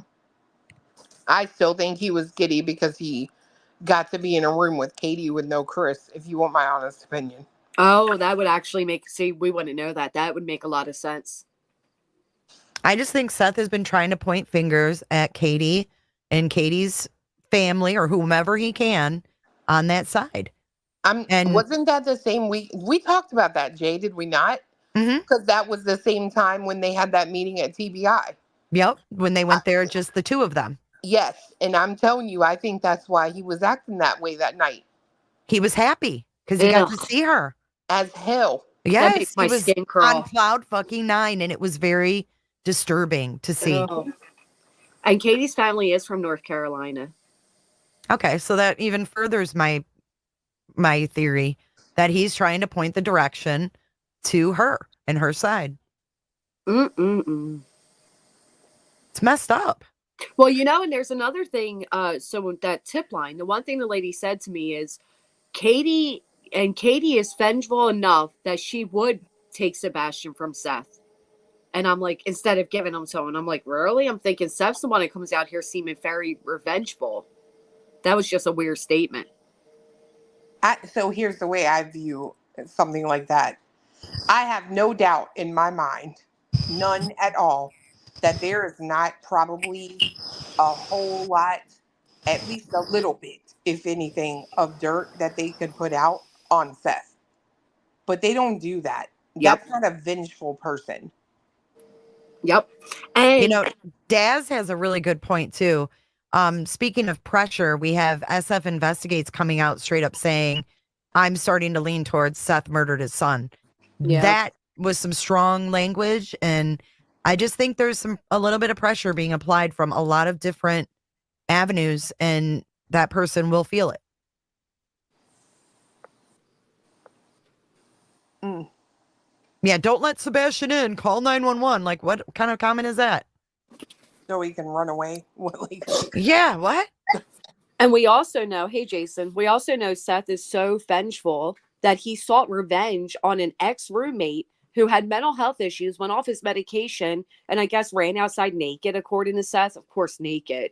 Made them get kicked out of their place they were renting. And 10, I think it was 10 years later, he comes to a pizza shop Seth's working at, and he puts pubes, spits in it, rubs it on the floor to give it floor spices. And the guy even told him, like, oh, I'm doing better. I'm back on my medication. Apologized for having him kicked out. And he still sought revenge on him and sat there. Nasty. Yes, and laughed at the idea of this guy enjoying it so much, saying it was the best one he's ever had. I mean, that's I didn't evil. see that. Was he still laughing about it like when he was talking about God, it? Oh, yes. Oh, I didn't see that one. Yep. Yes, girl. He was so happy with himself. And Ew. I think it was 8 months later, either 8 months or 8 years after. Yep. Yeah. Kodo pressure breaks pipes. Yeah. Listen, this Georgia has a good comment. What about the lady that traveled to the place where that pic of Sebastian was taken? She stated when she got there, she was questioned by police and had to show her ID. Do y'all remember that? Yes. Yes, I played it on my channel because she went down there and asked about it. And then they said, come back here. They took her in a back room and they asked her for her ID, and she was surrounded by agents. Which is a little weird.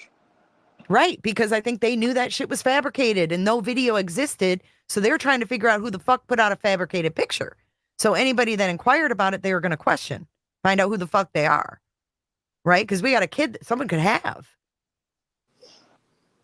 But if they thought it was AI generated and Seth ran down there with Michaela. Right. They want to know who's coming down to play this little plan out. Right. Who's trying to make it look legit and who's not. because the Proudfoots didn't leave their home. They're like, we know that's not Sebastian, or we know that's not real. Either way. Because you know damn well, if Katie thought that was Sebastian, her ass would have been down there. So we have this lady going in there inquiring, and they take her in a room. There were agents there waiting I for wonder people. if that happened to the clutch, the whatever. I know it's not nuts. That's what I always say. I know that's not right. Pearls? Pearls. Pearls, yeah. He went down there. Remember? Did he? Did he Yeah. not go? Yeah. He did. He did. I wonder if he went in and asked anything, or if he just drove through. Yeah, I don't know. Well, I know he got out and he was walking around, but I don't know that Oh. he went in, right? Yeah, I don't know that either. The mother, so, okay, I'm so glad someone said that. The mother, I swear I got an email. Y'all know how I am with that email stuff. But I swear I got a message from a woman who was like, I am the mother, and I just really don't want pictures of him online. Da da da da. But I swear in that email she had sent me more pictures proving that that was her. I'll have to go back in my email and find that email. Definitely go back and look, because that would prove it's not AI. It was actually a child. Like I'm telling you, and it was a long. I don't do good with long messages. If you tell me what you need in like 5 sentences, we're Gucci. But this was like a novel. Yeah, I'm a scam reader too. I'm like, okay. There are definitely more pictures because I saw people post more pictures. It was like a family Christmas picture with like him and other family members. I didn't want to talk over anybody, but I've been in here for a minute. Yeah, I'm sorry I didn't say hi, PJ. I apologize. No, well, I'm out here walking the dog, and I didn't want, because it sounded like I might be like getting a lot of feedback, so I just muted. But then also I didn't really want to just chime in. But I had a couple of things to add. When Brooks did that interview with the supposed neighbor, Terry Lynn backed her up and said that that was what she heard too when she went to talk to the neighbors. Which part? That the power alleged wash thing? abuse. I don't really think she specified, but she said that is the same neighbor she talked to or something of that. Like, I'm very bad at retelling stories exactly how they got told, but it was something to the likes of, yeah, I talked to the neighbors too, and that's what they told me also. Damn. I wonder if it was the Bobby one, because if that's the case, then they got some history. They're friends, if you will. And then Katie's side of the family, there are some that are directly in North Carolina, and I believe the aunt is one of them. But when you look at Virginia and North Carolina, there's a certain part where you can kind of like step over and you're in the after the line, like you're in Virginia. So it's like they're kind of connected together in one area.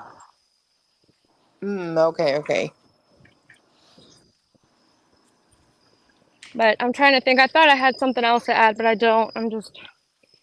I don't know. I'm trying to be helpful, I guess. This has become such a shit show. I don't even know. Like, are we even helpful at this point?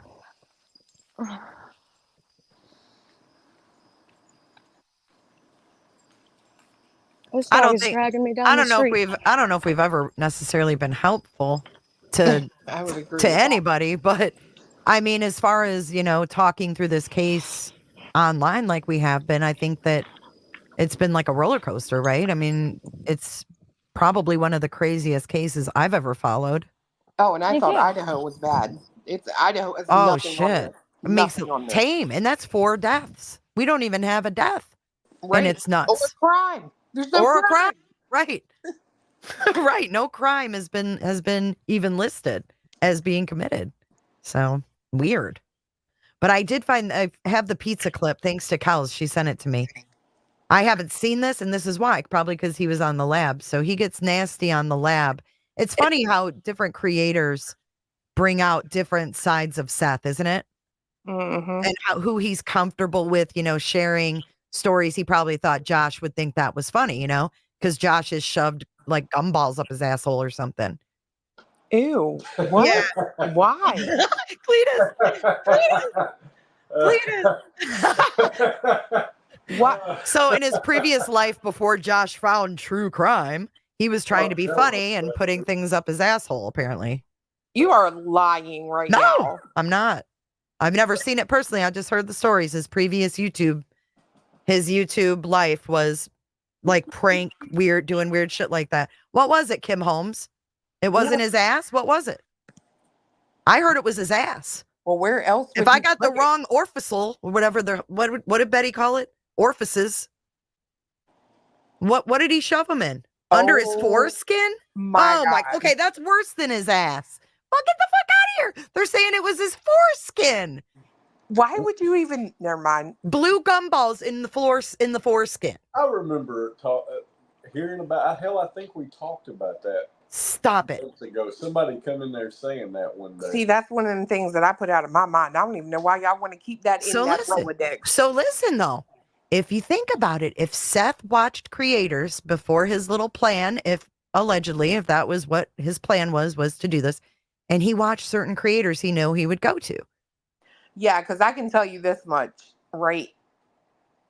That guy don't like me. And I'm not talking about because I got online and started like just being like, I personally don't think you're actually a good person.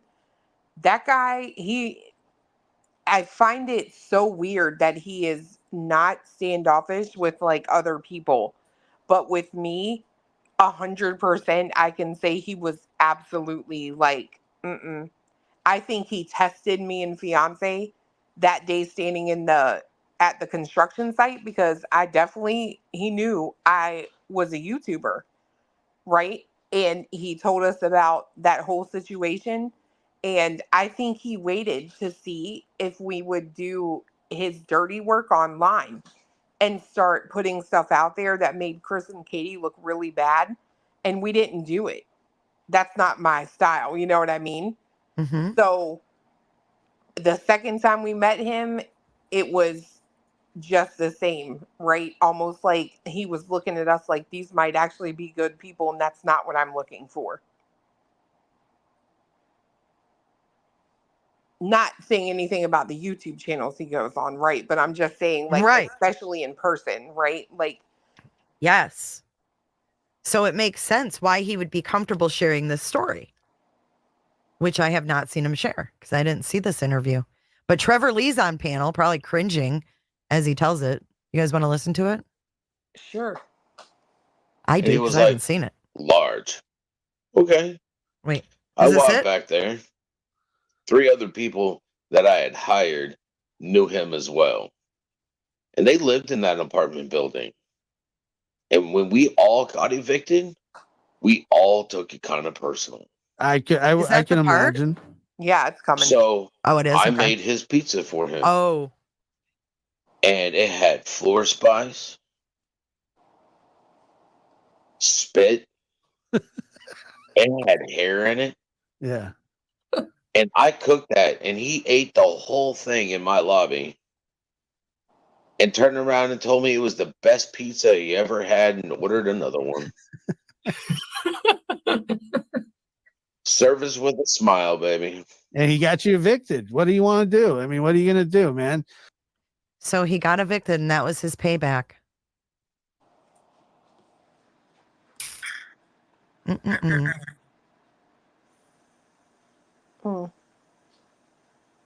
Plum nasty. No, that's disgusting. Like, that's so gross. But, ooh. It is sick. He said pubes. I didn't hear him say pubes, but yeah, I mean, that just shows his level of holding a grudge. I mean, if you got evicted, what'd you get evicted for? Seth, not paying your damn rent? And that's somebody else's fault?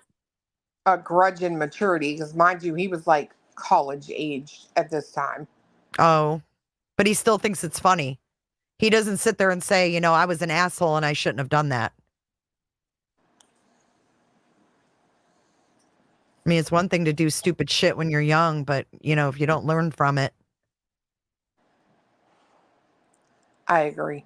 And to sit there and watch someone eat, I couldn't do that. I really couldn't.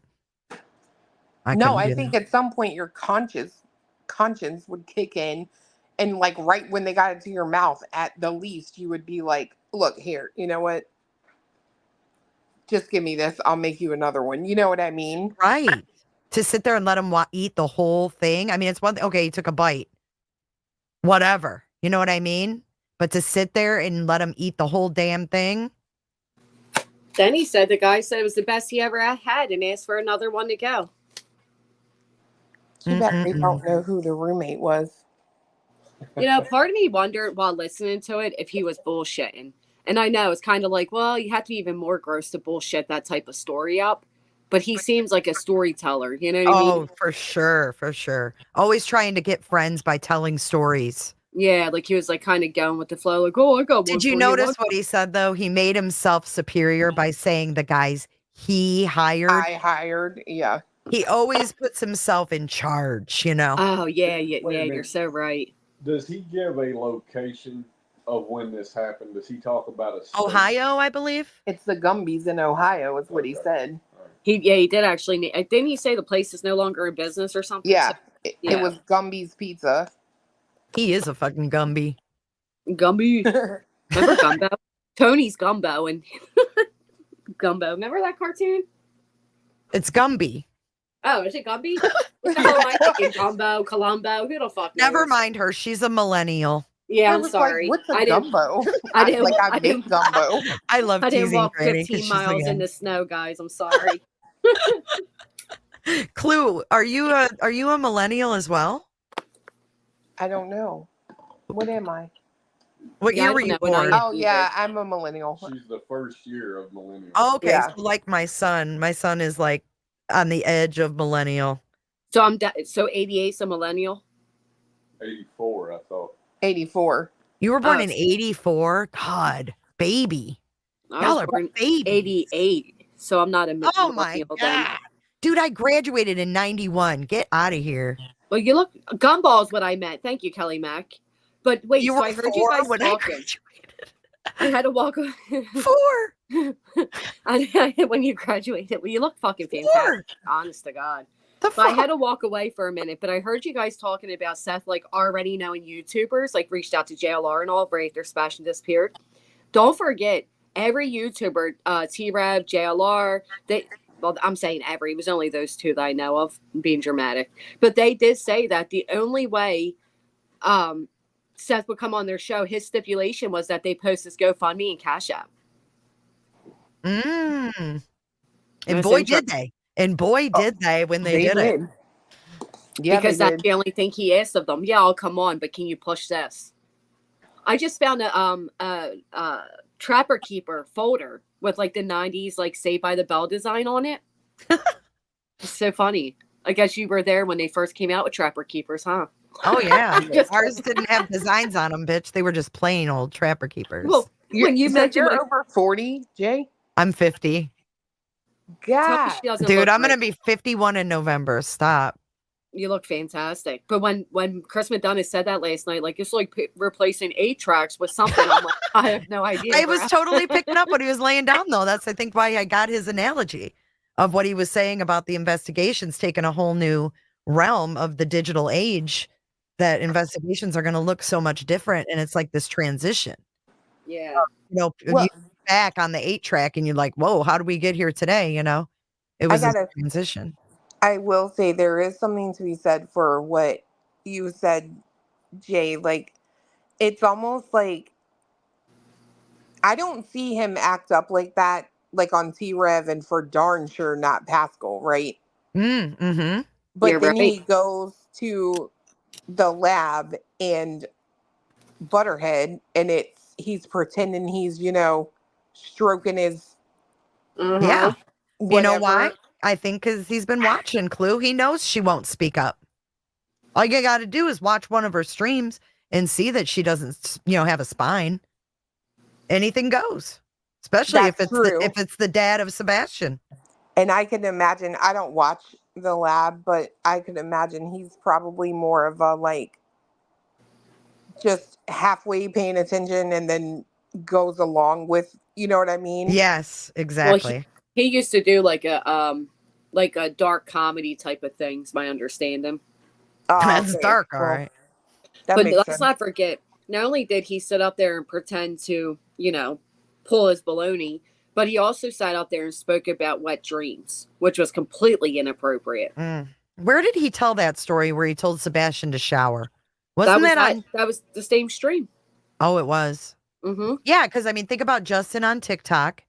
He acts a certain way there. He acts a Mm-hmm. certain way on the lab and on Butterheads. And then he more professional side on Pascal. Like even Tony wanted to get him in the collared shirt. Yep. Yeah. He reads the room. He does, and that's the He ain't sign. stupid. Look, I'm telling y'all, that's the sign right there of a master manipulator. Yes. You're right. Yep. I think he has been a master manipulator his whole life. He's a groomer, guys. I agree with that. That's what grooming is. It's manipulation 101. Look at Maddie Soto.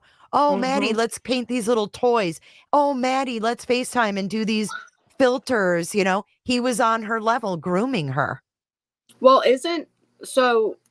don't some types, because I've heard he has Asperger's and I can believe that. Don't some types of Asperger's do that? They kind of like mimic the behaviors they're around.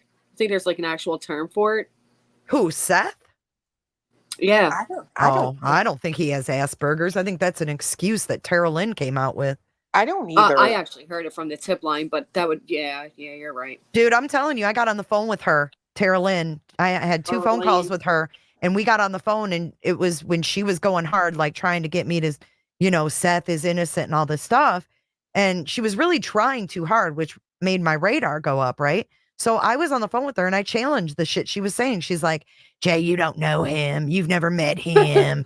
And I'm like, look, I don't need to meet the guy. I have a gut instinct, and what I see and what I hear is enough for me to know that there's something wrong here. And she's like, well, he's got Asperger's. And I'm like, if he had Asperger's and he was disabled, he wouldn't be working with inmates. I mean, we got to use our fucking common sense. The dude ain't disabled. Well, I don't think Asperger's is enough to prevent you from getting a job as a jailbird. Well, if it clouds his judgment, it is. Okay? So That's if true. he has bad judgment, what are you going to do? Open the door and pull a fucking Casey White and let him out? I mean, you have to be on your game to be around inmates. That's why I'm not a shocked joke. he's allowed to have a ponytail, to be honest.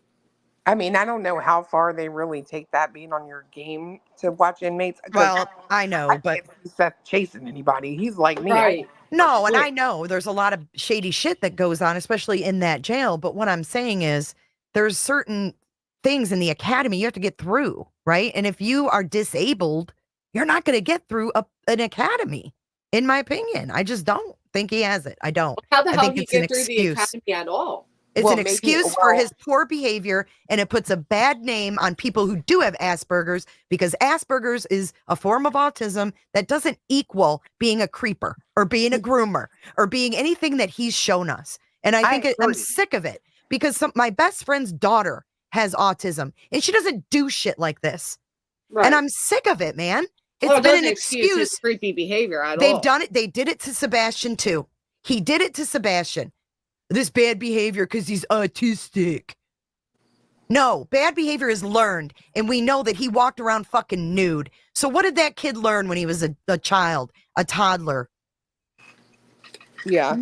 This whole Asperger's thing is a fucking excuse, and it pisses me off. And I mean, he did have to have help, right? When he was trying to get that job, wasn't there something said about that? Like, yeah, Chris helped him. Well, I think Chris said he helped him get the job, but then do you remember when Chris said, Seth called him and said, I can't do this. And Chris said, pull up your big boy pants and get your fucking ass to work. Yeah. He's There's a no lazy way. fuck. That's not autism. He's lazy. Oh, yeah. I think Momming It Up or whatever was the one that put it together, that like he's had less than like 5 years of gainful employment, and he's like almost 50 or something, maybe. He's over 40. Like, I don't understand how you get through that much time and not work. Yeah, well, he ran a pizza shop. Allegedly.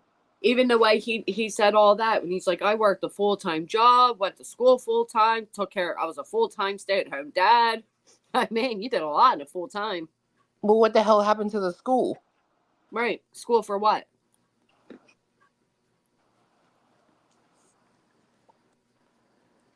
Good question.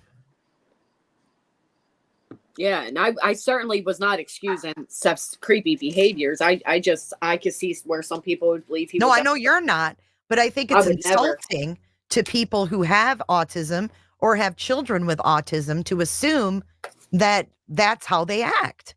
I agree with that 100%. I do agree with that. Remember they said he's just a Southern man. Now that was insulting. Oh yeah, it's Southern That's not gentleman or some shit. Oh, he's Yeah. country. That's what it was, not Southern. He's country. That's how country people talk. Mm-mm. He ain't country. Dude lived in California most of his life. That ain't country. Well, you know what pisses me off more than anything? So people come out and they say, I was at that restaurant. I heard what he was saying to that girl. Every time she took a bite of her burger, I got some meat you can put in your mouth. Every time she takes a drink, I got something you can suck on. And Yeah, sick. everyone's like, no, that didn't happen, et cetera, et cetera. But then you got this recording, I think you just played, of terrulyn saying that she would beat the shit out of him. And he definitely, allegedly, made comments about her titties. So it's like, what? I don't get it, because I could swear terrulyn is online denying any of that. Well, if that's the case, you are just one of them people that has two faces and you never know which side of you you're going to get, because if you're online denying it, how are you talking about it in a conversation over dinner? Terrulyn's a fucking liar. But she was hell bent on trying to convince me that this man has Asperger's and everything you're saying about him is because of his disability. Okay. No. I know what she told me, and she was thoroughly trying to convince me, which made me very sus, because that seemed like a narrative that was really trying to be pushed that she wanted me to repeat And to why? excuse things. Right. Why is there even a conversation that drives it to where you need to make him look innocent? Right. That's what too I much. was saying. Notice that the Proud Posts don't care about public speculation. Matter of fact, Chris said, I don't care what you say about me, so long as you're keeping Sebastian's name out there. At one point, that's what he said. But with Seth, that's been his main focus has been public perception. Yeah, even not on a panel or anything, but in there reading chat. Or even when he's on the panel, looking at what people have to say. Even taking time to block as many of us as he did. Why are you Well, blocking? and you know what? Using the autism and saying that Seth is disabled really makes people who go against him evil, right? It makes us look like we're cold-hearted. It's this gaslighting, just like terrulyn does. Oh, It's all the same. It's so transparent, and I'm just so sick of it. Dude, when I first came out and started talking a little off about him, like, there were people in my chat. I mean, you wouldn't believe the stuff they were saying. And it was like, I got like blocked in JLR's chat because, oh, you're just so rude talking about Seth. And it's like, no, I've met the man. I'm allowed to have an opinion. I'm telling y'all, all that glitters ain't gold. Just wait. You'll see. And lo and behold, y'all see. Yep. Like, I'm telling you, like, it was so bad. I put up many of my videos on members only. I was getting attacked left and fucking right. Everywhere. How dare you speak about this man this way? Meanwhile, they were saying Katie, took Sebastian's life like with confidence. All I was saying is there's something off with his father. We weren't even like directly blaming him for Sebastian. We were just saying,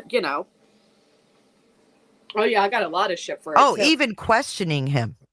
Right? But Chris McDonough comes on and he thinks that it's possible he has his son. So, you know Oh, what? Hey. And they brushed right over that clue. He goes on national TV and no one says shit, right? Where's the outrage for Chris McDonough saying that, Seth could have planned a Because he don't kidnapping? care. But that's what you miss, Jay.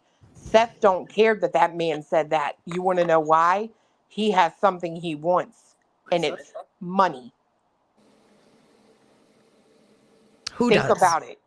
Chris McDonough. No one's gonna go at.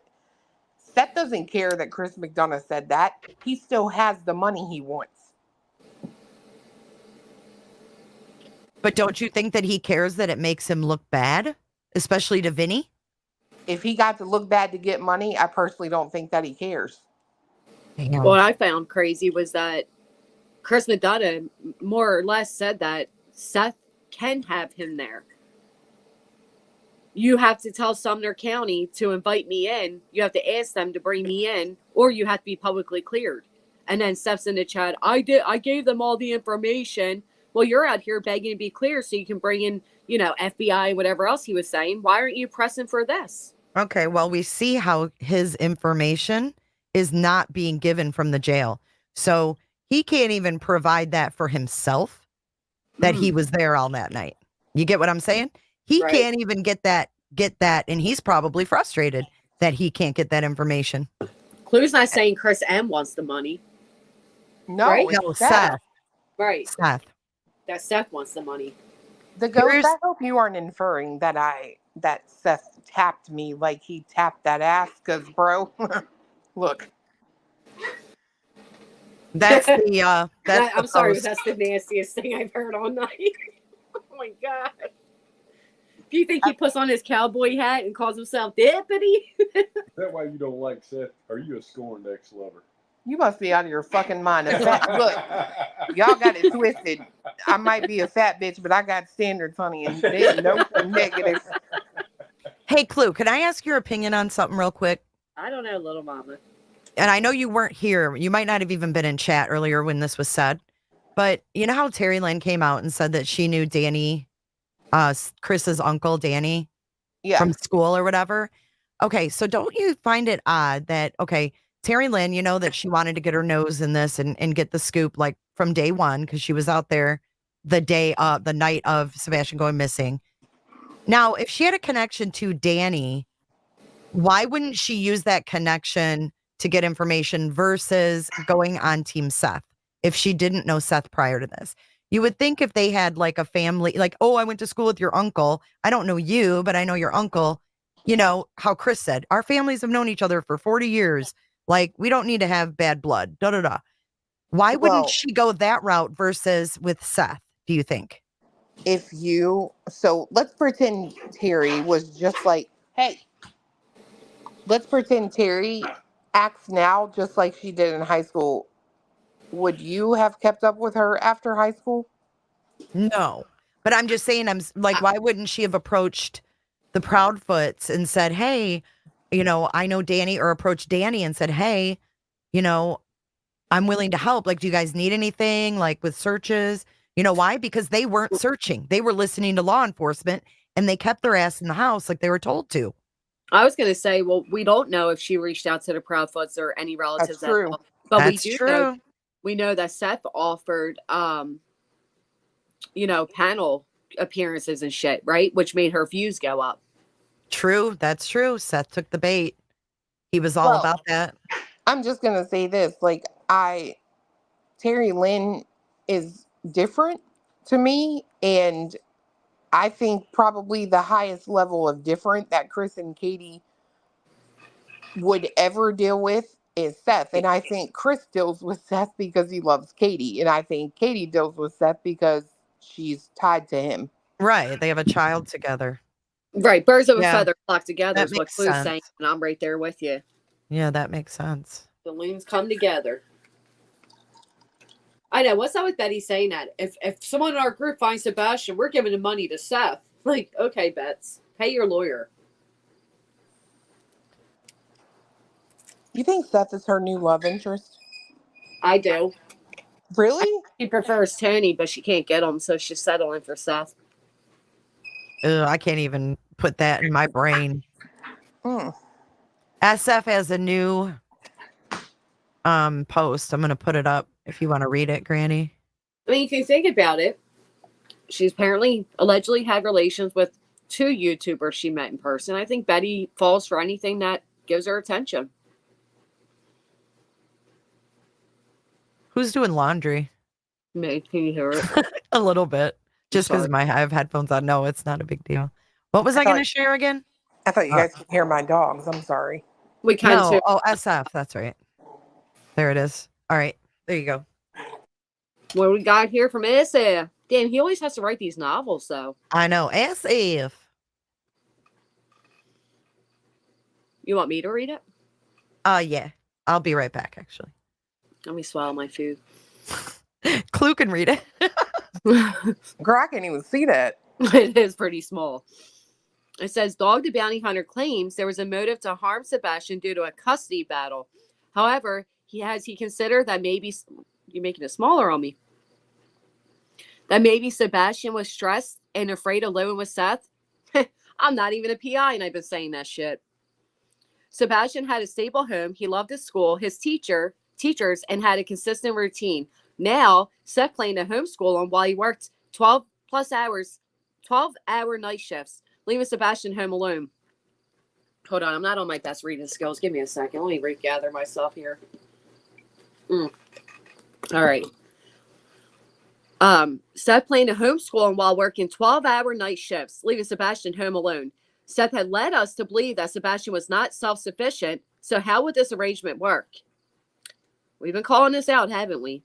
Seth would be at work while Sebastian slept, then come home in the morning, sleep all day, leaving Sebastian to homeschool by himself. Essentially, Sebastian would be alone 24 hours a day, no school, no teachers, no classmates, no stable home environment. This is loneliness. Seth had previously told us about Sebastian's struggles in various areas, yet he was planning to leave him unsupervised for 12 hours a day. Why isolate him through homeschooling? Moreover, something occurred at Seth's place about 2 weeks before Sebastian went missing. Could this possibility in the near future have overstimulated Sebastian? I've been saying that. Like, did he overhear Chris and Katie talking that night about him going to live with Seth soon and he got, upset and ran out? Since Dog is referring to this as a custody battle, were there any lawyers involved? Paperwork filled with the court or court hearing scheduled? No, that's what these people keep getting confused. It wasn't ever, oh, he is saying that at the end. I'm sorry. All of this would be necessary for it to actually be considered a custody battle. Right. Well, that's the thing you have to ask. Are they saying that because that's what Seth is telling them? Oh, absolutely. Absolutely. Because I remember Steven said it like 4 times, like, we need to see custody court papers to believe there was a custody battle. And I'm like, but there wasn't. And if you go back to when Chris and Seth were on Web Sleuths, where they completely dogpiled Chris and then, tried gaslighting the shit out of him, they say on there, he confronts Seth and says, Sebastian didn't want to go live with you. And Seth said, oh, well, when I talked to him, just me and him, he was all about it. Clue, did you see Nina's new video? Oh, that was gross. Girl, bye. Hey, you know what? All I'm going to say is, I tried to tell y'all that thing there. You did see it. Fake. She was just as, oh, Lord. She get on my nerves, honey. I can't deal with no woman like that. I can't do nothing like that. That is, you could tell that mess. She's selfish. I even called her that. She is selfish. Nothing about that thing was about Sebastian. None of it. It was about her. You know what I mean? I don't like that. But I think it's funny that she's on there and what's the first response? Oh, good way to ruin our vacation. Like, okay, well, I'm so sorry that my freaking emergency, devastating situation is a hindrance to you.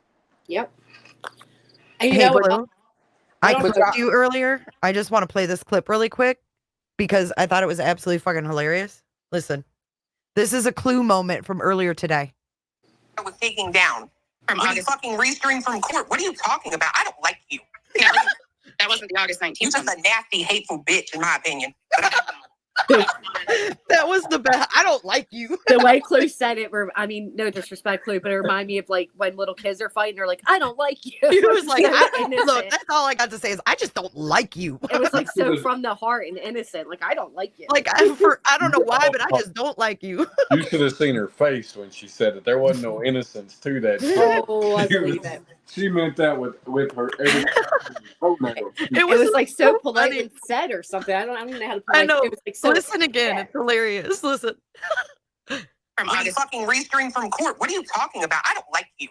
That wasn't the August 19th. You're just a nasty, hateful bitch, in my opinion. It did make me It was funny. I'm like, fuck, I gotta rewind that and clip that shit. I don't like you. It might be on my soundboard next. That's terrible. It's funny as shit, man. Well, it's like we're like you that literally that whole thing caused. We were supposed to be watching Butterhead last night because Barbecue went up there and did what she did best. She served that barbecue, honey, on a silver platter. She was calm, collected. She didn't argue with them people. And we were supposed to be watching that, and someone comes up and it turns into a 3-hour argument. Like, I don't know what is up with everybody on YouTube right now. Like, nobody is being togetherness. You know what I mean? It's crazy. It's sad. Yeah. I just feel like everybody's kind of looking at talking about the wrong stuff, you know? Like the blip boards should be the last of anybody's worries right now. You've also shown that you're doing them. We've seen that they're up. I mean, I just think people just look for shit. I can see why the assholes are doing it, but the reason being, and honestly, it's going to get worse. And I know it's getting worse because people fucking plot. And the reason it's happening is because there are no updates, right? And the only current things that are happening are things that make Seth look a little silly, look a little suspect. And they're not going to highlight those things because they limited themselves in what they can talk about by, you know, buttering up to them, if you will. So therefore, yeah. She's right. It happens every time. Every time. I come out, I start talking about Seth. What's next? Smoke comes out. He don't just say my name. What's he do? Put out her record. What? Okay. What? I fight the police. Does anyone not believe that about me? I am aggressive as I don't know what. Okay. Doesn't make me look like a bad person. You know what I mean? Right. That didn't work. So then they just go. And Jay, you hit on something earlier that I have been saying for a while. If you look at the way that team moves, right? You said at first they come out, they attack Chris and Katie, right? That doesn't work. So then they come out and they start attacking law enforcement. That doesn't work. So now it's a combination of all of it. Now they got this Nick and this Hong person out here attacking. Hey, you will go to the pound. Stop it. They're attacking Chris, Katie, and law enforcement. And creators. Right. And right. And what is Tony's? He's been saying this whole time. You know, we don't care if creators cover it as long as it's done in a positive way. Yeah, bullshit. Out there blackmailing everybody with their records and shit. Yeah. Shit. But you're right. I mean, it's gone from blame Chris and Katie, blame law enforcement. No one's doing enough. No one cares. You know, now it's like, oh, he can't get the help of Chris M because he's not cleared. So that's law enforcement's fault too. Like, but again, it didn't make sense because if Chris M said, I asked Don Wells, do you want us to come up there? Don Wells was never publicly cleared either. So I don't believe that the only thing stopping Chris M from going there is the basis that Seth be cleared. Do you want to know what I think it is? I think it's an excuse. Right. I don't think Chris M wants to get involved. Yep. It's same because if you look, he was very inconsistent in his answers. Especially when I caught him on it and said, wait, Don Wells was never clear. But we have to ask ourselves a logical question here. Do we we have need the to cold oil case found. Yes. No. All right. I mean, this is just logical. Okay. The Cold Case Foundation is, you know, they do this, you know, it's a foundation, right? It's supposed to be not paid. These guys are like donating their time to like investigate whatever they do. However they get paid, like Chris gets paid from YouTube, whatever.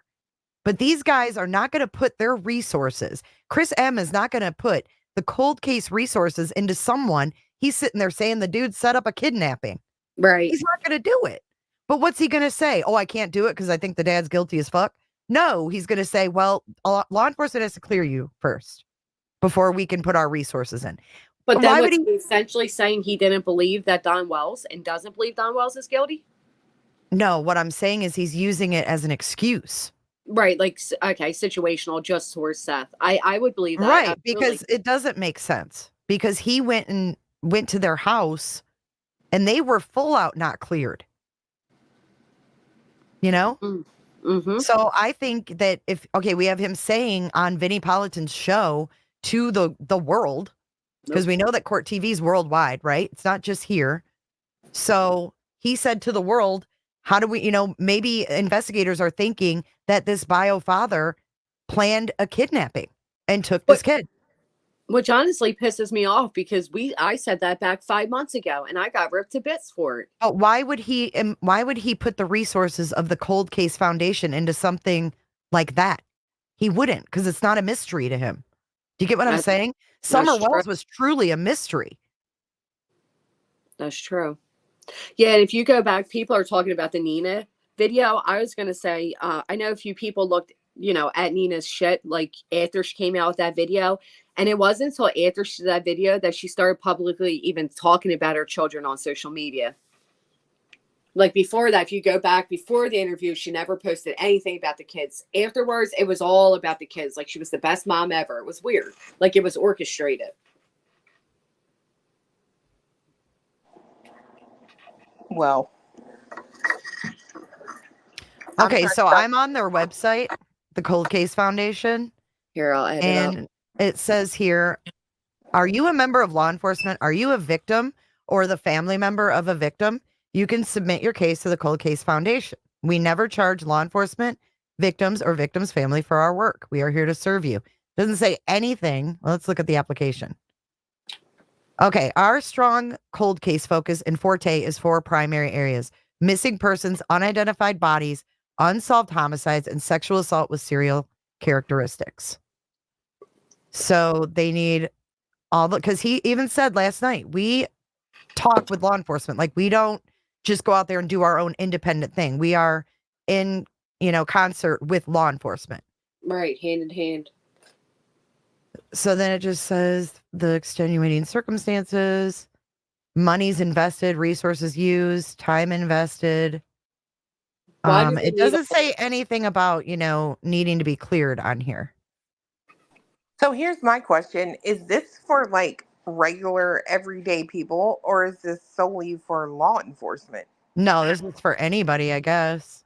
Well, it kind of looks like law enforcement. Go down. It says has a VICAP been some. What the hell does that mean? Where's that? Where? Back on the application. Oh, all right. Let me go back. Where? Yeah, look up a little bit. Right there, it has a VICA, whatever it says. Oh, a VICAP been submitted. And he Yeah, has, like, the thing at the very top. right there, law enforcement.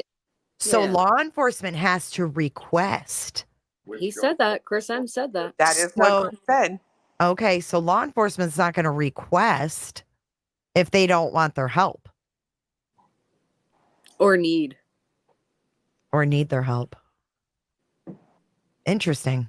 Well, it's kind of weird to me, right? Like, why are you trying to go around law enforcement? Right. So Chris M is basically putting it back in his face, like, no, like law enforcement has to bring us in. Yeah. So it's putting it right back on Seth's lap. There's more pressure. I kind of feel like it's a situation where, he's putting a lot of pressure on Sumner County via social media with all this. Oh, they're not doing a good job. They're not talking to me, blah, blah, blah. But, we hear rumors about planning another search in the fall, right? And I think that makes sense once the leaves have fallen and everything. And I would kind of say that the way I kind of see this going is if they do that and they have no luck or get no new leads, then would be when they reach out to groups that they're comfortable with. If Cold Case Foundation is one of them, then that's what they would do. If it's somebody else, then that's who they would go with. I have to wonder too, like how we found out that Web Sleuth had reached out and invited Seth up and he, never responded. We found that out after the fact when she came out and like apologized for, being biased. But wouldn't it be interesting to know if Chris McDonough has reached out to have Seth on panel? He had Brandy from Monkey's case. He had Monkey's mom on his panel several times. So how do we know that he didn't reach out to Seth and Seth has not responded to him about coming on too? Based on what was reportedly said by Seth in the chat last night to Chris McDonough, it was that he had been trying to get a hold of or get in touch with him for weeks or whatever. So it kind of makes you think they haven't talked at all. Mm-hmm. Right.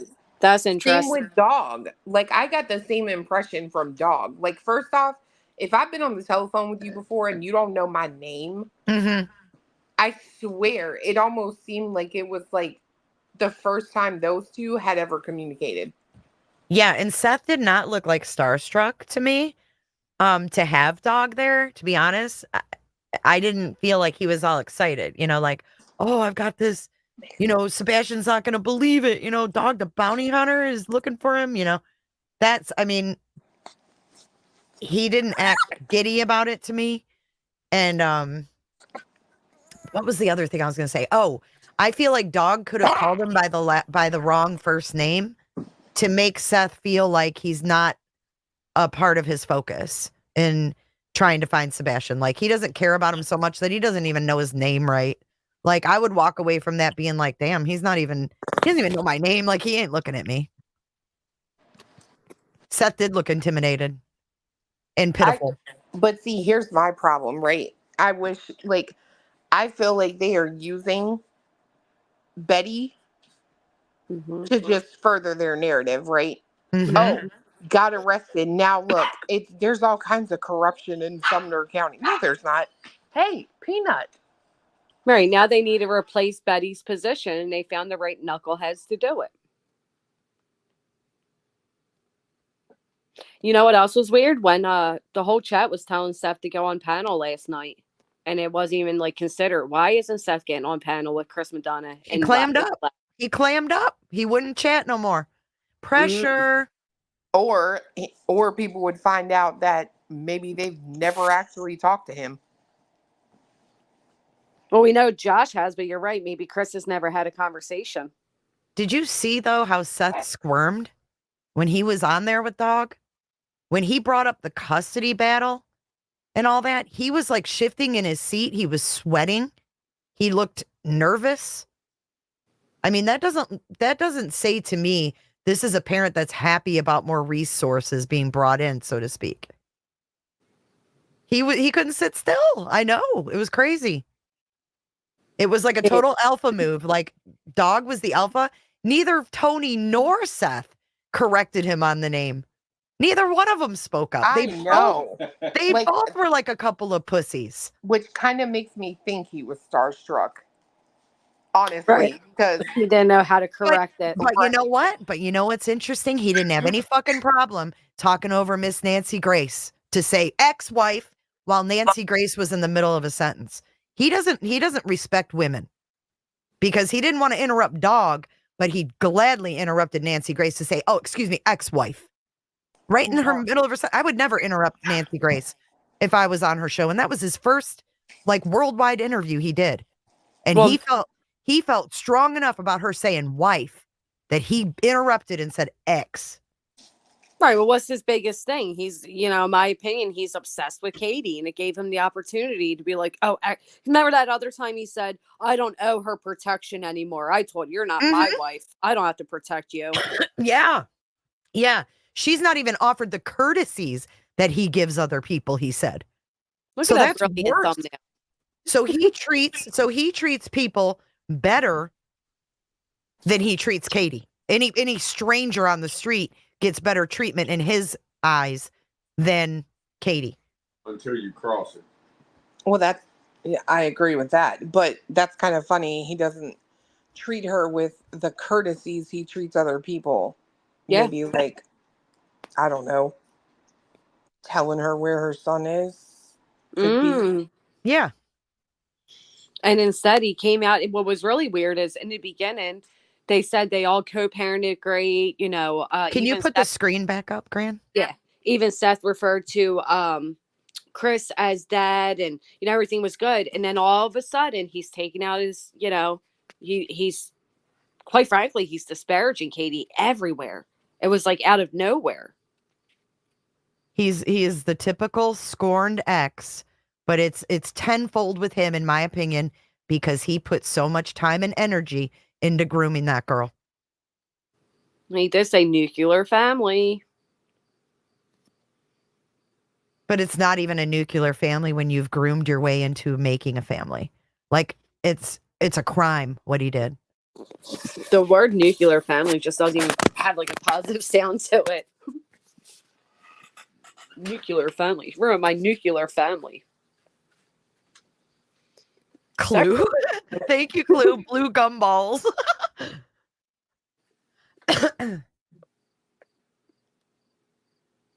I don't know. I just think that was really interesting body language when he brought up certain things. He started to squirm.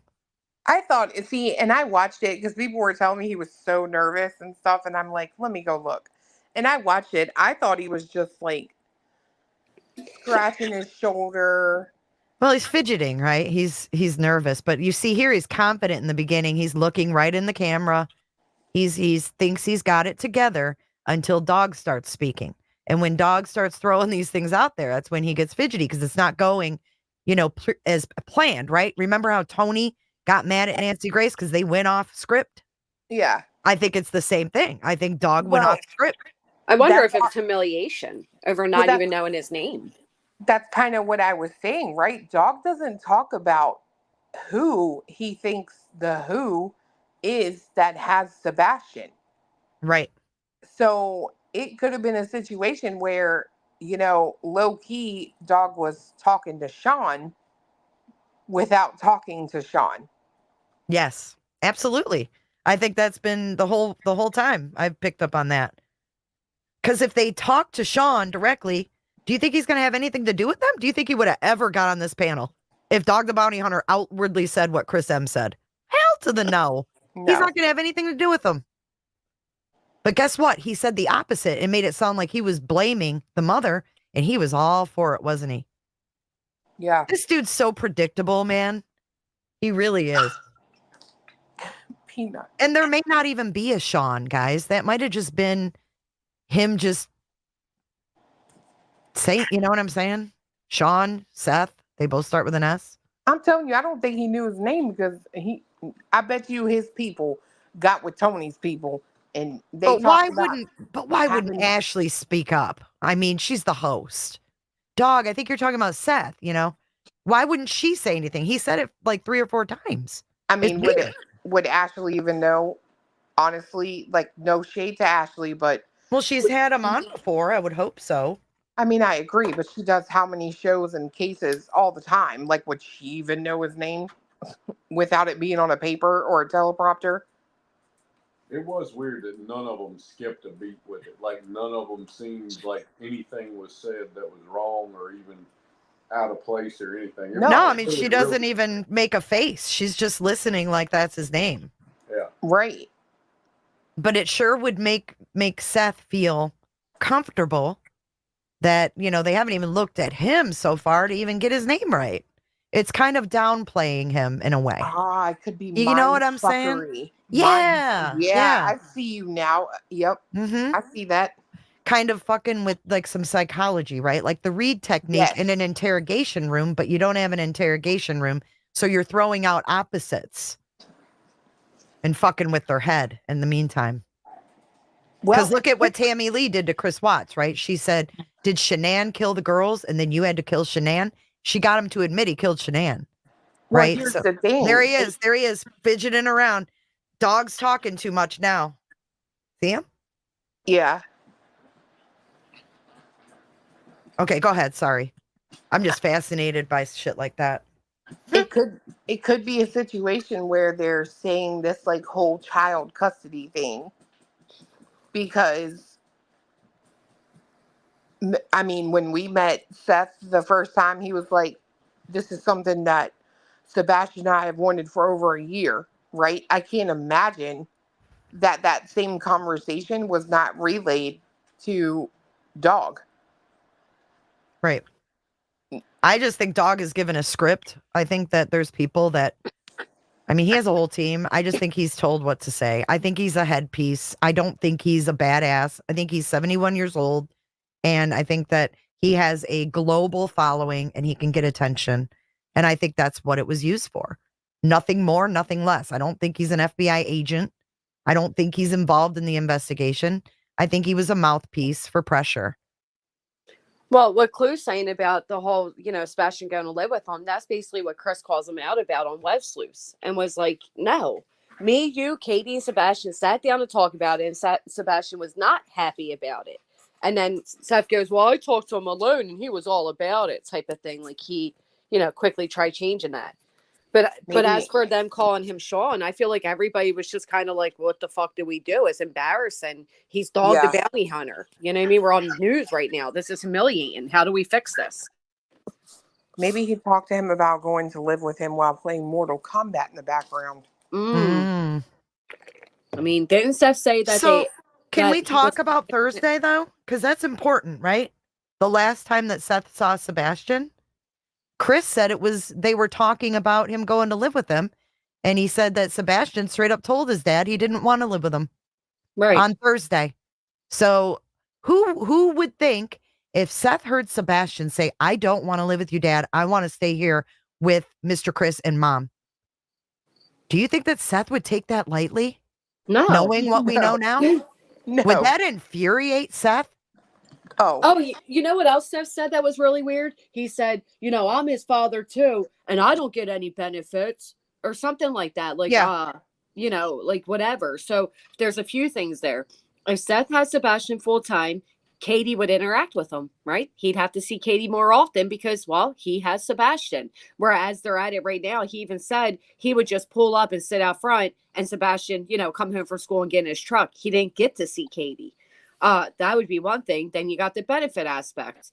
Would Katie and Chris then financially help Seth out because he has Sebastian? I mean, there's a lot of questions to that. A lot of benefits for Seth. And he's possessive. Well, I just think, we have to think about his anger. Okay. We saw him at Trevor Lee.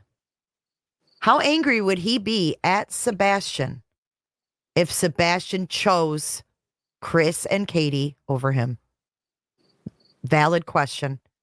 Where would his anger be directed? At all three of them, in my opinion. Yeah. Well. So what a great plan. Let's take him and let's let all signs point at Chris and Katie, right? Let's talk to Nina every day, who also wants to keep her kid from Chris. She filed an emergency order in the middle of January. So they both win, right?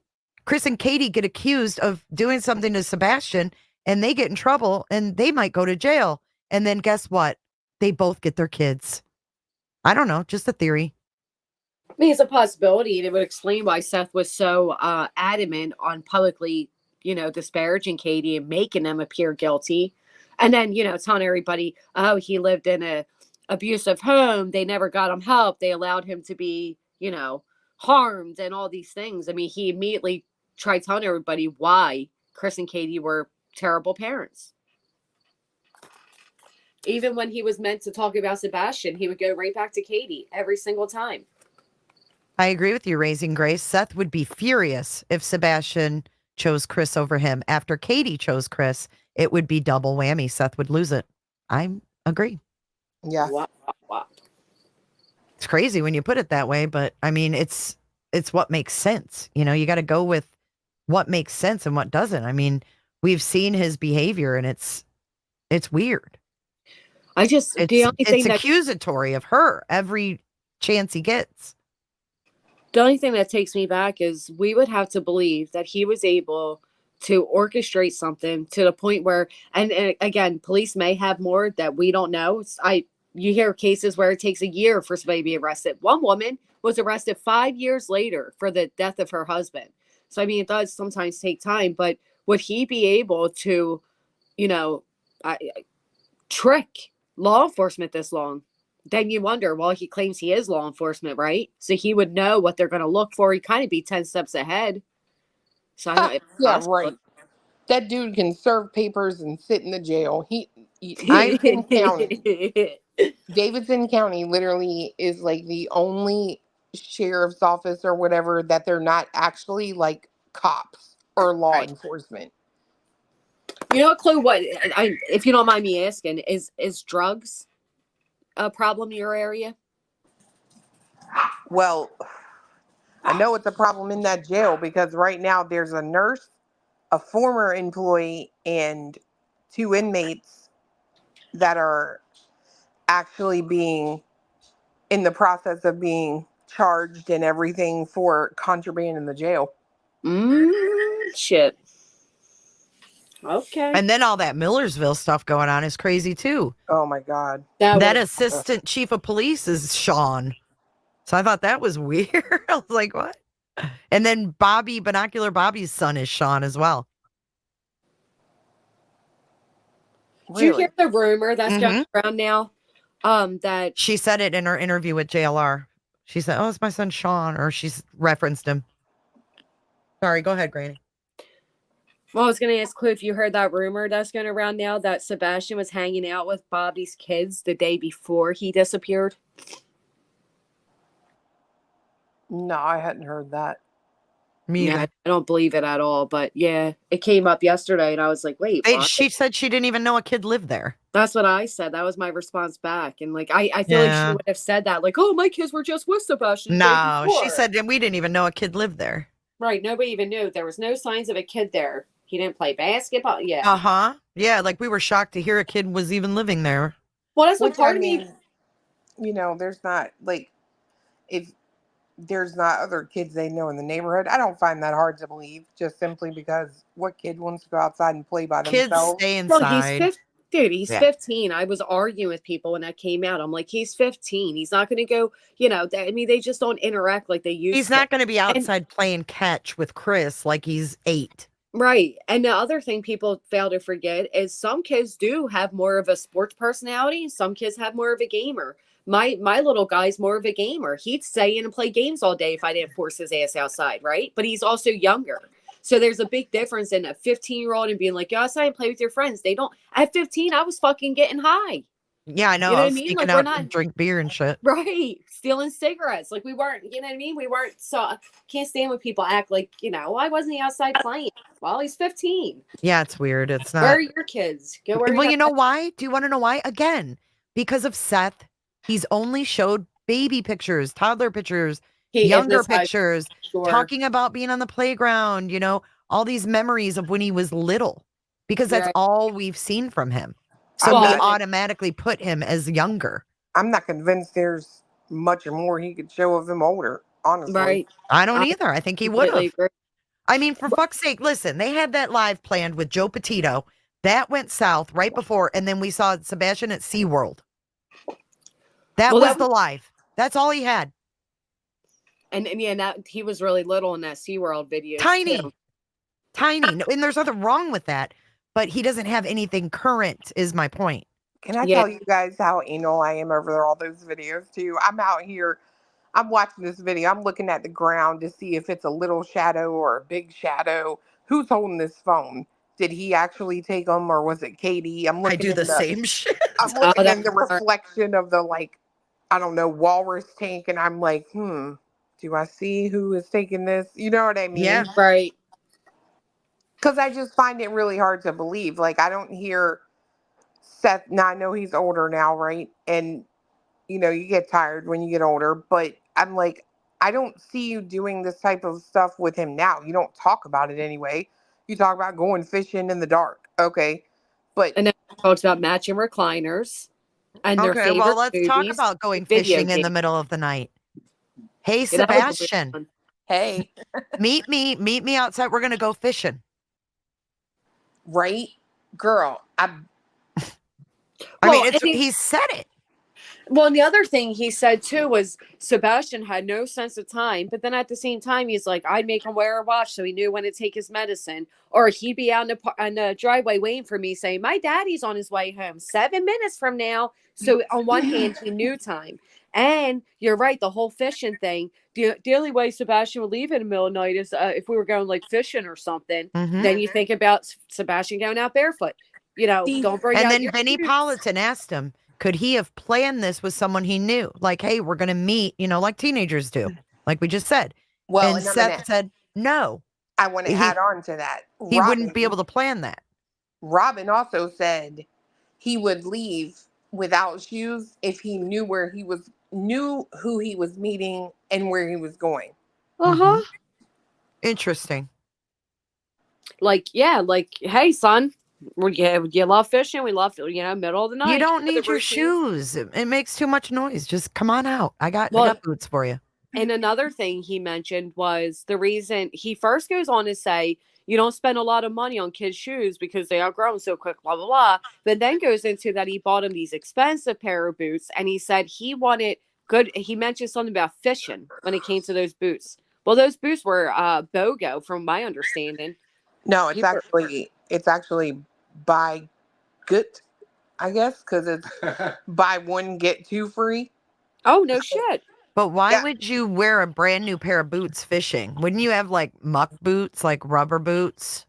Well, if he needed a new pair, they start new at somewhere, right? I mean, they're like $180 for one pair, and then you get 3, right? But still, for Seth, Well, $200 on shoes.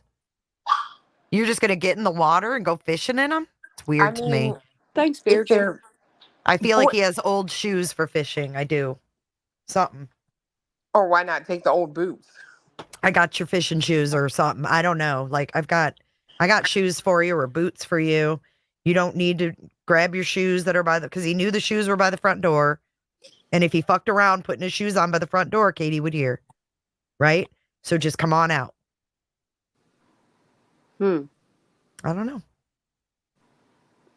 But the new shoes would be an excuse because, there wouldn't be anything missing. Right. And if they're buy one, get two free, that's a great deal, actually. And then he also says he wouldn't, about the scent ending, he wouldn't, and then the news asked him, would Sebastian, do you think he got in a vehicle? And he said, that's the thing. He wouldn't get into a car unless he knew them.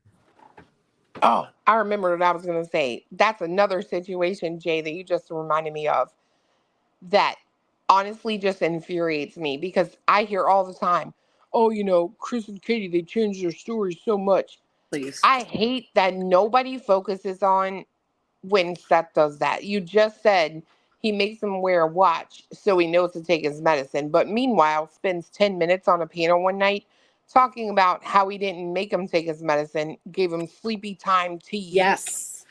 Like, which is it? Yep. Are you with the medicine or not? And then the whole comment about, he has no awareness of time. I think he even said it was a stroke. I don't know. Then he goes on, like I said, about the watch. He has so many inconsistencies. The biggest one being he did not have access to the internet. And Seth came out and that's huge. And then it was, he didn't have a headphone, so he couldn't talk to anybody. And then it turns out he did. There were so many. It changes the whole fucking story. Everything changes at that point. But there's been so many inconsistencies with Seth that I'm with you. It's aggravating that people are focused. Well, Katie said it was a noise and then it was a thud. Bitch, a thud is a noise. It's just a descriptive. But let's talk about the real inconsistencies, which is Seth saying, Sebastian has the mind, he's a mentality of a 10-year-old. But then, he's making my coffee and making me breakfast and he knows when I'm coming home. Oh, he never left the house. Oh, he's out there telling the neighbor, Daddy will be home in 7 minutes. Oh, he's like a baby, but yet he's home alone. And then on one hand, he said he gave him the sleepy tea. And on the other hand, he said, and Sebastian would stay up all night. I said, all right, son, but we got things to do next day. And that's going to be your fault if you're too tired. You're still going. Like, weird. Like, he just ain't very inconsistent, aggravatingly inconsistent. Whatever fits his narrative in the moment is what he uses. Facts. That's why he's got caught up in these different conflicting stories. Now, Chris and Katie added a detail, but that's normal. When someone's under extreme stress and that starts to dissipate a little bit, their memory, they might remember details they didn't remember initially. That's normal. That's not sus. That's not a red flag. But what is a red flag is saying your son was not online when he had full access, and that could be a reason why he's gone. That's sus. And then let's take it a step further. Who did he play games with? Uncle Taco. So if they thought, he was online, they're going to find Uncle Taco. Right. And could that be something? Where's Uncle Taco fall on this? At the end of the day, right, discrepancies and all this stuff with what they say, I think there's a lot of factors that can be considered there and be at play there. At the end of the day, when I get frustrated with all that, I throw it all to the side and I look back and I say, based on all the facts that we know, where could a motive lie, right? Yeah. And I don't see it from Chris and Katie. I don't see a situation that makes sense to me on how they could have pulled something off. and I really don't see why they would have. Mm-hmm. Seth, I will reserve that for now because I do see a opportunity for a motive there. But the biggest motive for me that I see most likely and fits everything that we've been told is that Sebastian walked out because he was frustrated with the custody situation. That's where I keep going back to too. But wait a minute. Then we have to roll it over. The FBI is not going to get involved in a kid that walked away with a $50,000 reward. Well, Kids no. walk away from home every day. It doesn't happen. Chris M said last night, the but- FBI is involved because it's a criminal case. But hold period. on, hold on, and I would agree that there is some fairness to that. But I also look at Elijah View. The FBI had had a reward for Elijah View. Now he was found, and there Right, were because they people knew in there was a custody. crime committed. They didn't think the Well, kid just wandered off. They knew that didn't- those people had committed a crime. They didn't think, right, but they hadn't locked him up for committing a crime related to his disappearance. They had No, locked not him yet. up. Right. So what I'm saying is, I do agree the signs would indicate that they think that there is some crime that's eventually going to be charged for, but I just don't know that 100% says that's exactly what happened. Just because they think that that's likely doesn't mean that's what happened either. But here's Well, I think it's altogether possible that Sebastian did walk out the door and walk to that construction site to meet somebody. Or he walked out the door and someone driving Yeah. got him. And in that case, the FBI probably still would get involved. Right. Plus, he's listed but under in most that- wanted for kidnapping and / missing persons. He's But the not under. TBI stated that they accounted for every vehicle in that neighborhood that night. I can pull up the article where it says it. They accounted for the vehicles. So they accounted for every vehicle in that neighborhood, right? That's what they said. But in all fairness, that neighborhood stops at Long Hollow Pike. Did they account for every vehicle going up and down Long Hollow Pike within the time? I that he was don't last know. I seen? think they You know what I probably mean? are. Well, it probably means they're cul-de-sac, right? Like that. Right, and I would agree, and that's what I'm saying. If he made it to the road, it would take them a very long time to track that down, if it's even possible. Yeah. You know what else was weird? When Seth himself said, "What do I have to gain?" Well, and that's the thing. That's the problem I have with him, right? And I've said this for a long time. And when she's live, I'll say it, and I say it to him as if he's ever going to freaking hear it. But it's like, dude, just stop, because everything he does makes him look worse and worse in this situation, and ultimately, nothing he's doing really moves the needle forward on truly focusing on Sebastian. And that's my biggest problem with him. He doesn't do anything that actually causes focus on Sebastian like he says he wants it to be. And 90% of the shit he does and says makes him look suspect, when he may very well have absolutely nothing to do with anything other than giving off the perception of being a piece of shit in a lot of people's eyes. Right. Here's the proof that they looked in these sewers too, in these, whatever you call these things. What are they called? Water. The sewer drains, or? Yeah, they checked all of them. And Yeah, I love this video because it shows the map that they were using. Mm-hmm. And here, hold on, it'll be coming up. You could kind of read it if you go through, not here, but the things they found and they have different, there they are. There's that pond. Isn't that crazy? That's completely dry now. It's dry? Yeah, because SF showed it the other day. It's completely empty. I believe that. We've not had rain. Or did they empty it again? It's probably... No, it's probably because of the lack of rain we've had. Yeah, because our pool has It's been dry. Yeah, like the pool will go down too if it doesn't rain. Yeah, SF put a couple videos on his Twitter the other day. He was right there by that cemetery, and then he was by the construction site, and he was showing like the view towards like an opposite view, from the construction site looking towards their house and stuff. But it's changed. They've leveled some of the ground at the construction site. So it's different than it was. But I thought it was interesting too that Seth said he went back there, I think, at least 3 times to research that area. And I think, wasn't it brought up last night, Granny, about something being found in the landfill, and we may not just know that they found something? Oh yeah, Chris McDonough said something like that. Like if they found something, I think that's what it was. Like we Because may there not was a know. construction site, for Seth to go back there 3 times. To be fair, there was a scent, right? Yeah. So I can see why he'd revisit that area a few times. What I can't get around is all these people searching cemeteries or walking around cemeteries. Is there a lot of cemeteries around there, you guys? I mean, there's Like a lot family, so like isn't it like family cemeteries, like they're really old? well, there's family cemeteries and then there's just old cemeteries too, right? But there are a lot of cemeteries. I noticed that on the map. They're everywhere.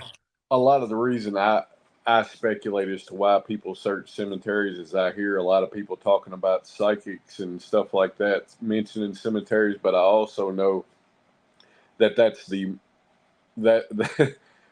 lot of public, air quote, public property that's easy to walk into, right? It doesn't require you to go into the woods. It doesn't require you to go through thick brush, anything like that. Uh-huh. Great place to look like it's an easy search. Right. No, I think old cemeteries are interesting too, Flo. I went to one in Key West, one in Cedar Key, Florida, and it was crazy how old those were. They're haunted as shit. Yeah, they are. But I was gonna say something else. I can't remember now. I distracted you with the haunt. You scared me. I know I talk a lot of shit about how shady Seth is, and obviously, there's always the possibility, but at the end of the day, my gut just goes back to Sebastian right now. It just does. I mean, people brought up how he was. Is it true, Clue, that he was supposed to be at Seth's that weekend, but switched? No. No. No. Okay. Well, Mrs. Jones told me he had him the weekend prior. Because I'm doing laundry. Oh, we have a. That's what she said. He did have him the weekend prior, so I don't know. Well, and let me just say something that I've thought about, right? So if he knew, right, that they were talking about him staying at Seth's or whatever when school started and he came back home or whatever and his behavior had improved, maybe in his mind, right, at 15, he could be thinking, well, if I don't misbehave, whatever, what have you, if I do everything right, then maybe they'll be like, you don't have to go. And that didn't happen. That could also be a trigger for him to run. You know what I mean? Absolutely. Well, and we did, even Steven, you have a bit of an echo. I think you have YouTube on. We did hear Seth say, like, oh, I was punishment, which I don't know why people, scroll over that. But you're right, because remember, Katie was like really stumped, like, but we had a good weekend. Like, it's not like he was in trouble or anything. And people are like, that's weird. It's not weird, especially when you're talking about a child with autism. It's not weird at all. And you're right. Maybe he wanted to be on his best behavior. So, like, hey, look, I can do it. Don't send me to go live with my dad.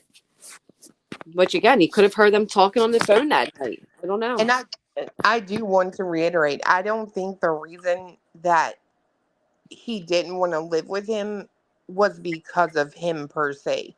No. Right. Like, I don't want it to look like it's a negative thing on Seth.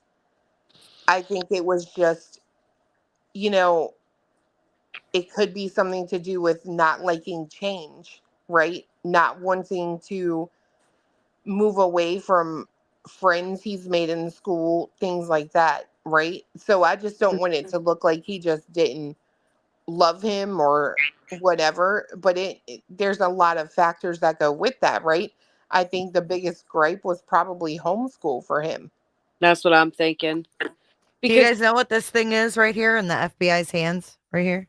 He was like a social butterfly, right? Like this is said, it looks like it's called a pharaoh. Okay, so what this does, this is awesome. So what they do is they measure every square inch of this entire area and they recreate it. So that shit takes time, right? So they're going to recreate this entire scenario and maybe with those lights to see what the fuck happened.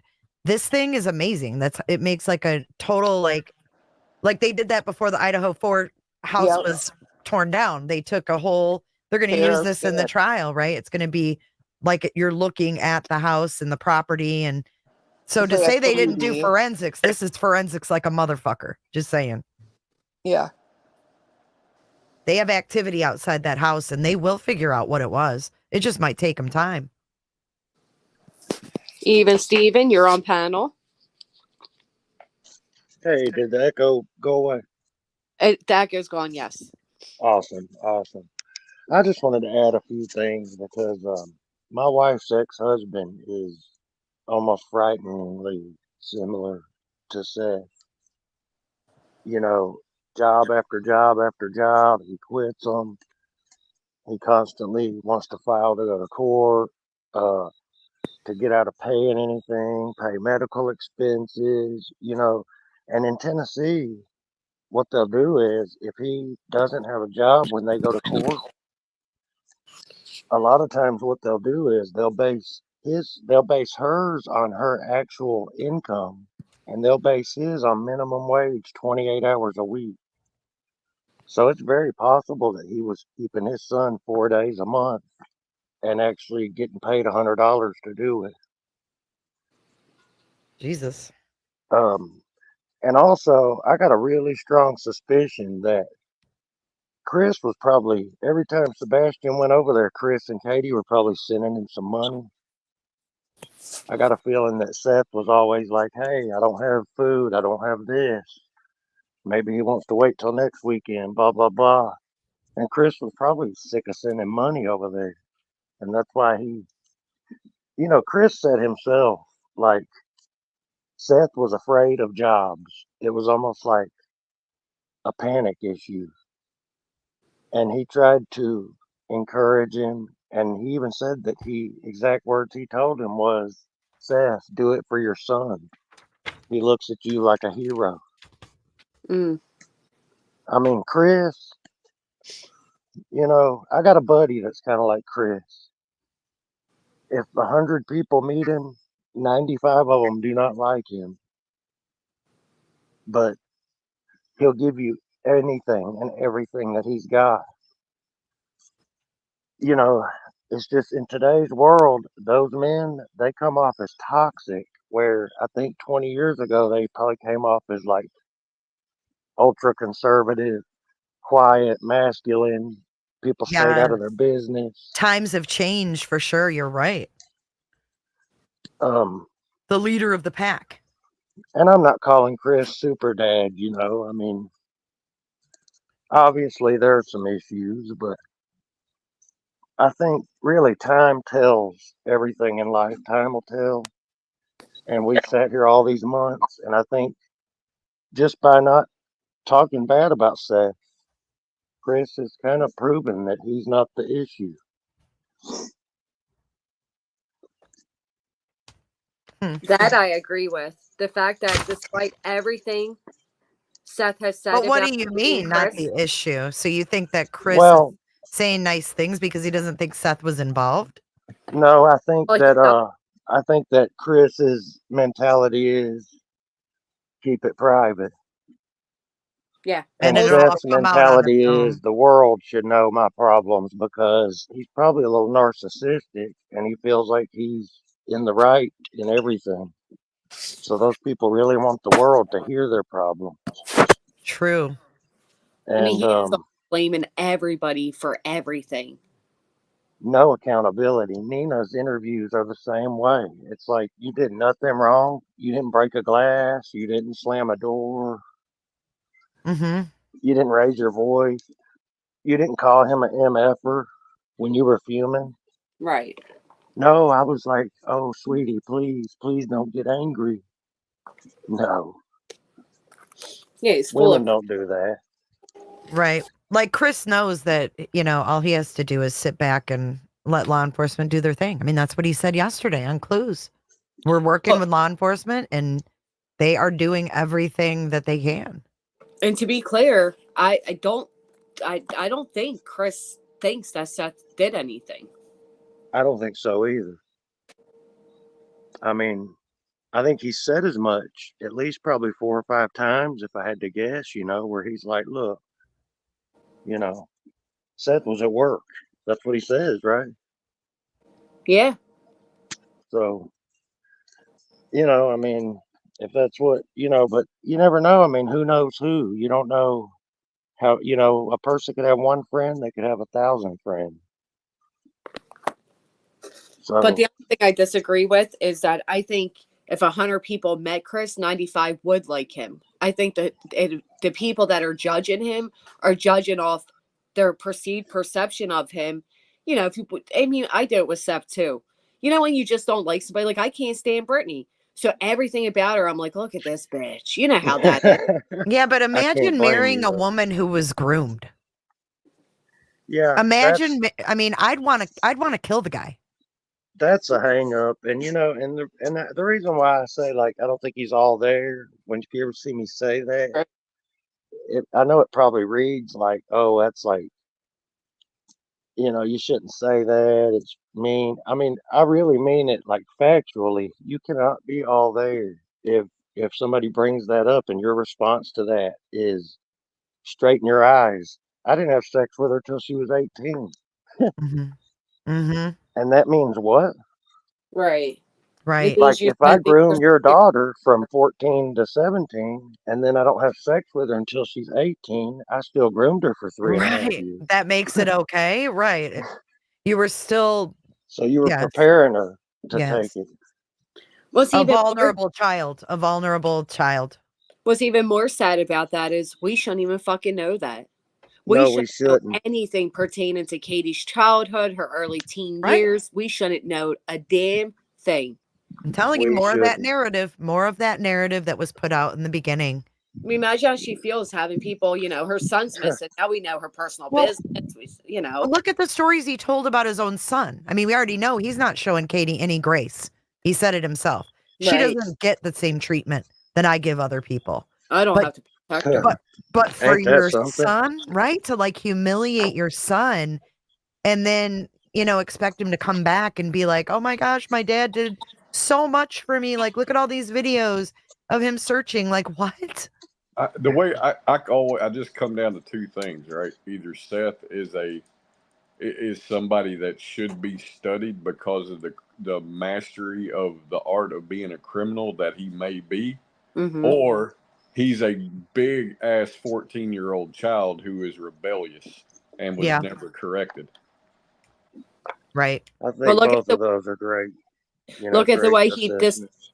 look at the way he disrespected his own parents while they were in that middle of that speech, and he goes up and he stands in front and he interrupts, and he has zero, like, he needs all eyes on him is how I've always taken him. Even when they did the light off the bridge, he made the inappropriate comments towards the searchers.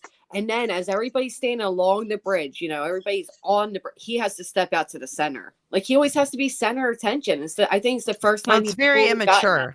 That's very Yeah. immature behavior, right? That's like a little kid, like, look at me, look at me. Well, he's like a rebellious teenager, right? I mean, there's so many things about him that scream rebellious teenager. Yep. It's really hard to not see him as a rebellious teenager. If you just lined out his actions, the things he said, from the pizza to the level of intimate details about, or personal details about Sebastian, about Katie, about himself that he lays out to the world, to play the victim, it's like a rebellious teenager, or it's a criminal mastermind, one or the other, right? That's just, I have to go with one of those two things. I think he's honestly been a criminal for most of his adult life.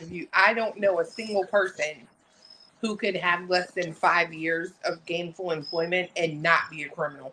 Well, let's talk about, I'm glad you just said that, Clue. Well, Katie took care of him for 4.5 or 5 years. Right. But if you go back to the fact that five years of gainful employment, right? We don't even know. Chris might have took care of him for a couple years. Well, we know his family didn't, because he claimed he was home. They didn't even take him in. But my thing is, how was he surviving? Is he used to hands out? Is that why he immediately saw Sebastian's disappearance as a moneymaker? Because he's used to, like, quick thinking schemes? TikTok beggars. Well, a lot of people You are guys ever quick. watch TikTok beggars? No. Oh God, TikTok beggars is you're gonna TikTok. open up a whole nother can of worms when you Oh, start Jesus. looking into that. I'll spare myself. Can but I I mean, ask, while I've got you these guys up, people go ahead. build up a TikTok, build up a TikTok, build up, 25, 30,000 followers, and then they flip the switch and they start just straight up. Here's my list. I need this by Thursday. Oh my God. Mm. So That's like, the whole stream. I mean, they'll sit there for 2.5, 3.5 hours, and it's like, all right, guys, we got $22. We still got 85 to go for the day. do they list out their vehicle troubles and their electricity Their bills? Oh, woes. they come up with everything. All Hey, their how woes. positive are you guys that his shoulder was operated on?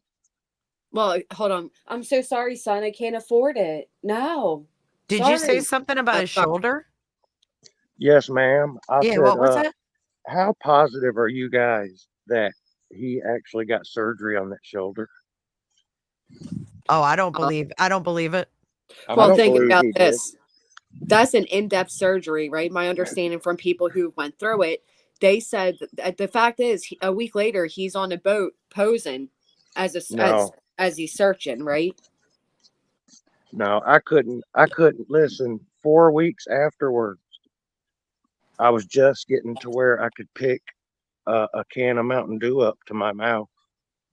He's on a I boat. mean, Well, it takes rehab too, guys. We hadn't talked about that either. Like, I went to rehab 5 days a week. That was like 12 hours a month. I mean, you have to do that.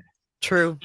well, If my you don't, biggest thing was that Well, if you injury don't, is you're not going to be listed. able to put your head over your arm over your head like right. Seth does after the surgery. Well, that injury is listed on his DVRO papers, right? So, what agitated that so aggressively in recent time that he felt the need to now go and get the surgery on it? Is it What's because what EVRO? What is that? the domestic violence restraining order? It was on there, a shoulder injury? Yeah, girl. Yes. See, Oh, I didn't see that. I think that falls under the category of the CDA, cover a doctor's ass.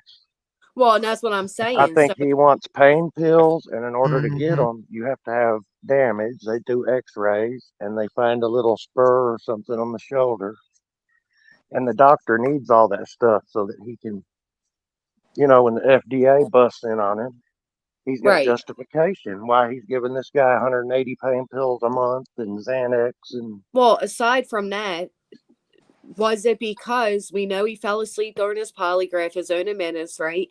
Did he know with Sebastian, now gone, that he had to have a reasoning for why he was on these? So, now the shoulder's so bad he has to go get surgery all these years later. Or is there a possibility something, Well, especially considering the fact that people have attempted to take gabapentin to help pass the polygraph. Yeah. Oh, And he and fell asleep.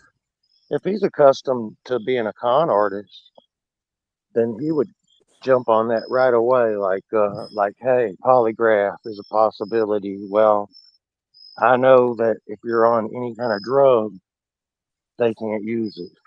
Right. So So did he need a script for that is what I'm saying. Because the other thing being he, right after that GoFundMe was met, that's when we heard about the shoulder injury being so bad he wouldn't be able to search. But honest to God, I know that injury can hurt really bad and radiates and all that. I have dislocated disc in my neck. I know the pain. I'm in pain right now, honestly, from leaning over. But how is that stopping? You get the strength of the world. How is that Y'all, stopping you from y'all walking are around and searching? y'all are forgetting a very important thing about Seth's surgery. The interview he did afterwards. Don't you remember the drama that Seth had to be intubated? Don't you remember that? And then he showed up with yes, a I little, remember him saying all that. yeah, and then he had a little fucking He woke up too gauze on his early. neck. He was grabbing the nurse by the neck and didn't even remember it. Yep. Two And then he adult had, men and then had he to lay on shows up. him. He shows up. He had a shoulder surgery, but he shows up on that thing with a gauze right in the middle of his neck, like he was intubated. He's got to have a big story for everything. Like if you walked up to Seth right now and said, "Man, you're never gonna guess. I was in the middle of nowhere yesterday in the Mojave Desert, And all of a sudden I fell in a 50-foot hole. And it took me all day today to crawl out of it. And he would tell you that he dug that hole. Yeah. You think he's a one-upper? Yes, he's a one-upper.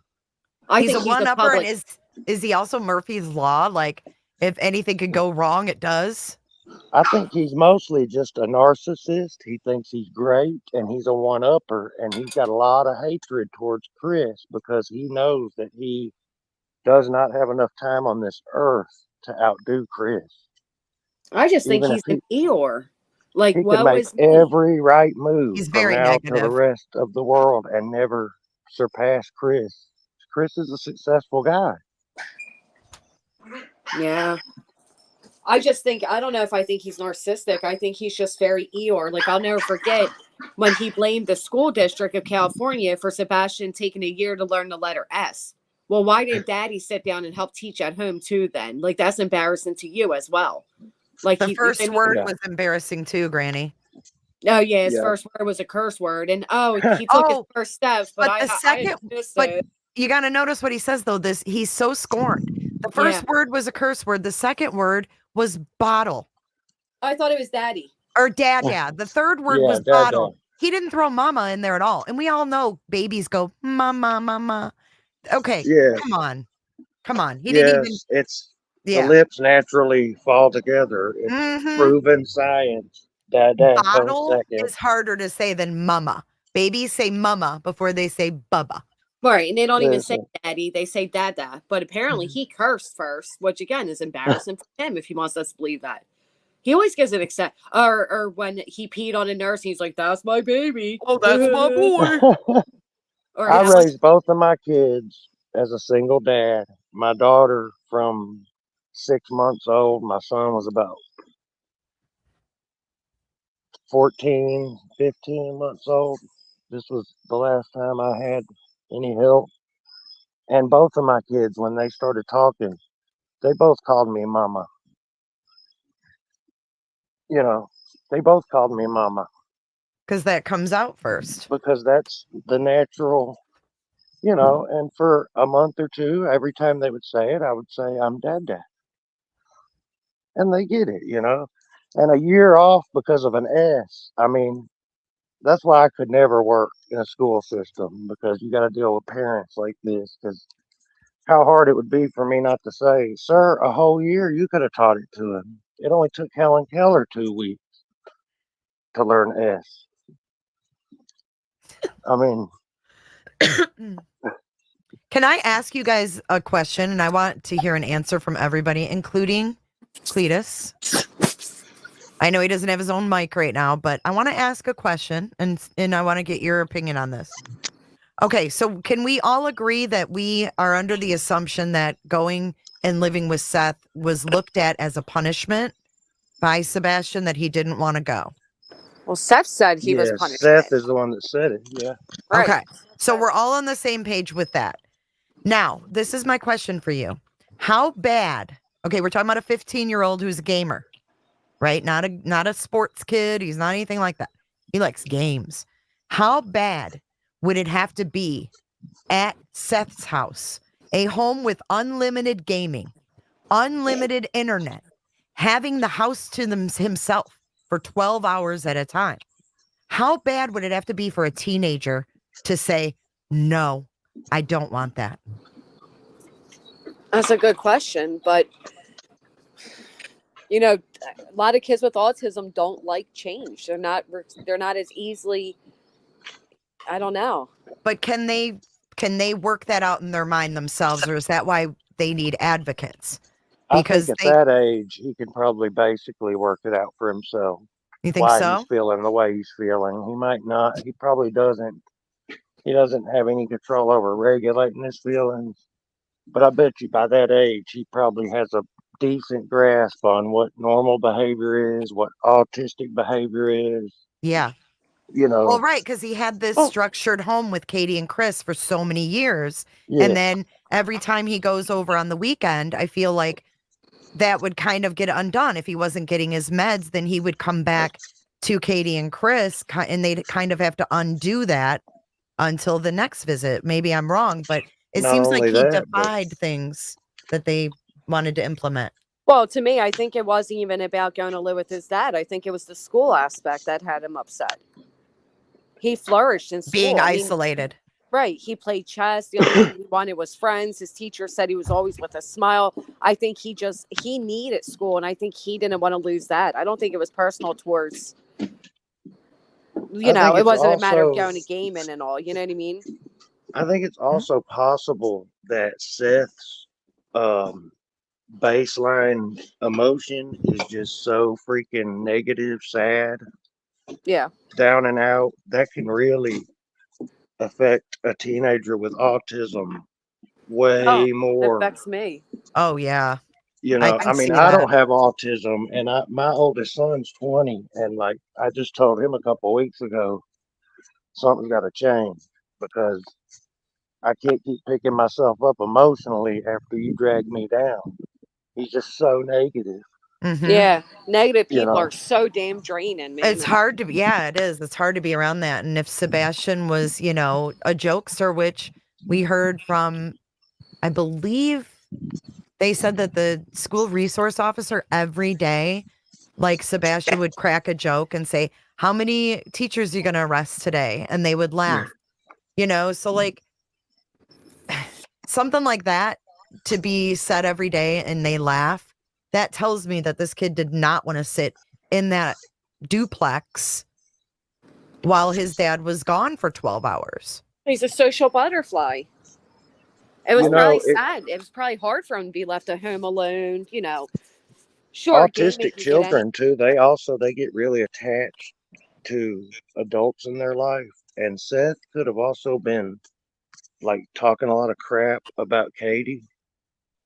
Mm-hmm. I look at it And he like doesn't maybe want to tell his dad, like he doesn't want to confront him, but also in his heart, he's like, man, like why just always constantly, she's a piece of trash. She's Yeah, the being put in the absolute worst. middle. Being put in the middle. I mean, that's tough, but it's just easy for me. I just don't. I mean, I still tell my ex, I love you when we get off the phone. She says it back. She's What do you think, remarried. Cletus? I'm remarried. I, It's like, you have kids together. How much more attached to somebody are you ever going to be? Right. I Well, he never got past that. I kind of look at it like this.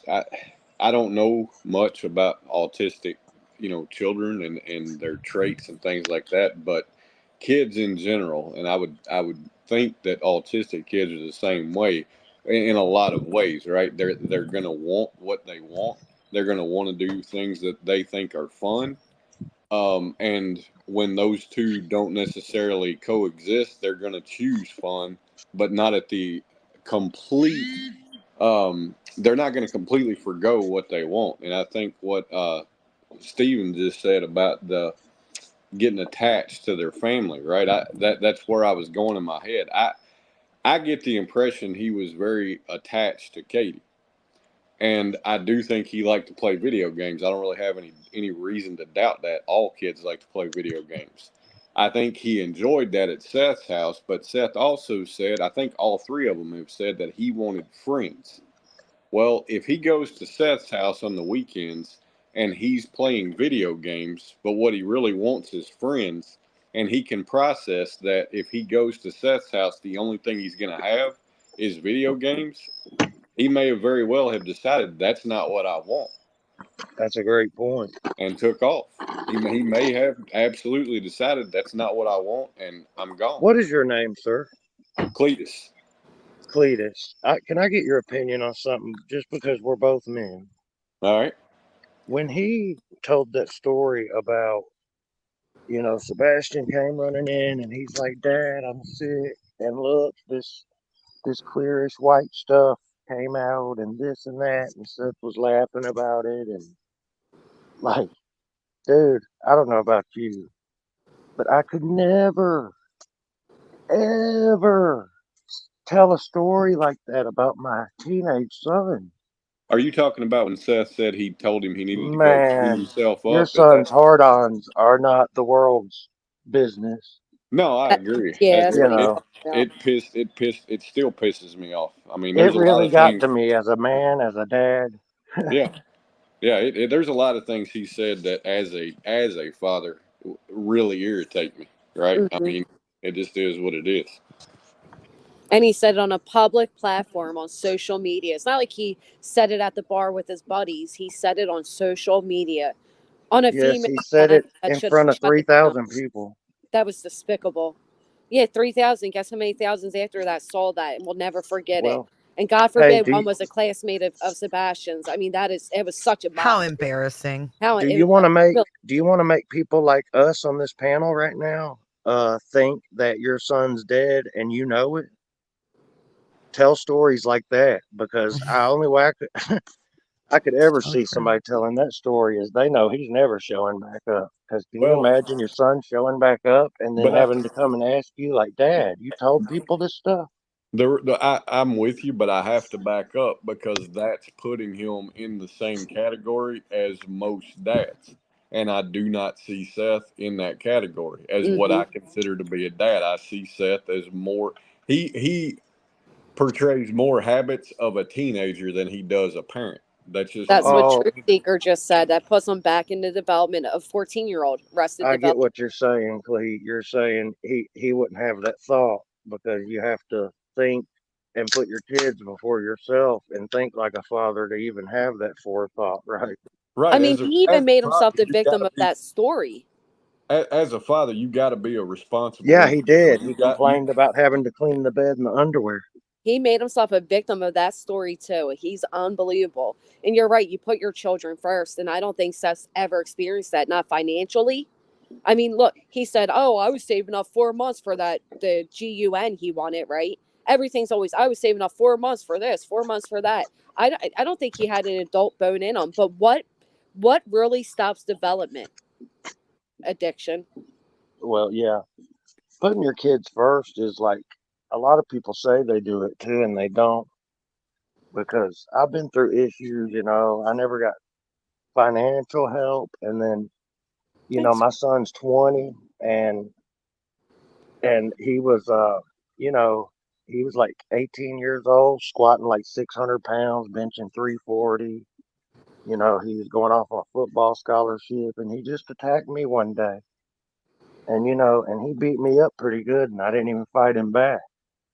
And Mm, that's because you love your kids. And the truth of the matter is, he's way stronger than me. And at the time, I'm thinking to myself, he thinks if you're stronger than somebody, they can't beat you up.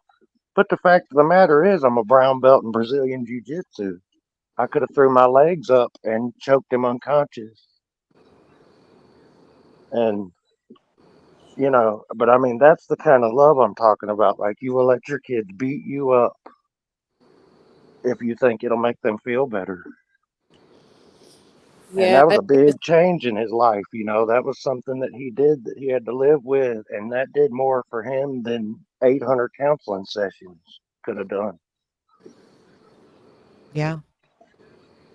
And I just think that I don't doubt that Seth ever loved Sebastian. I think he loved him with all his heart. I just think he's a selfish son of a bitch. That's all. And lazy. But I I hey, think keep he's it. always broke. But how And can someone so know what love is when they're a groomer? I mean, that ain't love. You know what I mean? Like that. I I just agree think with his that. mind is distorted. It's obsession. Mm-hmm. Well, and it's possessive, right? Manipulation. We've heard him be possessive when he said to Trevor Lee, "That's my son. I named him, Yes. boy." And that's where I go back to, if I can't, and Dog So said it too. cringy, too. If I can't have him, nobody will. Right? It's that old Bible story where they're like, "I want him, I want him. Oh, we'll cut him in half." And the other mother says, "No, let her have him." It's that type of thing. And I feel like with Seth, he's just he's possessive. And I think the idea of hyping everybody up, "Oh, I'm gonna have my son full time and I got him enrolled to school," and the godparents knew because the god brother was going to school and Sebastian would be doing online schooling with him. I think it would have been humiliating for Seth, and he didn't like the answer if there's a possibility Sebastian was not going to go live with him. It's hard to go down that road mentally, because the whole time you're saying this, my mind, I'm thinking, Okay, but then there's a couple more months and a couple more months and a couple more months, and these things blow over, and I'm gonna be a better father. I'm gonna be a closer friend. We're gonna grow closer, and I'll have him living with me 8 months from now. Well, think of Right? what. It's not doesn't have to be like right now. Right. Well, that's normal. We're not thinking like normal people. If you think like Well, yeah. Seth, it's not necessarily from the normal mindset, right?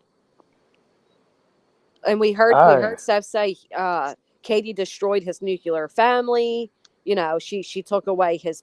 He didn't date since Katie. I really think it all comes down to possession. I do too. And a guy claiming that somebody destroyed the relationship when you don't even have enough decency to get a vehicle with a seat for her to sit in, brother.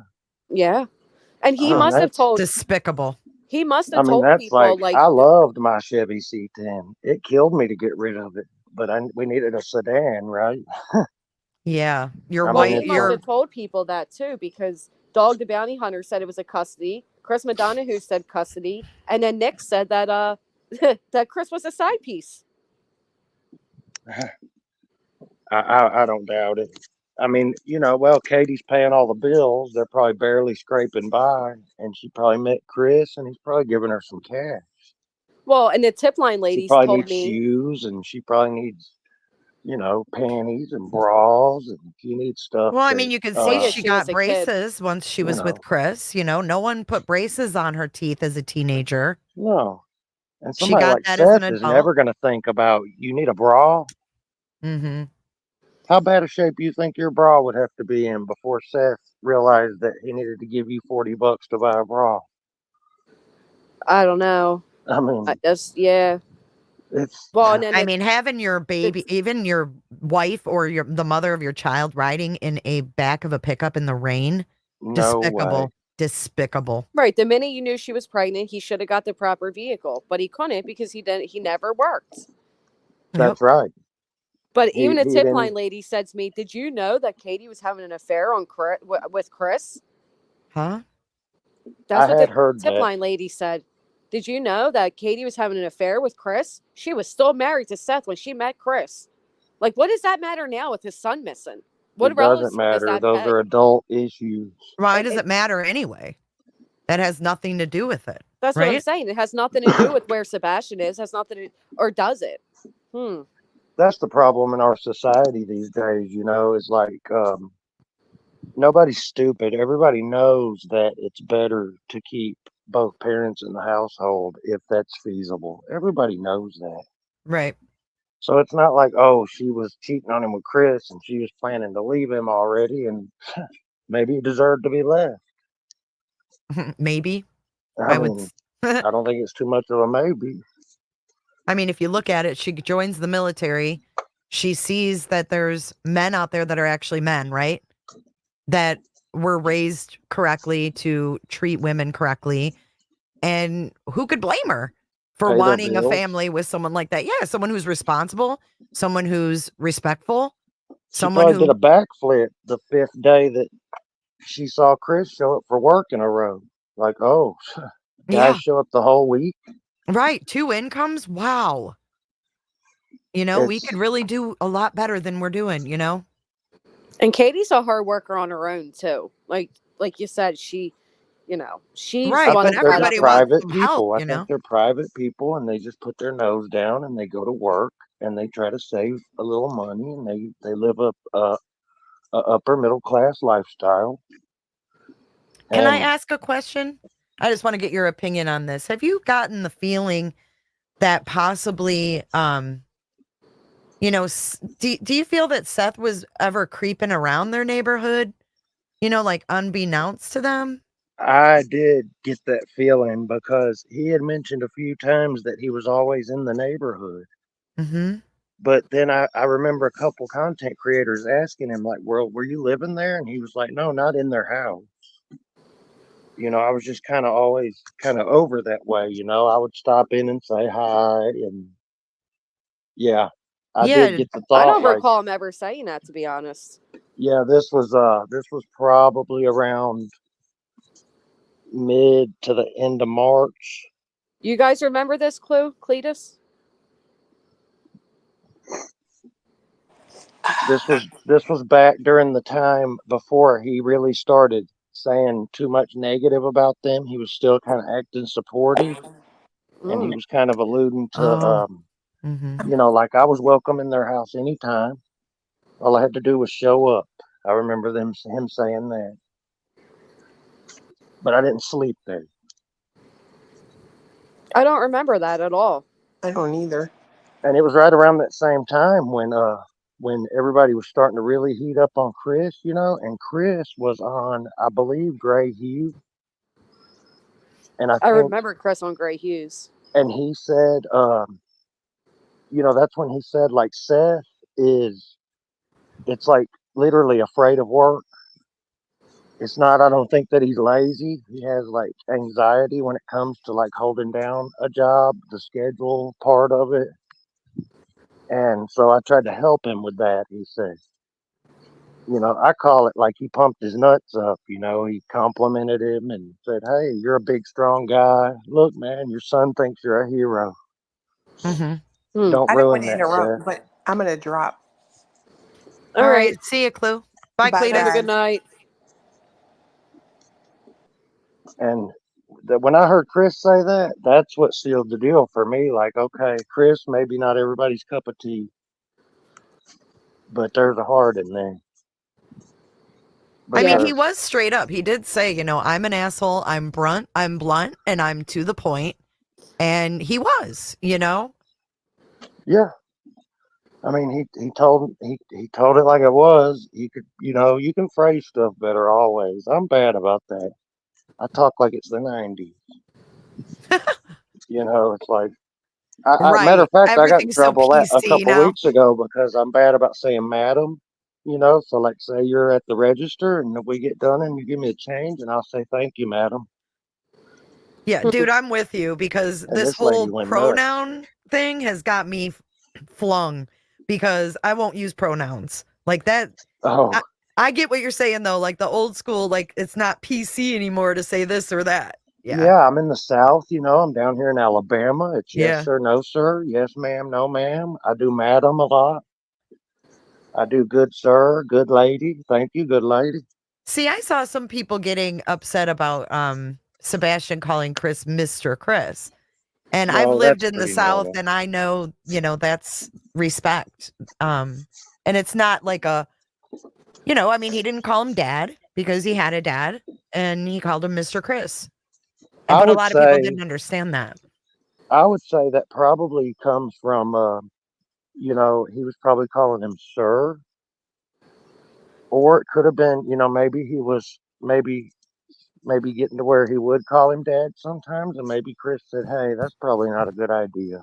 No. They You said know, and then they said they never made him choose no, one way or the other. Just whatever came from Sebastian came from Sebastian. I figure a lot of times, you know, it's like kids will say sir a lot, and a lot of people will say, "No, you don't have to call me sir. Call me Mr. Chris." Right. If you want to be polite. More casual. It's more Right. casual.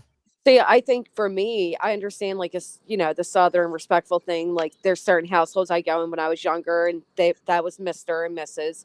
But when we're talking about a stepdad that you live with and you've lived with for 8 years, you would just think that that formality could be lost at that point. It'd just be Chris, Well, I thought Maybe it the was funny. autism plays into that also.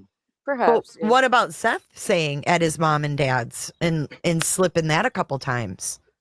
What do Like you mean? he was explaining like, okay, like the rules that Sebastian had at his mom's house. And he accidentally slipped and said his mom and dad's and referred to the Proudfoot home as mom and dad's house. Yes. So that was Seth. Yep. He did that a couple times. Well, yeah, that's what I was saying. At one point, Seth himself was calling Chris dad. Yeah, He was exactly. recognized. Oh my Well, gosh. you know, at the beginning of all of this, when Chris was more out in the public a little, he was he was still calling Sebastian like our son. Mm-hmm. Like, we have lost our son. There are 3 of us and we have lost our son and we want to find him. And then he ended up dropping that because it was like, he's not your son. Well, he He's said it my son, yesterday on Clues. Christopher. Yeah, he said it yesterday on Clues too. Our That's son. good. That's good. I mean, that's just Right. literally just respect. That's all it is. You know, it's like Mhm. people pay so much attention to how people talk and their tone and what they, how they like their And it's hard cadence because we and don't know these people, right? We don't have any right. baseline to judge it off of, just their initial interview that they do, and then it goes from there. And I think But if this has you're been a reflection for a lot of creators, myself included, to kind of take a step back before, you know, labeling that person as this or that. I think you're always probably okay judging somebody on what they say, but never how it sounds, how they word it, how it's, how loud it is, Right. We don't how have a base tone. right. But what they say, and that's kind of my point is every time I've heard Chris, which there's not a whole lot of him out there, he's trolled a little bit too, but I've never heard him say words where the meaning of those words were insulting, Hmm. unless he was really kind of defending himself or defending his wife, or the rest of the time, it's just tone. People don't like tone, man. Tone police. Hey, Mhm. Pearl. Hey, how Welcome up. y'all doing tonight? Good, thank Hello. you. Well, I wanted to say a little something here. I was very impressed the other night when he was up and he don't want the drama and he just wants him to come home, and he was very respectful and to the point on what he, wanted out there. And I think that was it was very impressive to me that he did that. And when we think about this, all the discrimination has been from Seth about his son. Katie Everything's has been aimed towards never, the Proudfoots. Everything's been aimed towards the Proudfoots. yeah, but Katie, You know, she only gave him just little things, that he'd get irritated with and stuff like that. And the dad's just got all this stuff out there on this child, and it's just went crazy. you notice the parts about she doesn't want to be around him without Chris around, but she's never said why, and she won't say why.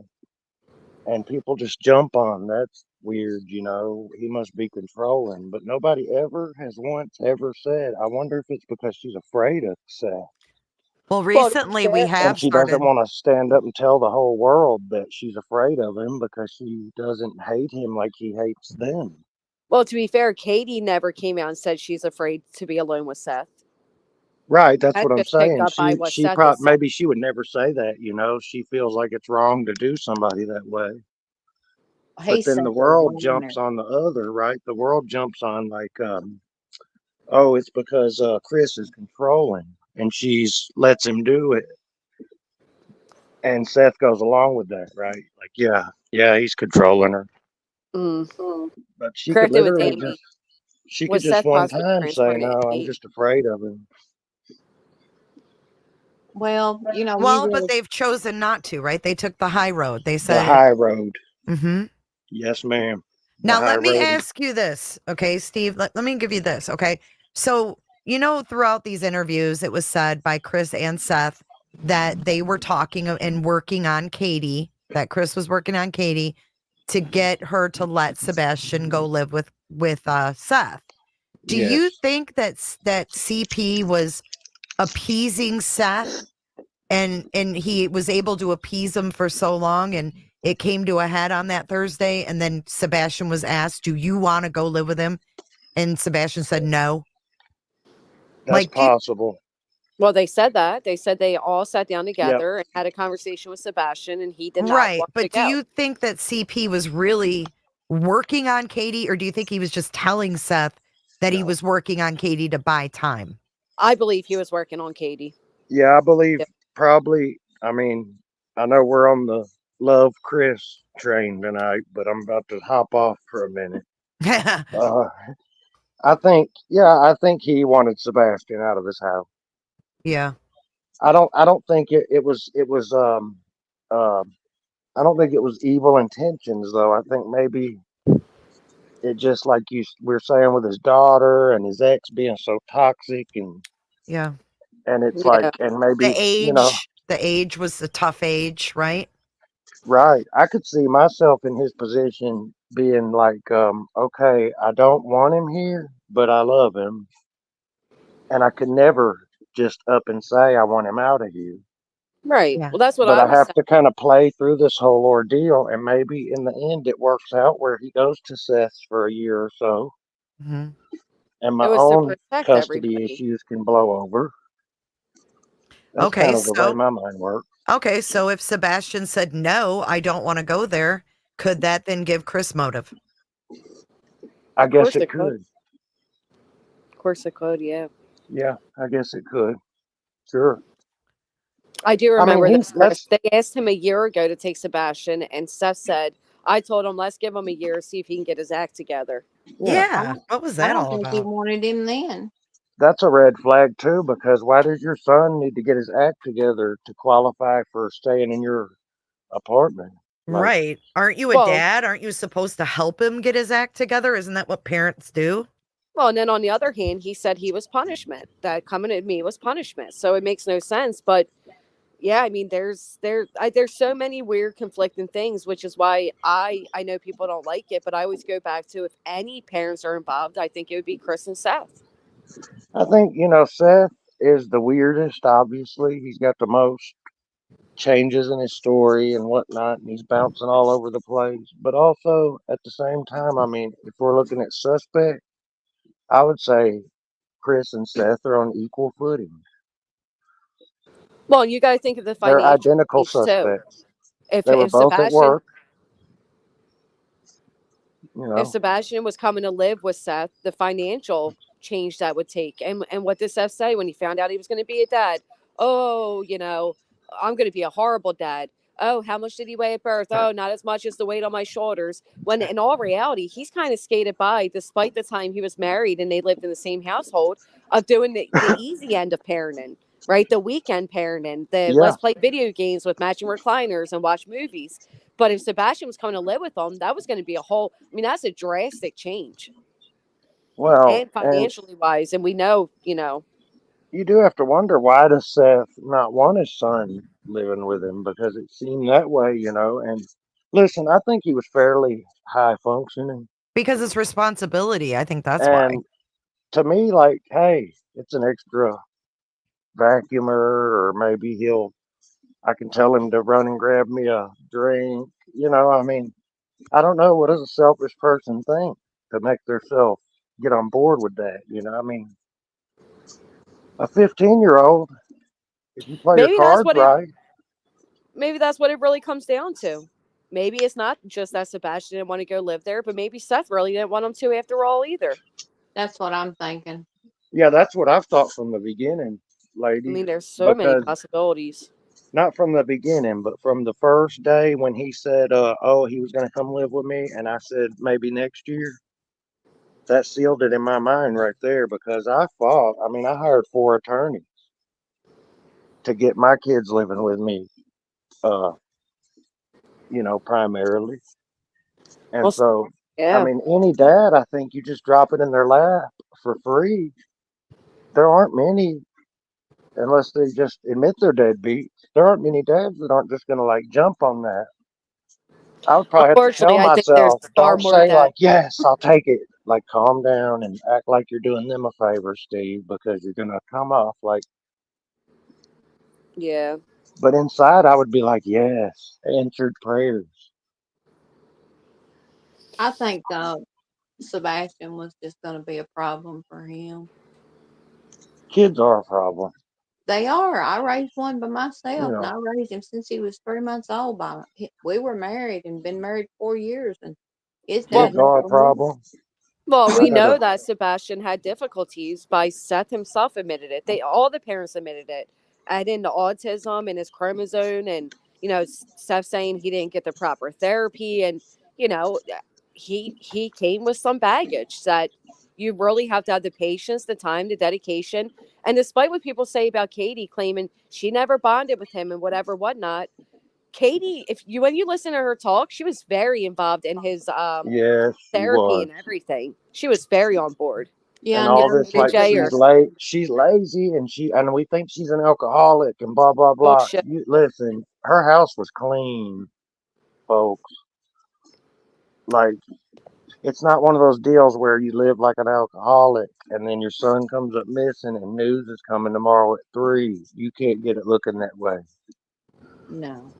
Like, you know, keeping a clean house is a real good sign for me. Well, wasn't it A Seth that year. brought up, that he was exposing himself to other people? Well, Seth run around the house, I reckon, about half nude all the time. What did that child? How? What was he supposed to go by? I'm 99% sure that Sebastian probably exposed himself, maybe on accident even, I don't know, but to his stepsister. I I don't know, think but I know people there's don't. fire there. I know people don't like when we go down that topic, so I think I it's don't best like if it we either, avoid it. but I think it was probably an accident, and I think Chris isn't going to talk about it because Chris probably knows, like, oh, Nina's going to use anything. But Seth And talks so to it's Nina all the time. right, from But what? Chris's point of view, if for me, it would be like, well, she's going to use anything, so this is just one more thing we got to push through. It's like, but yeah, Seth, if he could come stay with you for a few months until I go to court, and I can actually go to court, Seth, and say, like, he's living with his dad right now. Yeah. And then when the judge gives me my visitation, we can work this out. Just simple as that, maybe. But this is a thought. Would you think that maybe somebody got really upset with Seth in the jail and he got out and maybe he lured that little feller out? I think the police would know that by now. And they might. They might be thinking, yeah, that happened, but maybe they've got it narrowed down to a handful of folks and they have to play it close. I got a Yeah. buddy that's a detective. He doesn't do missing kids, but he does like a theft over $1,000 type stuff. And he's like, hey, you always keep it close, man, because you don't know what other evidence is next, and you don't know if something you say now eliminated that from ever coming into your hands, and you'll never know because you can't prove a negative. It's something you never got. You don't know if you were ever going to get it. Well, So I the want best. to add something here. Everybody, I don't know this Sean Taylor, but everybody up here where I live, they think he's the next thing to God. I I don't have no know that idea who person. that is. Huh? Who? I have no idea who that is. Mm-mm. Isn't he the one that's a cop down there in Millersville or something like that? And they were investigating. What's his name? Oh, the sheriff, Sean. Sean Oh, Taylor. Sean Taylor. Yeah, Yeah. the sheriff. Everybody up here thinks he's next to God. Oh, really? Yeah, and So I he, mean, I'm so not he's getting it. if he's next to God, he's the next best thing to Grady Judd. Yeah. I love Grady Judd. Grady Judd is the shit, isn't he? Oh, I love that guy. Yeah. You want to talk about old school? That's Grady Judd. I love him too. They have he has no body cams in his county, Is that and the right? people, yes, he says it violates people's rights, and body cams and dash cams are only procured to keep an eye on bad police officers, and I don't hire bad ones. Damn, I did not know that. And he said, and if I do hire bad ones, I watch them and I get rid of them. But the Yeah. people in that county still love him. And Yeah. I would think if I'm the sheriff, no cameras, it's just a matter of time before people are accusing the cops of this and that and third. Yeah. It just goes to show, how he runs his unit. It's like that kindness and mutual respect is like people say, oh, Mr. Grady's over there. I can't be lying on his deputies. Yeah. I mean, he has no problem he's put his own deputies behind bars, and he Mhm. actually has come out with their photos and he tells the entire story. Like, he is Yes, not ma'am. sweeping anything under the rug. Not just photos. He gets those suckers blown up into like 24 by 24 Posters. canvases Yeah, I know, it's and like great. sets them up. Yeah.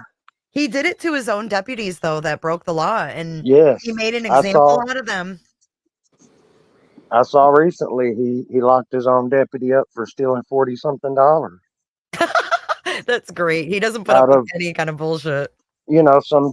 some guy that got pulled over with drugs, and he had a warrant and no license and whatever, and they charge him and they take him in, and he's like, "Where's my $48?" And And I Grady love how Judd got to the transparent bottom he of is. that. I love how transparent he is with the stories, too. I wish Well, every one of them was that way. Me I do too. too, ma'am. A lot of them these days, would say, "Look, $48. I don't have time for that." And how do I even know there was $48? Grady Judd takes you at your word. He actually does investigations. Mm-hmm. That's the Oh, he said problem. they much Police nowadays, they don't want to investigate. They want you to give them all your info and do the investigation for them. I think it's come down to basically more money. It's just more money. It's Seth's GoFundMe is wild too, yeah. Why is because that? I was just thinking, I'm a contractor, and my work truck, it's F-350, and the diesel engine went out on it, and I mean I grinded for about 7 months, pay all my bills, and also put back $6,000 to rebuild this thing. And my son's transmission went out, and I gave him the money, and it's like that's all my money. I couldn't imagine if my son was missing and people gave me 30 grand and I didn't put up a $15,000 reward. Yeah, at least That is half of what you took nuts. in. Mhm. Half of it, I mean, it's easy. I could easily say, guys, I appreciate it. I would have put it all up, but I want to keep looking for a while, and I'm sick to my stomach. I don't think I could work right now. Mm-hmm. So I'm going half and half. I hope you all understand. Instead, he went the route of like, what money? Yeah. What money? And Well, Dolly got to and the bottom of the money stuff. He's like, "Hey, 25,000? That's light, bro. We're going light on you. That's only if you got zero through Cash App and Venmo. mm-hmm. Like, what if you got another Exactly. 20K through those two? Because they're more convenient." So, And all of um, this is conveniently in other people's names. yes, ma'am, and I think I know why too. Seth is probably in that limbo period. He's going to get disability. Yep. Mm. Disability is like you can't pay your bills, but you got like an 18-month to 2 year limbo period where you can't work. Because if you work, then that's basically the same as you writing them a letter saying, "Hey, I'm not disabled, I'm working." Well, you're allowed So, to Well, work you on can be disability. disabled now and work. Yeah, you're allowed to work with disability, just well, a I At a think, certain jail, amount of though? hours. yeah, I think he would have to, do like under a certain amount of hours, and he would have to, it would have to be like maybe say like his job requires any kind of lifting. Then the government would say, "Hey, your disability." That's why so many people in this country apply for and fight until they get mental disability. They figure out what you're going to draw, and then they allow you to match that, but no more. You can match it. You can match it. Yeah. I knew that it was some kind of rule to it, but I didn't know Yeah, they go by what. what you would actually draw that month. And then, but I thought, back in the day, of course, I'm 67 years old. Back in the day, if you was disabled, you That was was weird. disabled. You didn't work. Yes, ma'am. And I think there's still something to that, like he's probably thinking build up back payments. So my disability is going to be 1,400 a month. So Yeah. after 9 months, that's another 16 grand and whatever. And then now I got this GoFundMe money. I can float until I go through the process. My attorney gets it approved. I go to 3 doctors, jump through their Is hoops. that not just Well, though? Is that not just Is that not where you would have to pay income tax though? Anything that's Well, I think it's something where they're going to send him a 1099, yeah. which is something that I do all the time with subcontractors. And I'm able to look into that. And I can tell you right now, like I sent 9 out last year to 9 different subcontractors, and well, only he's 6 not of getting it. them filed my 1099. The other 3 threw them away. He's not getting a 1099 on GoFundMe money. I believe, I don't know about GoFundMe, but I know for a fact, Cash App, once you pass a certain threshold, and also anything to do with social media, like TikTok, any kind of, well, you're Well, familiar yeah, with that that. we have to pay taxes on. But as far as But I Cash App, what believe donations? GoFundMe, once he passed 9,999, that guaranteed him getting a tax form from GoFundMe. Oh yeah, well he didn't reach that amount. 24,000 is what I thought on the GoFundMe back in I thought April. you. Yeah, what amount did you just say? 9,999. No. Oh. I believe once you hit 10,000, I think it used to be 6,000. I think now it's 10,000. Don't hold me to it though, because Yeah. I'm not super confident. But there's a threshold where you pass that point, they're getting you. That's why you'll see a lot of the online scammers today. They'll watch it. Like, say they have a death and they got followers and they're just grifting. And they'll watch that. They'll like say, oh, I got 7,800. They'll close the GoFundMe down and hurry up and open it back up and make it identical. Yeah. But this second one that they made, when you go on there, it looks identical, but it's a different one and it leads to their mother's bank, or they're not, because they're not getting a tax form. You know why? Because food stamps. Well, Well, he's not getting a tax at all because it's not in his name. yeah, they'll pay taxes. So I that's don't think not in he got his name. 160K. Nana's drunk. I don't think he got 160K between all No, of it. No way. no. But If you what gets me is here all is the platforms combined, he got maybe less than 50. That's what he I'm But thinking. I 50, would say more around 75. 30K.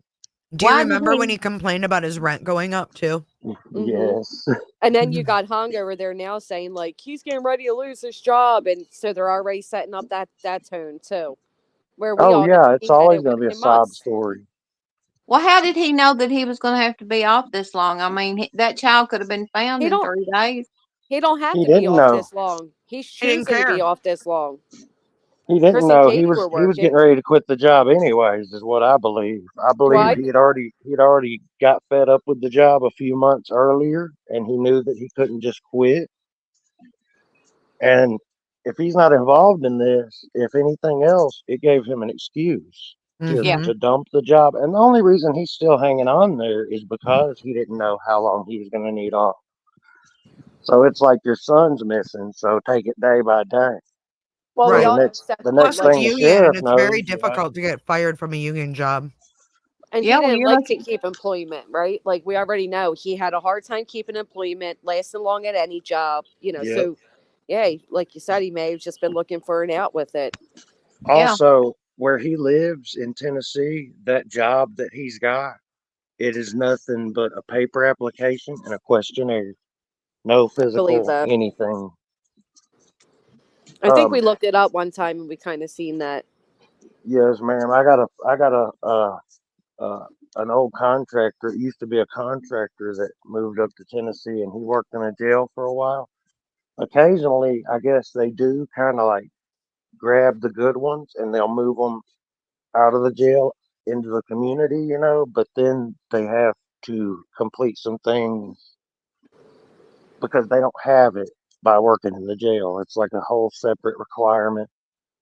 Well, in But my opinion, I don't think he ever had any ideas of going back to work. Katie and no, Seth had to go back to work, or they wouldn't be. They'd be out there. I I don't don't think even he think did he's either. searching. I don't think he's searched. I think he sits around in parking lots and does like interviews. I think he was going to quit that job regardless. He was never going back. You know, he I just agree. needed a reason. Like some people are like that. Like, just give me a reason. Give you a reason to do what? So whatever, you name it. You name it and give me a reason. It was sad that Katie was Right, Sis young and got McGee. mixed up into that, you know. You know, Well, I just It's McGee's picture. I know she's a trip, but I no, don't Sis McGee's right. The GoFundMe is not. It's not taxable. a GoFundMe is not taxable. Mm-mm. Really? Hey, see ya. Yeah. It's hard to believe that because I mean, you can get on GoFundMe and say, "Hey, like, my bills are due," Oh, of course you can. you know, and then like it doesn't have to be like a missing kid or like a death. I No, thought you can that do for a whatever long you want, time, and just hope that people support it. But you know, yeah, you but it's definitely hard can. You to. can fundraise for whatever you want. Well, he sure got a good teacher behind him. She's sitting in Florida begging for money every day. Oh yeah, And people are that you nuts talking to about spend it. blowhard Betty? That's like me saying, well, you going out here and get in trouble and I'll just take care of you. You know, you just do whatever you want to do. Get in trouble. I'll hire you a lawyer and then she hooks up with Seth and teaches him all this stuff, which he was already lazy to start with, in my opinion. Well, he did the GoFundMe before ever hooking up with Betty. To be fair, Betty came on this case extremely late. She Yeah, just but helped it she's a lot. teaching him the tricks. I know, Nicole B. I She have to just finish helped my. push it along a lot because it was, you know, it was kind of starting to lose steam, and I think there was like 17 or 18 grand on there, and once she got involved, they did pour in for another 2 or 3 weeks. Well, didn't you find it strange that all of a sudden now, after, you know, FBI puts out that 50,000, don't you find it strange that all these others is jumping in now? Yeah, of course. Well, yeah, because didn't Dog say he was putting up some kind of reward? Yeah, Yeah, yeah. 25. Okay, I think.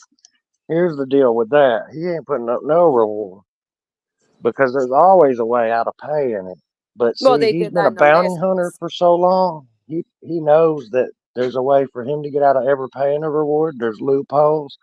Right. Most of the time, the government never pays them, but he probably knows exactly how to get that reward. And he's probably thinking, well, I'll find him and I'll Oh, get the yeah. 50K. Yeah, that's what You I'm know, thinking. I'm thinking that he's the one that's going to come up with it.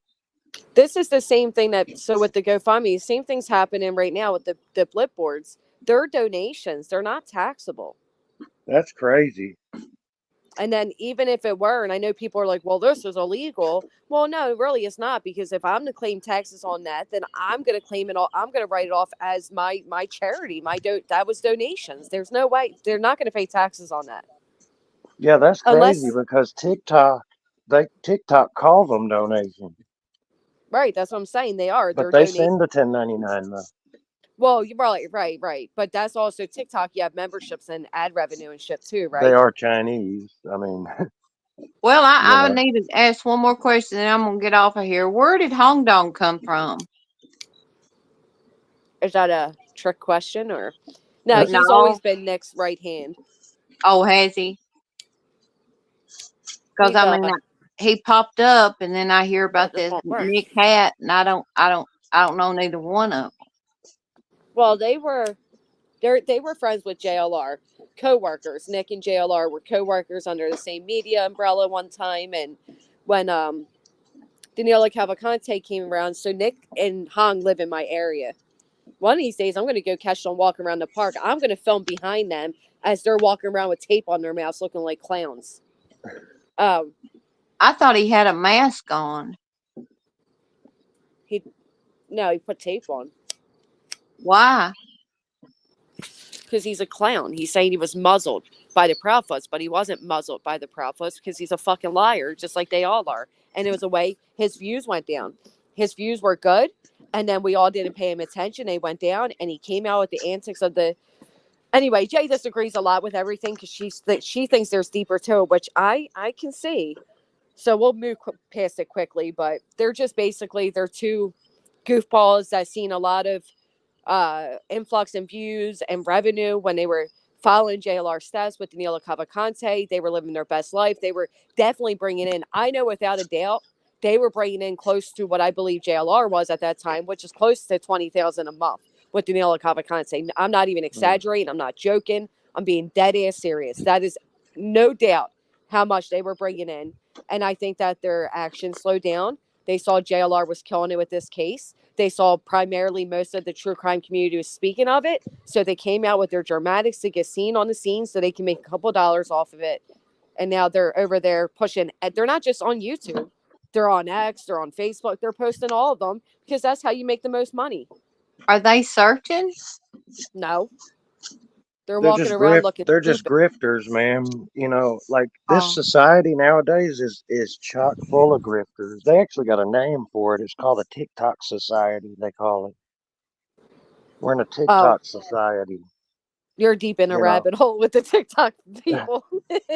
I mean, it's just that's what they call it, even though that's just one Woo. social media, right? But that's what I've heard it, you know, I heard a guy call it, he said they call it, the government's calling it that now, a Oh, TikTok wow. society. Well, And it's everyone like, have a good afternoon, and thanks for having me up, Granny. Miss thank you, Pearl, it's man. Bye, always a Pearl pleasure Girl. having you. See you, sweetheart. I got to talk to you one day. I know. We got to do our call in this week. We We got to catch up. I got to talk offline. Oh, you do? All Oh, right. Hit me up. All right. All right. Bye, Pearl Girl. good Love night, y'all. Pearl. Love Everybody you have too. a good one. Night, Thank Mod you, and ma'am. Chat. Thank you, ma'am. Thank you, You as Stephen. well. Bye bye. Yes, ma'am. I don't know who you're asking if I think they'll start a OnlyFans, but I'm going to say my answer is I pray to God, no. I don't I'm know gonna who go out on a else. limb and say if we're talking about Seth, Oh, gosh, please, no. Like I then said, it's I don't even want probably, to picture that shit. Move it you along. Move know, it along. he did pretty early on too start talking about like building his own social media platform, and he even, I don't remember his exact wording, but he said something to the effect of it's a double hitter because it's going to keep my son in the forefront and not fade away, and also you can make some money, Oh, wow. you know. Wow. And I'm like, well, I think I would have probably left out the you can make some money part, even if I was Right. thinking to myself, but he doesn't Yep. have those thoughts like you were saying earlier. You're right about that. Like no filter. And And and so the TikTok society, you know, is like people are not taking jobs because people are always like, well, I'm going to try to get subscribers and I can Hey, get but the if you go job back, later if I have to. My son's doing it right now. He's going to be a fitness influencer, you know. here's the thing, though. Anybody can start a TikTok, a YouTube, whatever. But if you don't have what it takes, you don't have what it takes. And that's just the end of. That's Some it. people have it, some people don't. right? But My let's kid got up talk like, about Seth and his social media. Okay, you brought that up. Do you remember when he said that the real social media was when you did coding and he knew how to do coding back in the day? yeah, Did you catch that? yeah, I remember him saying that. That's And I right. remember Yeah. thinking to myself, what does that got to do with social media? Right, I right. mean, But he spends a lot of unless time online and knowing how to code back in the day. I don't know. like coding would only be if you were designing your own social media platform. Correct. He's just like so far out there, you know. You have to Mhm. really like rack your brain when he's talking to stay Oh, up a little bit. He's a because big he's a talker. one-upper, right? Yeah. He's the best at everything, you know. Yep. Yeah. He reminds me of Snuffleupagus. No, You that's a know, good like, one. We call him Eeyore on my He's channel. hey definitely Eeyore. bird, I'm a little sick, my shoulder hurts. Mhm. You know, He's Eeyore for me because he sits over in his pitiful little, oh, nobody likes me. Yep. When in all reality, like you're the one putting no effort into your home. You're putting 3 sticks together and If calling it it. can go wrong, it will. It will. Right. Like that's, yeah, definitely They're Eeyore. never gonna find him. it's kind of the It's, whew. standard nowadays, you We know, did is like delicate. We seen it. give 20% effort and then complain about the 80% of stuff you don't have. Mm-hmm. And it's Yep. like, hey, Would I'm expect doing to have without some everything. stuff. Yeah, I'm doing without some stuff. I got most stuff, you know, but I'm also pumping 60 to 70 hours a week, and I still don't have everything I think I need. Right. Good night, Huntress. Well, and And here's the thing: you make do with what you have, right? And I think Seth is envious at what Katie was able to make do. Like, I think that he sees everything Katie and Chris had, and on top of that, they had his son, and I think it bothered him, and I think it bothered him deeply. I mean, it they're pretty bothered well him, off, and Katie's still studying to go to school. She's working. Chris is working. You know, and he's they're- stagnant. and he's stagnant, right? But Talking about an Chris, that's injury why from 1992. I believe Chris wholeheartedly when Chris said like, "Hey, I buddied him up." Right. You know, I made a friend out of him. I started talking positive to him and said, your son views you as a hero, and that's all that matters, Seth. Right. He encouraged him for the betterment of Sebastian's life. Yeah. And it worked. Seth took the job. Right. And it's Well, maybe like, that's what it is. Maybe Seth just didn't have somebody in his corner. He's a lonely guy. He's an awkward guy. Look at his friend Taco. I mean, come on. That's yeah, I don't what he think had. if my day's going south, I'm probably not picking up the phone and calling Taco. Well, and even with Taco, he didn't tell him until weeks after. Come on, he Sebastian would have the disappeared. best advice. Taco. Remember, Taco was Oh like, man. He'd say, being a "Man, good parent. I you're out of raised my wheelhouse, brother. You're gonna have to call Burrito." What do you guys Call think of Taco? Burrito. Do you think he's just a goofball, or do you think it's more nefarious than that? I think he's a I think he's just goofball. a goofball. When Mhm. Taco came in here and he tried insulting me and talking about what a great parent he is because he wakes up with his grandkids every day, I'm like, sir, we're both missing a big picture here, which is why aren't they with their parents or kids? You know what I Yeah. mean? See, I Like, would have said, so what are you saying, sir? You go to bed at night and you don't die before you wake up. That makes you a good parent, or that makes you, you wake up in the morning. But that's more common just today. People are what? like my son will say, "I took the garbage out," and I'm like, "Bro, I washed I dishes 7 days this week. I washed clothes 4 times. I worked 70 hours, paid every bill, fed every pet." And you're mad because I didn't praise you enough for taking the can to the road.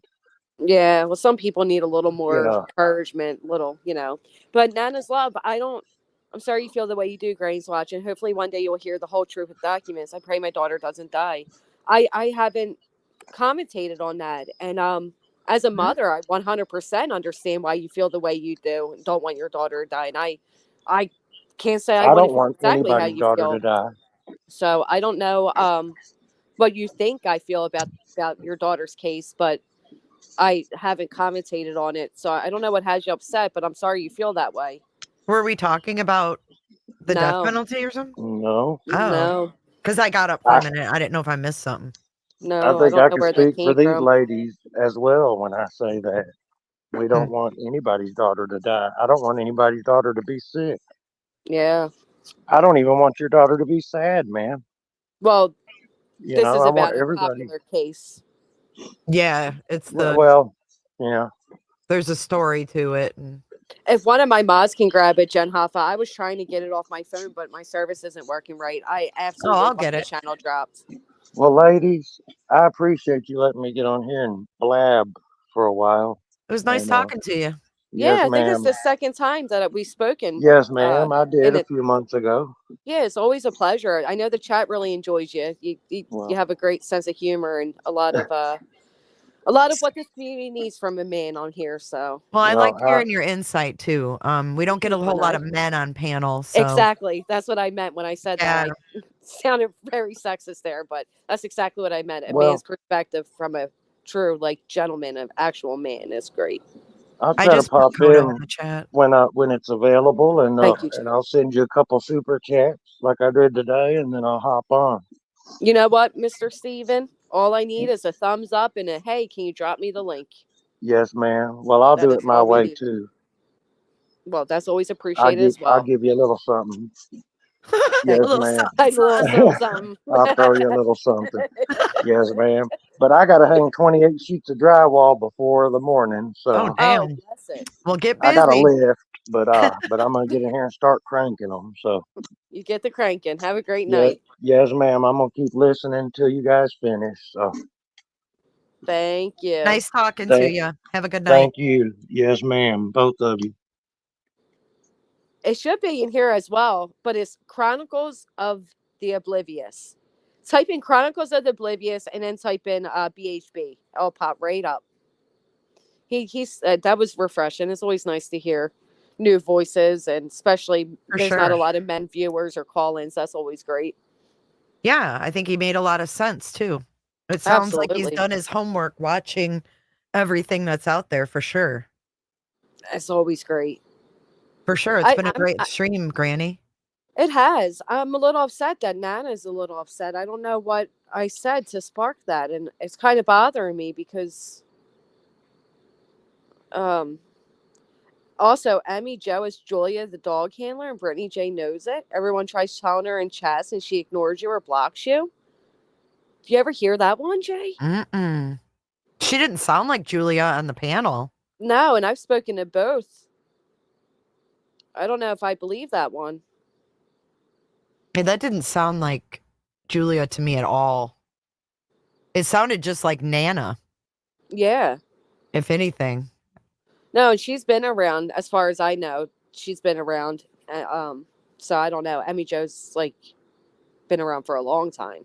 Oh, Then I didn't know. again, so has Julia. I mean, Julia was over in whatchamacall's chat months back. True. It didn't Feel like sound I'm like getting- her to me. No. Feel like what? I was gonna say, I feel like I'm getting like sick or something. Oh no, don't say that. I know, just my luck. It's that time of year though. It is. That's what sucks. In your neck of the woods anyways. Jewel comes here. I mean, she tags me regularly. I thought she was just only in here the other day. Can you put in the live? I can't remember her name. You said please and thank you. Oh, let me see if I can pull it up. For some reason, I guess you guys can't see it when Jay puts it in. Isn't that weird? That is weird. Maybe because I'm not a mod on your channel, it doesn't show up. Because Yeah, you know but how only mods can share links. Oh, okay. I bet it 'Cause I was gonna blocks it. say, yeah, that makes sense. And I think, yeah, okay. Because I put it up 3 times. I think it's blocking it because I'm not a moderator. That does make a lot of sense. Mm-hmm. My Oh, chat can gosh. see it. Yours just can't. I typed But in the somebody wrong just thing. put it in yours. Oh, you guys got it? Jill got it. Yeah. Thank you, Jill. I'm over here typing away. All right. All right. Let me drop Granny's link. Yes, let me grab you, Jay. I did tag you in. Why there. don't we just drop our own? Because Yeah, that makes Or it a lot no, easier, or to no, be 'cause honest. I can't share one with you. Oh, that's right. That's Our chats can't. Yeah. all right. Let me put her link in my chat. And Well, when I then- started typing you in, because Mhm. it's under my son's account, so I'm on his iPad, and you came up. J is for justice, and it said Chris Watts. Oh Jesus! You can't escape it. It's in the SEO of It's in YouTube. the SEO. It's so funny though. Like when you type in Betty, now all the other channels pop up before her, where it wasn't I like that. know. You used to be able to find her channel right at the top. Yeah, isn't that wild? It's kind of funny, actually. It kind of is because she asked for it. You know. Yeah, it kind of backfired a little bit. Moon dance song, is that the dancing in the moonlight? It's a that one. marvelous night for a Yeah. moon dance. That was actually my aunt's favorite song. Who was Really? she passed away, God rest her soul, but she was very much like Seth. Everything was like, you know, Oh, like just negative. Yeah, negative everything. Nelly. It was so hard to deal with. It's hard to be around someone that things are never good enough for. Yes, isn't it? Because you can never please those people. They're never happy with anything. That's how she was. Everything. I mean, you know, she called and asked you for money. She'd say $30. You give her 35, and she'd bitch it wasn't 40. And it's like, Yeah. it's so hard. I mean, they really are just absolute mood killers, and I feel like that's how Seth is. Unfortunately, He's Imagine just- being married to someone like that, you know? And then you couldn't. meet someone like Chris, who's like, you know what really impressed me was him speaking yesterday on Clue. Mhm. I have to say, after I heard that, it left me feeling very somber and very sad. Yeah. I felt weird the rest of the day about it. I felt that it really shed some light on what they're going through Mhm. and the kind of man and husband that Katie has. When he said, you know, remember back when they went back to work and he's like, I told her she got to pull up her big girl pants and keep going. you know, Yeah, because he life doesn't goes want to on. see. We all were like, oh, that's so cold. But now, you know, it's been all these months and she would be lying in bed if it wasn't for him encouraging her and, you know, seeing them in court, that little moment, you know, it Right. says a lot. We don't know these people, but these little things tell us a story. But to hear him say, you know, it's a tunnel. He said, I tell Katie, there's light at the end of the tunnel. It's Right. just that we got to keep walking through that tunnel to get to it. Like he gives her hope and he leads the way like a man should, you know, to give Well, her some security and some hope and like I'm with you and I'm walking through this with you. well, honestly, the way, because I spoke with Chris for a short, you know, very short period of not very short, but I'm not fucking lying. So when I spoke with Chris, it wasn't all about all of this. And one thing I did say to him is, you should be a motivational speaker. Because I forget what happened that this got brought up, but I told him like, no, I can relate to Katie on this aspect of X, Y, Z, and he gave me such a pep talk that like I literally was like, yeah, you're right, I can do it. Like, yeah, fuck that. Like he hypes me up that much with just like his attitude of like, no, like you don't give up and blah blah blah blah blah. And you got kids, you're a mother, and I said to him, you should be a motivational speaker. As a matter of fact, giving you serves, you should be one of those like drill sergeant one. And he like jokingly said like, you know, get up, today's your day. And I'm like, yeah, like honestly. And so I get that now after speaking to him, and like you said, after you hearing him the way he broke it down and said it, you know, he's not saying like, oh well, either way, life goes on. No, unfortunately or fortunately, he's a blunt MFer, and he's not going to candy coat it. The fact of the matter is, life does go on. You do have to keep going. You have other reasons you have to keep going. One big reason being Sebastian can come back through that door at any time. So you don't give up, and life just doesn't stop. And I know we don't like to hear that, but you need somebody at times like that that is going to say that to you. Did you see what Nana's love said? I wish I could have been more like the Proudfoots. I think that's amazing to see, like from a person involved in another high profile case that was Yeah. all over social media where emotions were high and things happened and things that didn't look very favorable. I think that it's awesome to see someone who was in that position reflect on what's going on right now and give Yeah. that perspective. Well, and that was in response to the privacy aspect. And I think Nana's love was very much, you had vultures. You had the biggest vulture preying on you. Dude, it's just And like the Watts case. encouraging you and Cindy hyping Watts you. joined a Facebook group within days and was infiltrated and manipulated by Kim Yeah, Kaufman. Kim Kaufman, Kang. Right off the rip, Word Sally KK. the worst possible moment in these people's lives. And we That's what have they these do. people entering the room and taking over. That's And then why in I the wonder. end, they walk away from it. They're unscathed. They made their money during that time. But these families are still sitting there after it's all said and done. Well, exactly. And you know, and the one person that sent her the big flyer of their channel to subscribe to, and then raised all that money claiming she was coming to the States to visit her because she loved her so much. I would love to know if you even speak to that woman today, because she used her. She knew what she was doing and she preyed on her. And then she exploited her text messages with her. And then she'd have her come up on the panels. And yeah.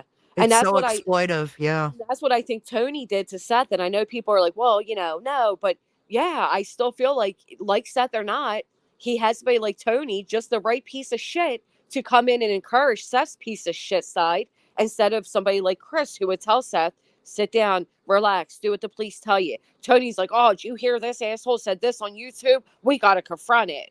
Like complete opposites. And it's unfortunate that people like these two exist, but they do. They do. She never went on camera on that channel. Am I missing something? Who? Just Ask Jay is her. Yeah, I think it's her. I think That's about, Quentin Simon's grandma, you guys. I think, is she talking about, oh, it's definitely Betty. They're talking about Jay with an E, I think. Oh. There's a whole nother I'm confused. conversation going on. I gotcha. They hone in on them, Jill. Like the predators they are. Magnitude of first-hand trauma, I have no ill will. Dude, I can't even No. imagine what you went through. I can't. Mm-mm. I No. can't. And nobody, you know what though? You don't have to understand the absolute magnitude of firsthand trauma, but you do have to learn how to have empathy towards it. And some of these people, there's no excuses for them at all. Especially somebody like her who claims to have lived through all types of trauma and this and that. She knew what she was doing to you, and I'm sorry she got it. But she did. She took full advantage of you. Unfortunately, these creators don't come with a warning label. When these people are in the worst time of their life, they're not going to do background checks at that time, right? Right. Dude, Brittany J started back up on me, Leon, when she heard I was on the phone with Chris Proudfoot. That's when she started back up on me. It's my throat. I'm getting, I always get, what do you call that? Strep throat. I always get it. I can feel it. I felt very disgusted with some of the thoughts and comments on this case after I listened to that call. I felt like a bad person. I really did. I had to go away and reevaluate myself. Hell, you recognize the Ginger Spicy. And Which you know call? what? Which I don't know. one? Commented. I listened to that call. I think maybe where Chris called in. I don't know. Or is it Quentin Simon case? Or Quentin, right. Was there something out of Was that? there a call there? I don't know. I don't know either. Because I'm honestly, there's just like that, several topics. It started with the case facts, and then it went immediately into the drama. And here's her mother, Billy Joe's up here, and and they did all the same shit. It got quickly distracted from the facts of the case. She's talking about when Chris. Yeah, that's what I figured. Oh, yeah. It made you think twice about things. And I think one of the biggest takeaways should be that even Chris said, I mean, I didn't listen to when he called in. Did he say anything about feeling like Seth was guilty or not? No. No. Okay. No. He kept all three parents are missing Sebastian. Yeah. Sebastian needs to come home to all of his family members. He has 3 families that are missing him. Right. Okay. No, there was no accusations at all. Not at all. It was very fair and it was very real and it was very raw, I felt. That's just how I feel like he is. And I feel like, maybe there's a side of Seth like that too that we don't get to witness. After I spoke to Chris, I think I may even said it to you, Jay. Like, I wonder if I spoke to Seth, if I would feel differently. Because unfortunately, we do when they're on the internet, we see a more defensive side or a more. Right. But this was a panel like anything else, just like Seth has done. He went on Clue's panel, said what he needed to say, and it was powerful. So I think if Seth has had 7 months to show us, a soft side, no. I mean, I think we would have seen it by now. Yeah. We've seen the angry side. We've seen the jealous side. We've seen the scorned side. We've seen the negative side. Yeah. But never have I seen, Seth give them grace like they have given him. Don't you always wonder though, like, I know when it comes to, like, everybody's so adamant on who they support that if they like put that down and just went in with open eyes, it could change some things. Yes.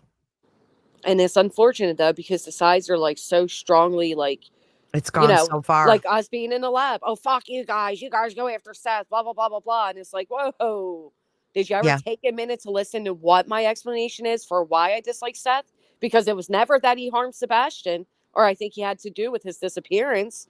But that's an automatic. They're like, you blame Seth for his. Do you know what son. I think though? I think that there's certain creators who just don't want to be wrong. Oh, absolutely. Because I mean, we heard on Brittany's panel last night, they're literally excusing Betty calling Sebastian defective. Like they're coming up with reasons why she did it. To justify it. Yeah, as if you can ever justify saying that, but they tried to. So I think people are going to, there's people like that they're just going to believe what they want and they're not open-minded enough to. But here's the thing. Or they're driven by other things that are currently going on, like money coming in, It's driven by other things because we know that behind the scenes, BJ has acknowledged there's a lot of red flags with Seth. We know it. So it is money driven because publicly her audience is pro Seth.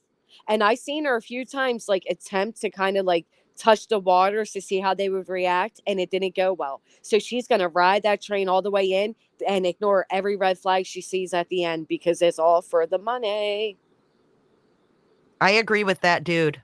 I feel Seth has tried pushing Chris's buttons to see how far he could push to see if he'd snap, and he's failed miserably. He got him to get angry on the web sluice, but then Chris got his composure back and said, we'll do this offline. Right.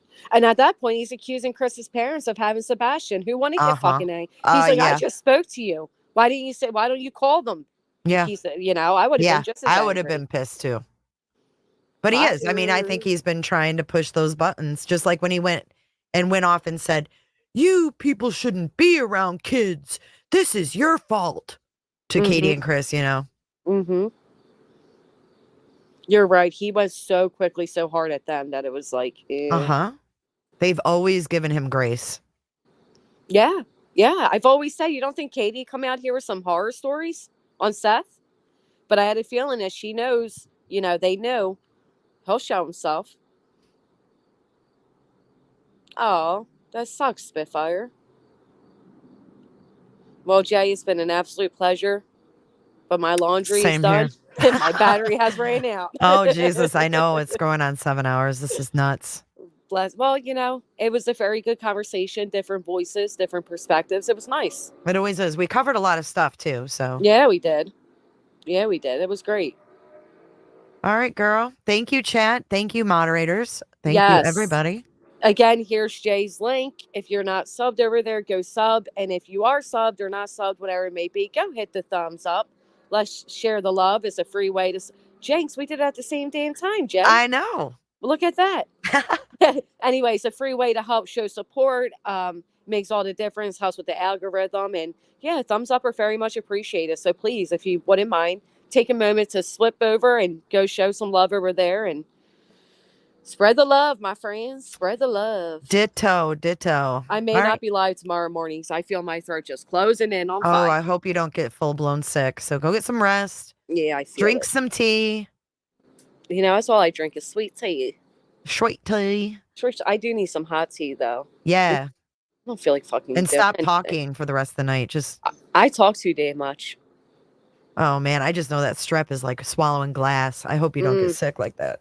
I usually get I honestly have chronic strep, I feel like. And they wanted to remove my tonsils, but I'm such a little baby bitch. I was like, I'm not doing that surgery. Oh, see, I had mine out in 10th grade. And I'll tell you what, I never get sore throats. No? Mm-mm. You're lucky. Once in a while, I'll get tonsillitis. Or that's what I've had strep, but I used to get tonsillitis tonsillitis so bad. That's what I get, Jay, tonsillitis. So often. Yep. It I was was 4 times. It's a miracle because I was getting it so big. My tonsils were so big, they were touching. Yeah, and then you can hardly breathe. Blit. You can barely swallow. Food gets stuck in that shit. It's nasty. Oh, you ever look in there? Nasty. Yeah, it's nasty. But they did. They wanted to do, but I'm an adult and they wanted to do the surgery. And I'm like, I can't do that. It's like a 3-4 week recovery time. Yeah, scary. And I'm a little bitch. I don't do any of that. I was kind of old for it at 10th grade, Yeah, that must have been scary. I don't take pain meds or anything. So I'm in recovery. I said, there's no way I can do that surgery. Yeah. Your 3-year-old had his tonsils out and it saved him. So it did help you, Jay? It did. I had my adenoids out too. Oh my God. At the same time, yeah. It definitely helped. I was sick all the time from How long was your tonsillitis. recovery? I don't remember, honestly, because it was so long ago. Fuck, I'm 50, dude. I don't remember. I always mess with my mom. That was you were being born when I had my tonsils out. I know, right? I always, every time I get tonsillitis, though, it's to the point where the doctors are like, I just call them now. They're like, it's back. I'm like, yeah. But I always say to my mom, why didn't you give me the surgery when I was a kid? What the fuck? Were you having issues then? Yeah. Mm-hmm. Well, who knows? These doctors, they go through those things. Oh, we're not going to take tonsils out. They go through these phases where, they change how they do things. She did say that they didn't like doing it when I was little, that See? They were telling her, yeah, that's you're right. Up. When I was just saying this the other day because, my new grandbaby, we were talking about breastfeeding versus bottle feeding. Yeah. And I had my first son in 95 and they did not encourage you to breastfeed. It wasn't even brought up. No. Fuck no. That baby was fed a bottle. And guess what? Your ass got to sleep because the nurses fed him. Yep. And it was not encouraged. And it never happened. I never did it because I never knew anybody that did it. My mom fed my brothers and sisters pet milk back in the 60s. Yeah. Oh, yeah. Okay. Because, formula was a newer thing. It was oh, we don't have to breastfeed. It's just been over the years, they do this research and then they come out with these standards. It's Right. weird. It's crazy though. Because I You went know home what? with diaper bags full of those little bottles of measured formula, like the little 2-ounce bottles. Yes, yes. And then you screw the nipple on them. Oh, you take them all. You fill Oh, every fuck time yeah. they fill that card up, you take that card emptied. Yeah. I Every went home time. with a bunch of those, and that was just how it was. It's Yeah. crazy. You know what they did at my hospital? So when I gave birth to my son, they got rid of the nursing station. They no longer took your baby for you. Yeah, I heard that's crazy. Yeah. And I was, I was by myself. Like he left while I was pregnant. So here I am in the hospital, still hooked up to all the all the things. And I'm like, and he's in the little bassinet crying. I'm like, I Oh can't my even God. get to him. So the nurses were really nice. And but yeah, they no longer take your baby. They no longer, Yeah, they're like, you gotta take care of them. That's there's on you. no recovery time in the hospital. Because I remember when I had my daughter, everybody was like, let the nurses take her. She was my first baby. They're like, let her, you're going to wish you had this in a few days. Let them take her. With my son, there was nobody. There was no help, nothing. That's weird. evil. You had one and then the other. Yeah. Because mine were pretty much the same because I had all mine like in a 5-year span. So my last one I had in 2000. Oh, okay. So it was still the same way. It was all bottle fed. It wasn't until later, like when my daughter-in-law had my granddaughter 5 years ago, it was, you're on your own, babe. Like, I mean, they helped, but it was, we're going to show you how to breastfeed. And it was, she had a lot of pressure for the They breastfeeding. did that to me too. They were so aggressive with me. She was too. crying. She was that lady crying. was like grabbing my boob. She's like this. And I'm like, I don't know what to do. She kind of had a similar experience and she was crying and she was sweating. Yes. And it was sad to see, And my son couldn't latch on, and I kept feeling like it was me, and they were making it like it was me. And here, the one night he's crying, and the nurse looks and she goes, "Oh, he's tongue-tied." So he needed a preemie nipple to be able to take the bottle, and that's why Aw. he wasn't able to latch on because of his tongue-tied. And they made me feel like absolute shit thinking it was me.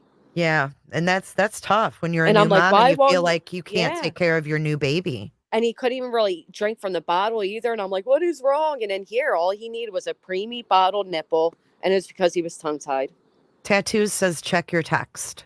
Yes, ma'am. I don't have my phone on me right now, but I will. Good night, Nana's love. All I hope you right. feel better. Well, on Pressure's that off the note, charts, not right. Yeah, they shame you. The mommy shame is ridiculous. it's sad. It's It sad. is. I think there's good, there's people that are good with it and ones that are not. And I think they get tired of it. Like I got the feeling like they didn't like her whining about it. Like, this is just what you have to do and you need to keep trying. And I just felt really bad for her. I wouldn't have wanted to be in that position. I mean, after pushing out a baby, I mean, it just seems like so much stress. Did Chris say the boy will never be found? I never heard him say that. Fred Hill broke probation by going to visit Siggy. How do you guys know he didn't have permission? What? Yeah. I've Wait, seen it written a slow it few again? times. So you know how Ziggy is dating Fred Hill from Summer Wells? Yeah. Well, apparently he went to visit her and he broke probation by doing so. That's I if thought he they was- lived together. No, because so that's why they got married, was in hopes that Fred could come live with Ziggy. So they got married in hopes of that being like an incentive to like, oh, let him come live here. But I guess it didn't quite work out yet. And they're like, no, sorry, that doesn't excuse you doesn't from really probation. Cut it, right? right. Well, the other thing is wherever Ziggy is, that state has to be willing to accept his probation. And maybe they're too busy. Maybe they don't want him. Maybe he's a liability. Or maybe, where he's at doesn't want to let him go because they're familiar with him. They're like, nah, the minute you get out of this state, you're going to revalue. You know what I mean? Like, you just never know. There's 1,000 reasons why they would say no. That's kind of funny, though. I still can't believe they got married. It just blows my mind when you can't make this shit up. She got a puppy from Summer Wells. She got married. She got her YouTube channel. I mean, it's bizarre. Talk about being overly involved in a case. She married a man that the first thing he said to her was, "I shot him in his neck." What? Like, He the said what? fuck? Something about shooting a man in the neck. Oh, he did? Some shit like that. Yeah. I just remember when she went live and met him, and weren't they walking out finding those bones? Was that him and her, or was that that was somebody else? She met him at that same trip, though. Okay. And she did say he was creepy or something. Here she is now married to him. She had her audience sending him fucking underwear, bro. I was dead. He needed large whitey tighties. Nuh-uh. Nuh-uh. If little old granny over here ever gets a grandpa, are you guys gonna buy him his whitey tighties? Oh, Lord. Imagine that, Jay. Imagine like support my husband in jail, send him commissary, and then when he gets out, send him new clothes and What food the and hell? underwear. And people probably did it. They did. They bought the fuck. They supported the shit out of him. Sweet one. There's never a dull moment over here. Oh, he She did. said that, Jay, the things I hear on your channel. I know, seriously though. He was the bones man, and he did shoot the man in the neck. I don't know if it was the neck, but he did. He's the bones man that did shoot the man. Oh my lordy. Oh my. How'd you meet your husband? Well, there was this little girl that disappeared, and I, grifted the shit out of her disappearance and lied about a CPS report. And then I went to Tennessee where I got a puppy from her family. And oh, yes, how I met my husband. Fucking weird. She's called Ziggy Bones. Yeah, they call her Siggy Bones because of the whole bone debacle. Yeah, the deer bones or whatever, animal bones. Well, she knew they were animal bones. She And said, can't oh my be otherwise. God, it could be Summer's bones. We found bones. Could be human. Oh, and speaking of deer, how about Why do how you have to be up at 4 a.m.? I don't. They mess with me that I'm up so early going live. And yeah, the bone thing though. Speaking of bones, really quick, I hear Psychic over there was live tonight, and tonight's topic was Sebastian was going to tell them exactly where he is, because last he told us he's with the deer. Someone told me about that. I haven't heard that yet. Oh, it was so gross. You guys, though, I want to tell you something real quick. So you know how Sweetie Pie Low has like Donna Serafina on? Yeah. Well, they had a part 2. I never watched part 1, but part 2 popped up in my thing, and I clicked on it, and dude, they were like Donna was straight accusing Chris, like not maybe. That's it what was, it was factual, like stated. That's And what this bitch was doing, Jay. Same thing. I was floored because I've never seen that done by them before. Well, I'm shocked because they do have a little more of a reputation than this nut job. But this nut job, I'm not saying I believe it, but I'm saying I never seen them like accuse, like say factfully that it was Chris. So directly. Directly, yes. This other lady was saying, "Oh, they hit you in the back of the head, Sebastian. Oh my gosh, you don't want your mommy to get in trouble. That's why you won't tell me where you are. But follow the duck sounds and look for the balls." Yeah, like look for the balls. Like and meanwhile, she's texting terrulyn on the side, and then terrulyn comes up and she's like, "I got a headache too."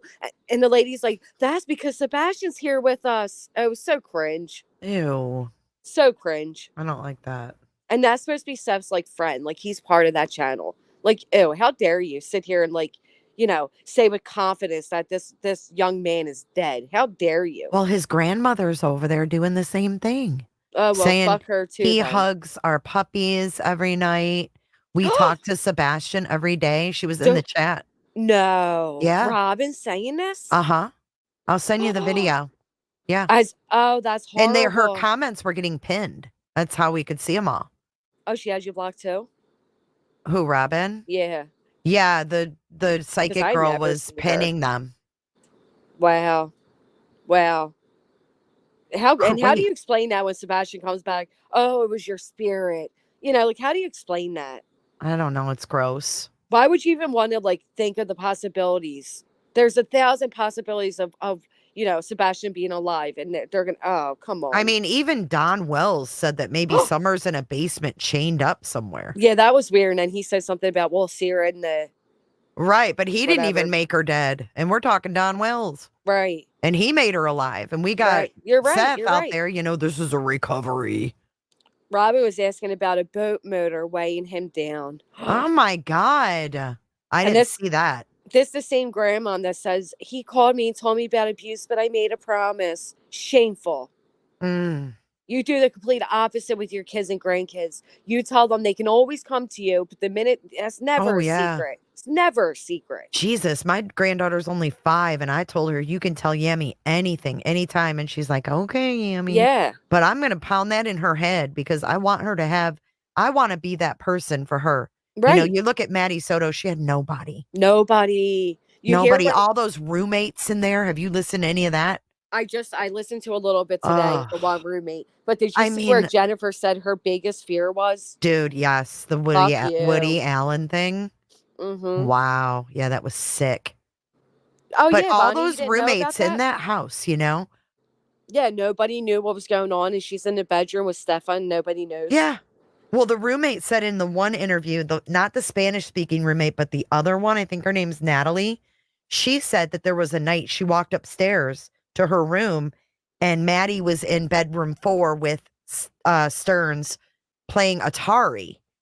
And she texted Jen and she said, "Are you cool with Maddie being in the bed with Stearns?" With Stefan. And Jen responded and said, yeah, it's fine. You're good. Ew. Yeah. You know what else? And when she texted Stefan and said she can't sleep with me anymore, it's too risky. She fucking knew. Yep. She fucking knew. And Stearns was a master manipulator. Yeah, but you know what? I think Jennifer was so pitifully and pathetically in love with him that she was willing to do anything, including sacrifice her daughter. And her only fear was that Me too. Maddie would I fall in love agree. with him and run away one day. I agree. Ugh. It's so gross because Woody Allen, what did they adopt a daughter? And then when she turned 18, he ran off. He left his wife and married his adopted daughter. Oh, and then did you see where Maddie's, I know you saw, like she posted in her little notebook where she said she has like a high trauma response to any male. Yeah. So what I'm thinking is, and I hope I may be right with this, but I'm thinking Maddie, because according to what Jennifer said, I think Maddie was drugged every time something like that was Oh, going to yeah. happen. So I don't think she quite knew what was going on, but she could sense something was going on. And of course, her body was reactive to it. But I don't think she was fully aware of what she was Exactly experiencing. And I hope what was I'm being right. done to her. But I do Right. think she was aware because there were times where he used the phone as leverage. Yeah, when she was a little bit younger. You can't Yeah. play with the phone unless you do the X, Y, or Z. Yeah, it's Oh my gross. God. And But these new yeah. photos coming out of her when she was like just a little toddler. Oh, wasn't she She was so cute? such a beautiful, sweet little girl. And you Yeah. just look and think, how could a monster take away her innocence, but also her fucking mother? I hate Jennifer Soto. I I do hate her. too. And I I do hate those too. police for giving her immunity because they don't need her. But She's she not even a doesn't have reliable blanket witness. immunity though. She doesn't. She only had immunity for that interview. Right. So So if if they they catch find her in any, evidence, well, if yeah. they find evidence outside of that interview, they can still charge her with stuff. So if they put her on the stand, they ask her questions and she lies, they can get her then. Didn't they do that with Michaela Montgomery too? They got her for perjury. Yes. Yes. But not Yep. long enough.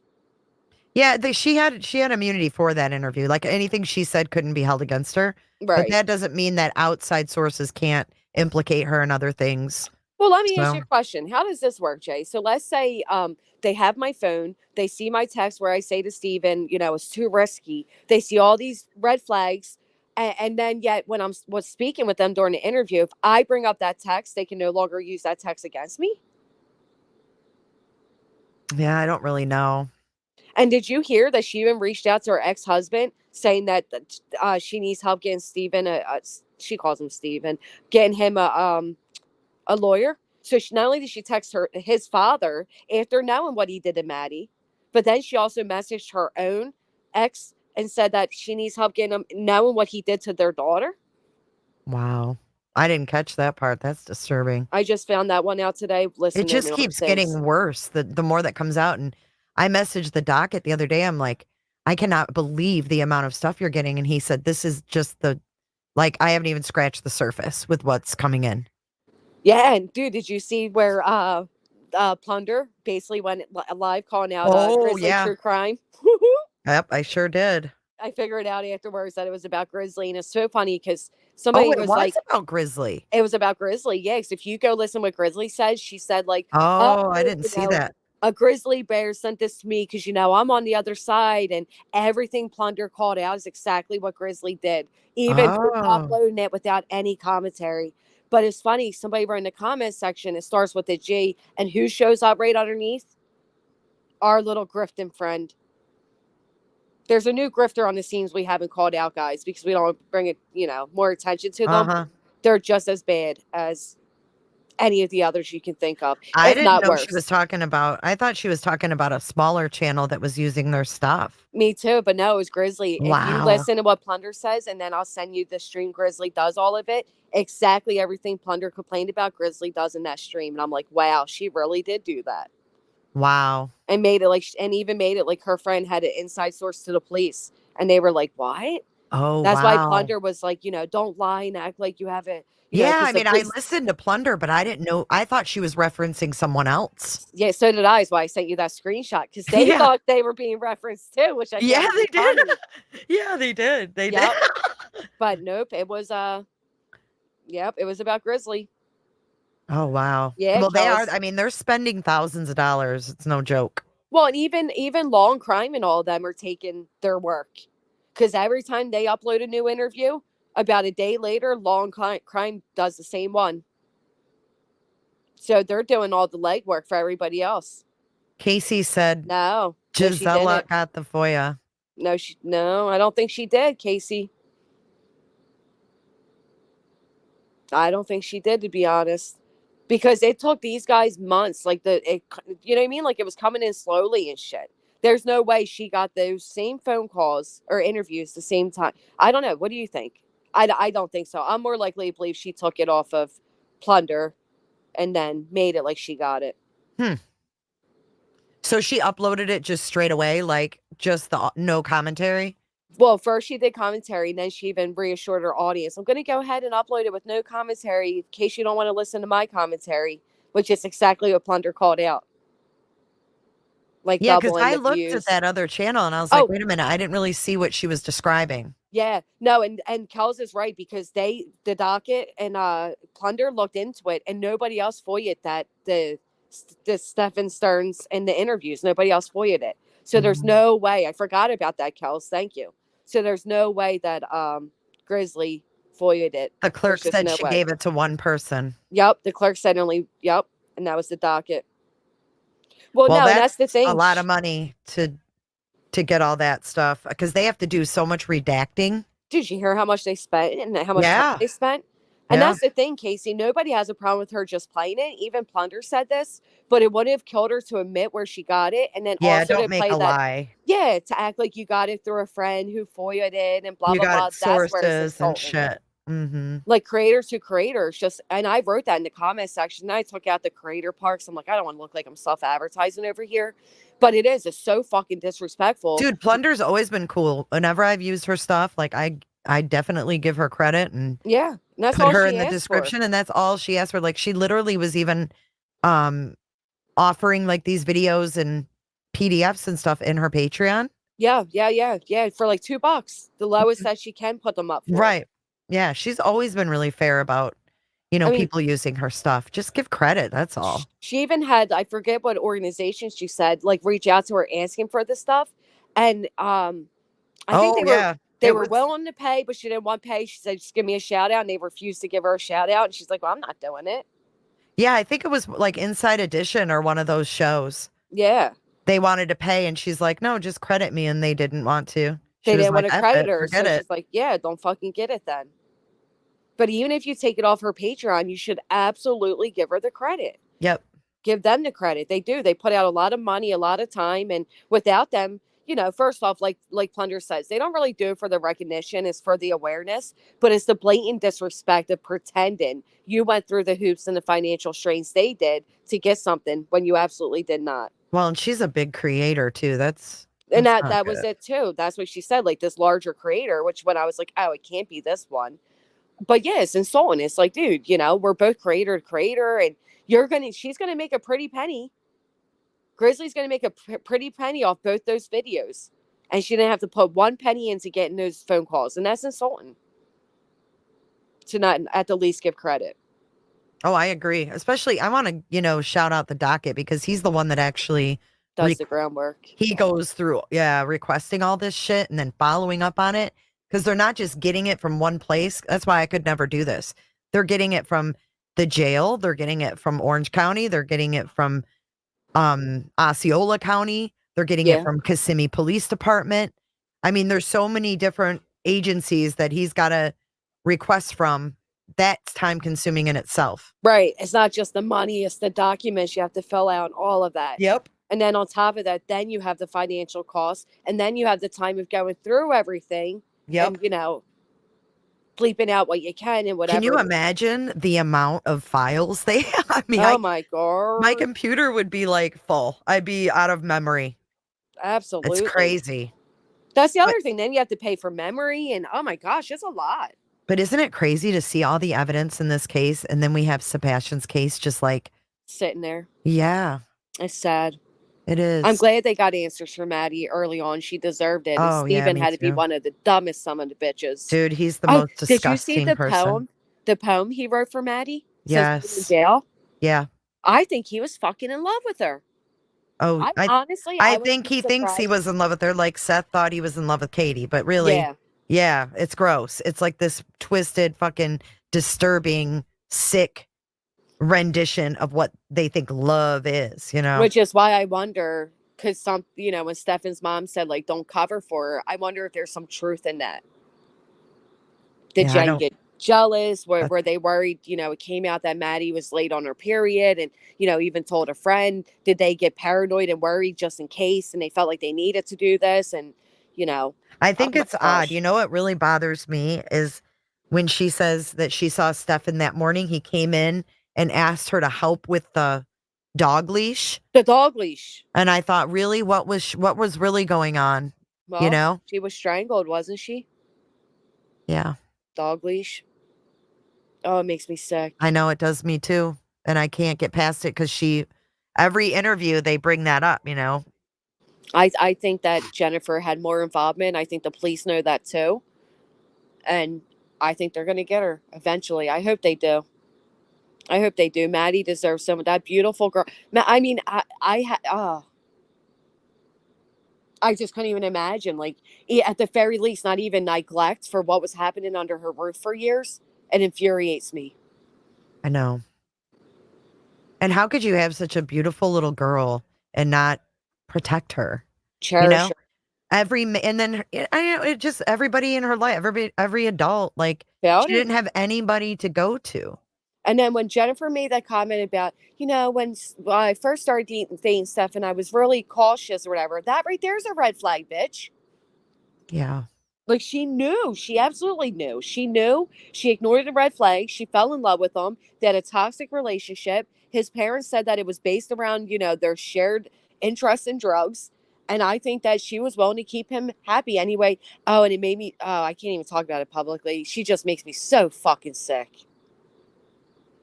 Yeah, she makes me sick too.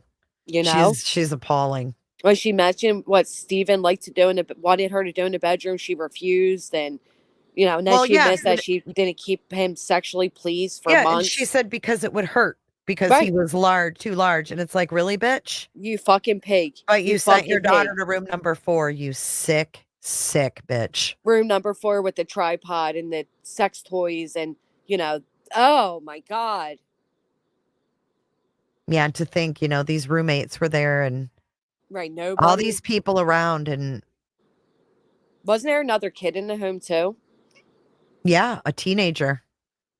This is the picture here. Let me share really quick because this case makes me so sad. I know. Not Eve. I know, Jen. I know. I can't even talk about it, honestly. I know. Look at the beautiful baby. There's another one where she's kind of like. Look at that baby. Her hands on her face, smirking, and she's, oh my gosh, she's beautiful. Yeah. Look at the innocence. And that's around the year she had her innocence snubbed from her. Yep. I thought that too when I saw that. I'm like, right around here that she didn't know she wasn't a kid anymore after this age.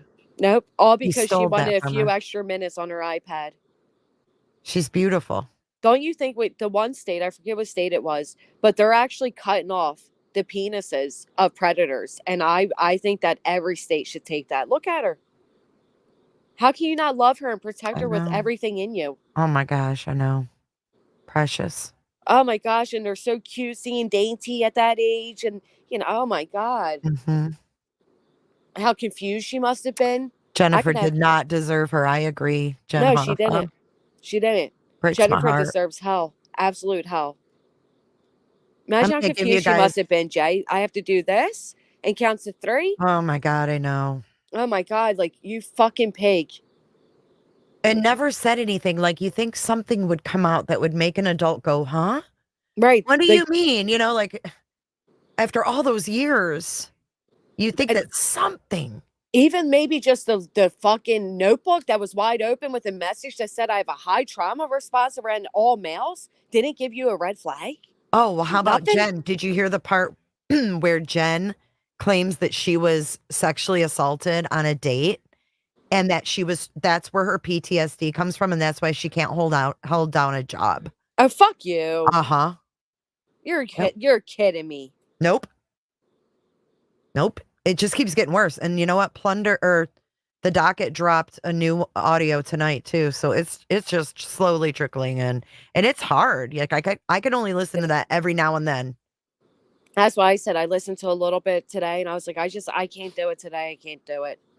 Yeah. I mean, you really have to be in the right headspace to even listen to it. It's horrific. Absolutely horrific. Bless her. Let's put a devil emoji in the chat or fire, because Jen belongs in absolute hell. Mm-hmm. Absolute hell. I hope her life is hell. And She you was know all what? worried about, is the public gonna see this? And she was so worried about her damn self. Over her In daughter. Stearns. Yeah, in Stearns. And the fact that after she absolutely knew without any doubt that Stefan was sexually assaulting Maddie, she still wanted to get that motherfucker a lawyer. I would have spit in his face and said, right in hell, you demon. No, she's reaching out to everybody trying to get him a lawyer. Yes. The Woody Allen reference. Yes. He was jealous of Maddie. Maddie was young. She was beautiful. She was vibrant. She was happy. Do you want to know something else? And Jen is an ugly bitch, man. Look at Maddie. You can see what she would have looked like as an adult in these photos because she was like, coming into her teenage years, whatever. But this picture here really shows me how absolutely gorgeous she would have been as an adult woman. Like, oh my gosh, she's stunning. Oh my God, we said that at the same time. She really is. I mean, she always was. She's stunning. She always knew. And look at the fact that she was able to put a smile on her face and have a sparkle in her eye after all that. Just a life of hell, right? Yeah, that's what I'm saying. Like, smile. she's still her birthday within her dress, and she's twirling, and look at her. She deserved the whole world, and nope, Jennifer didn't deserve an ounce of Maddie's love. That's grooming her with the little predator. I was just gonna say what you're witnessing right now is called grooming.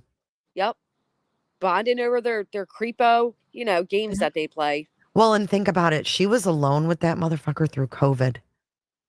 Oh my God, you're right. No school, no getting out. Oh my God. Can you imagine? No. That was one of the hardest times. Yeah. I just wonder what the hell happened. And look, this one, she kind of looks like Jen. She does. Mm-hmm.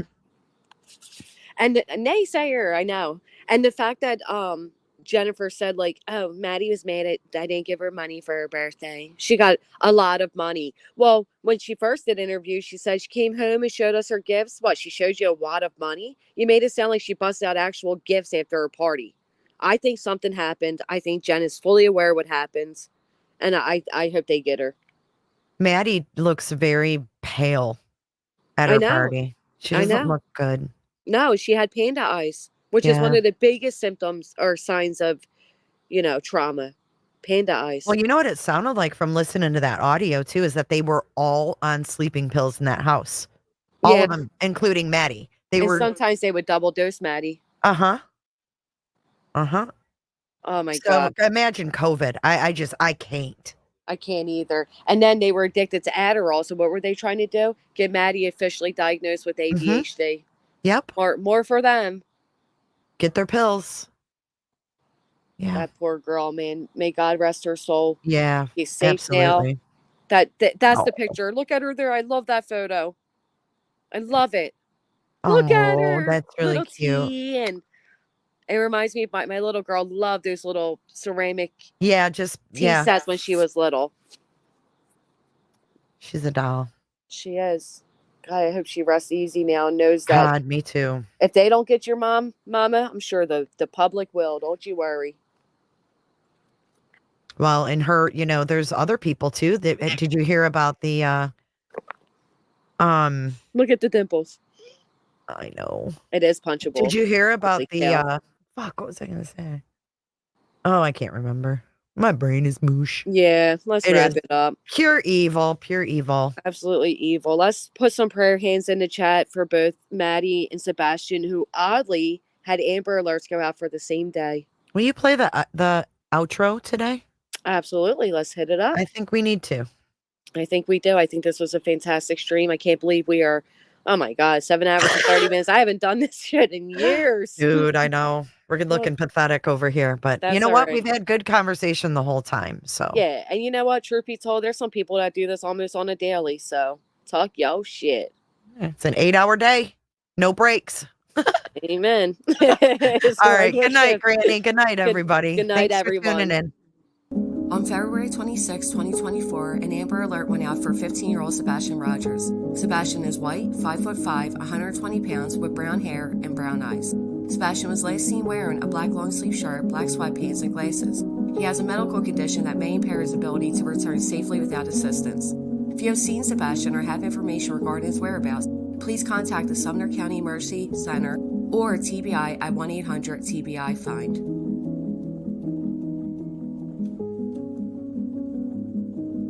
Let's take this moment to pray for Sebastian's safe return.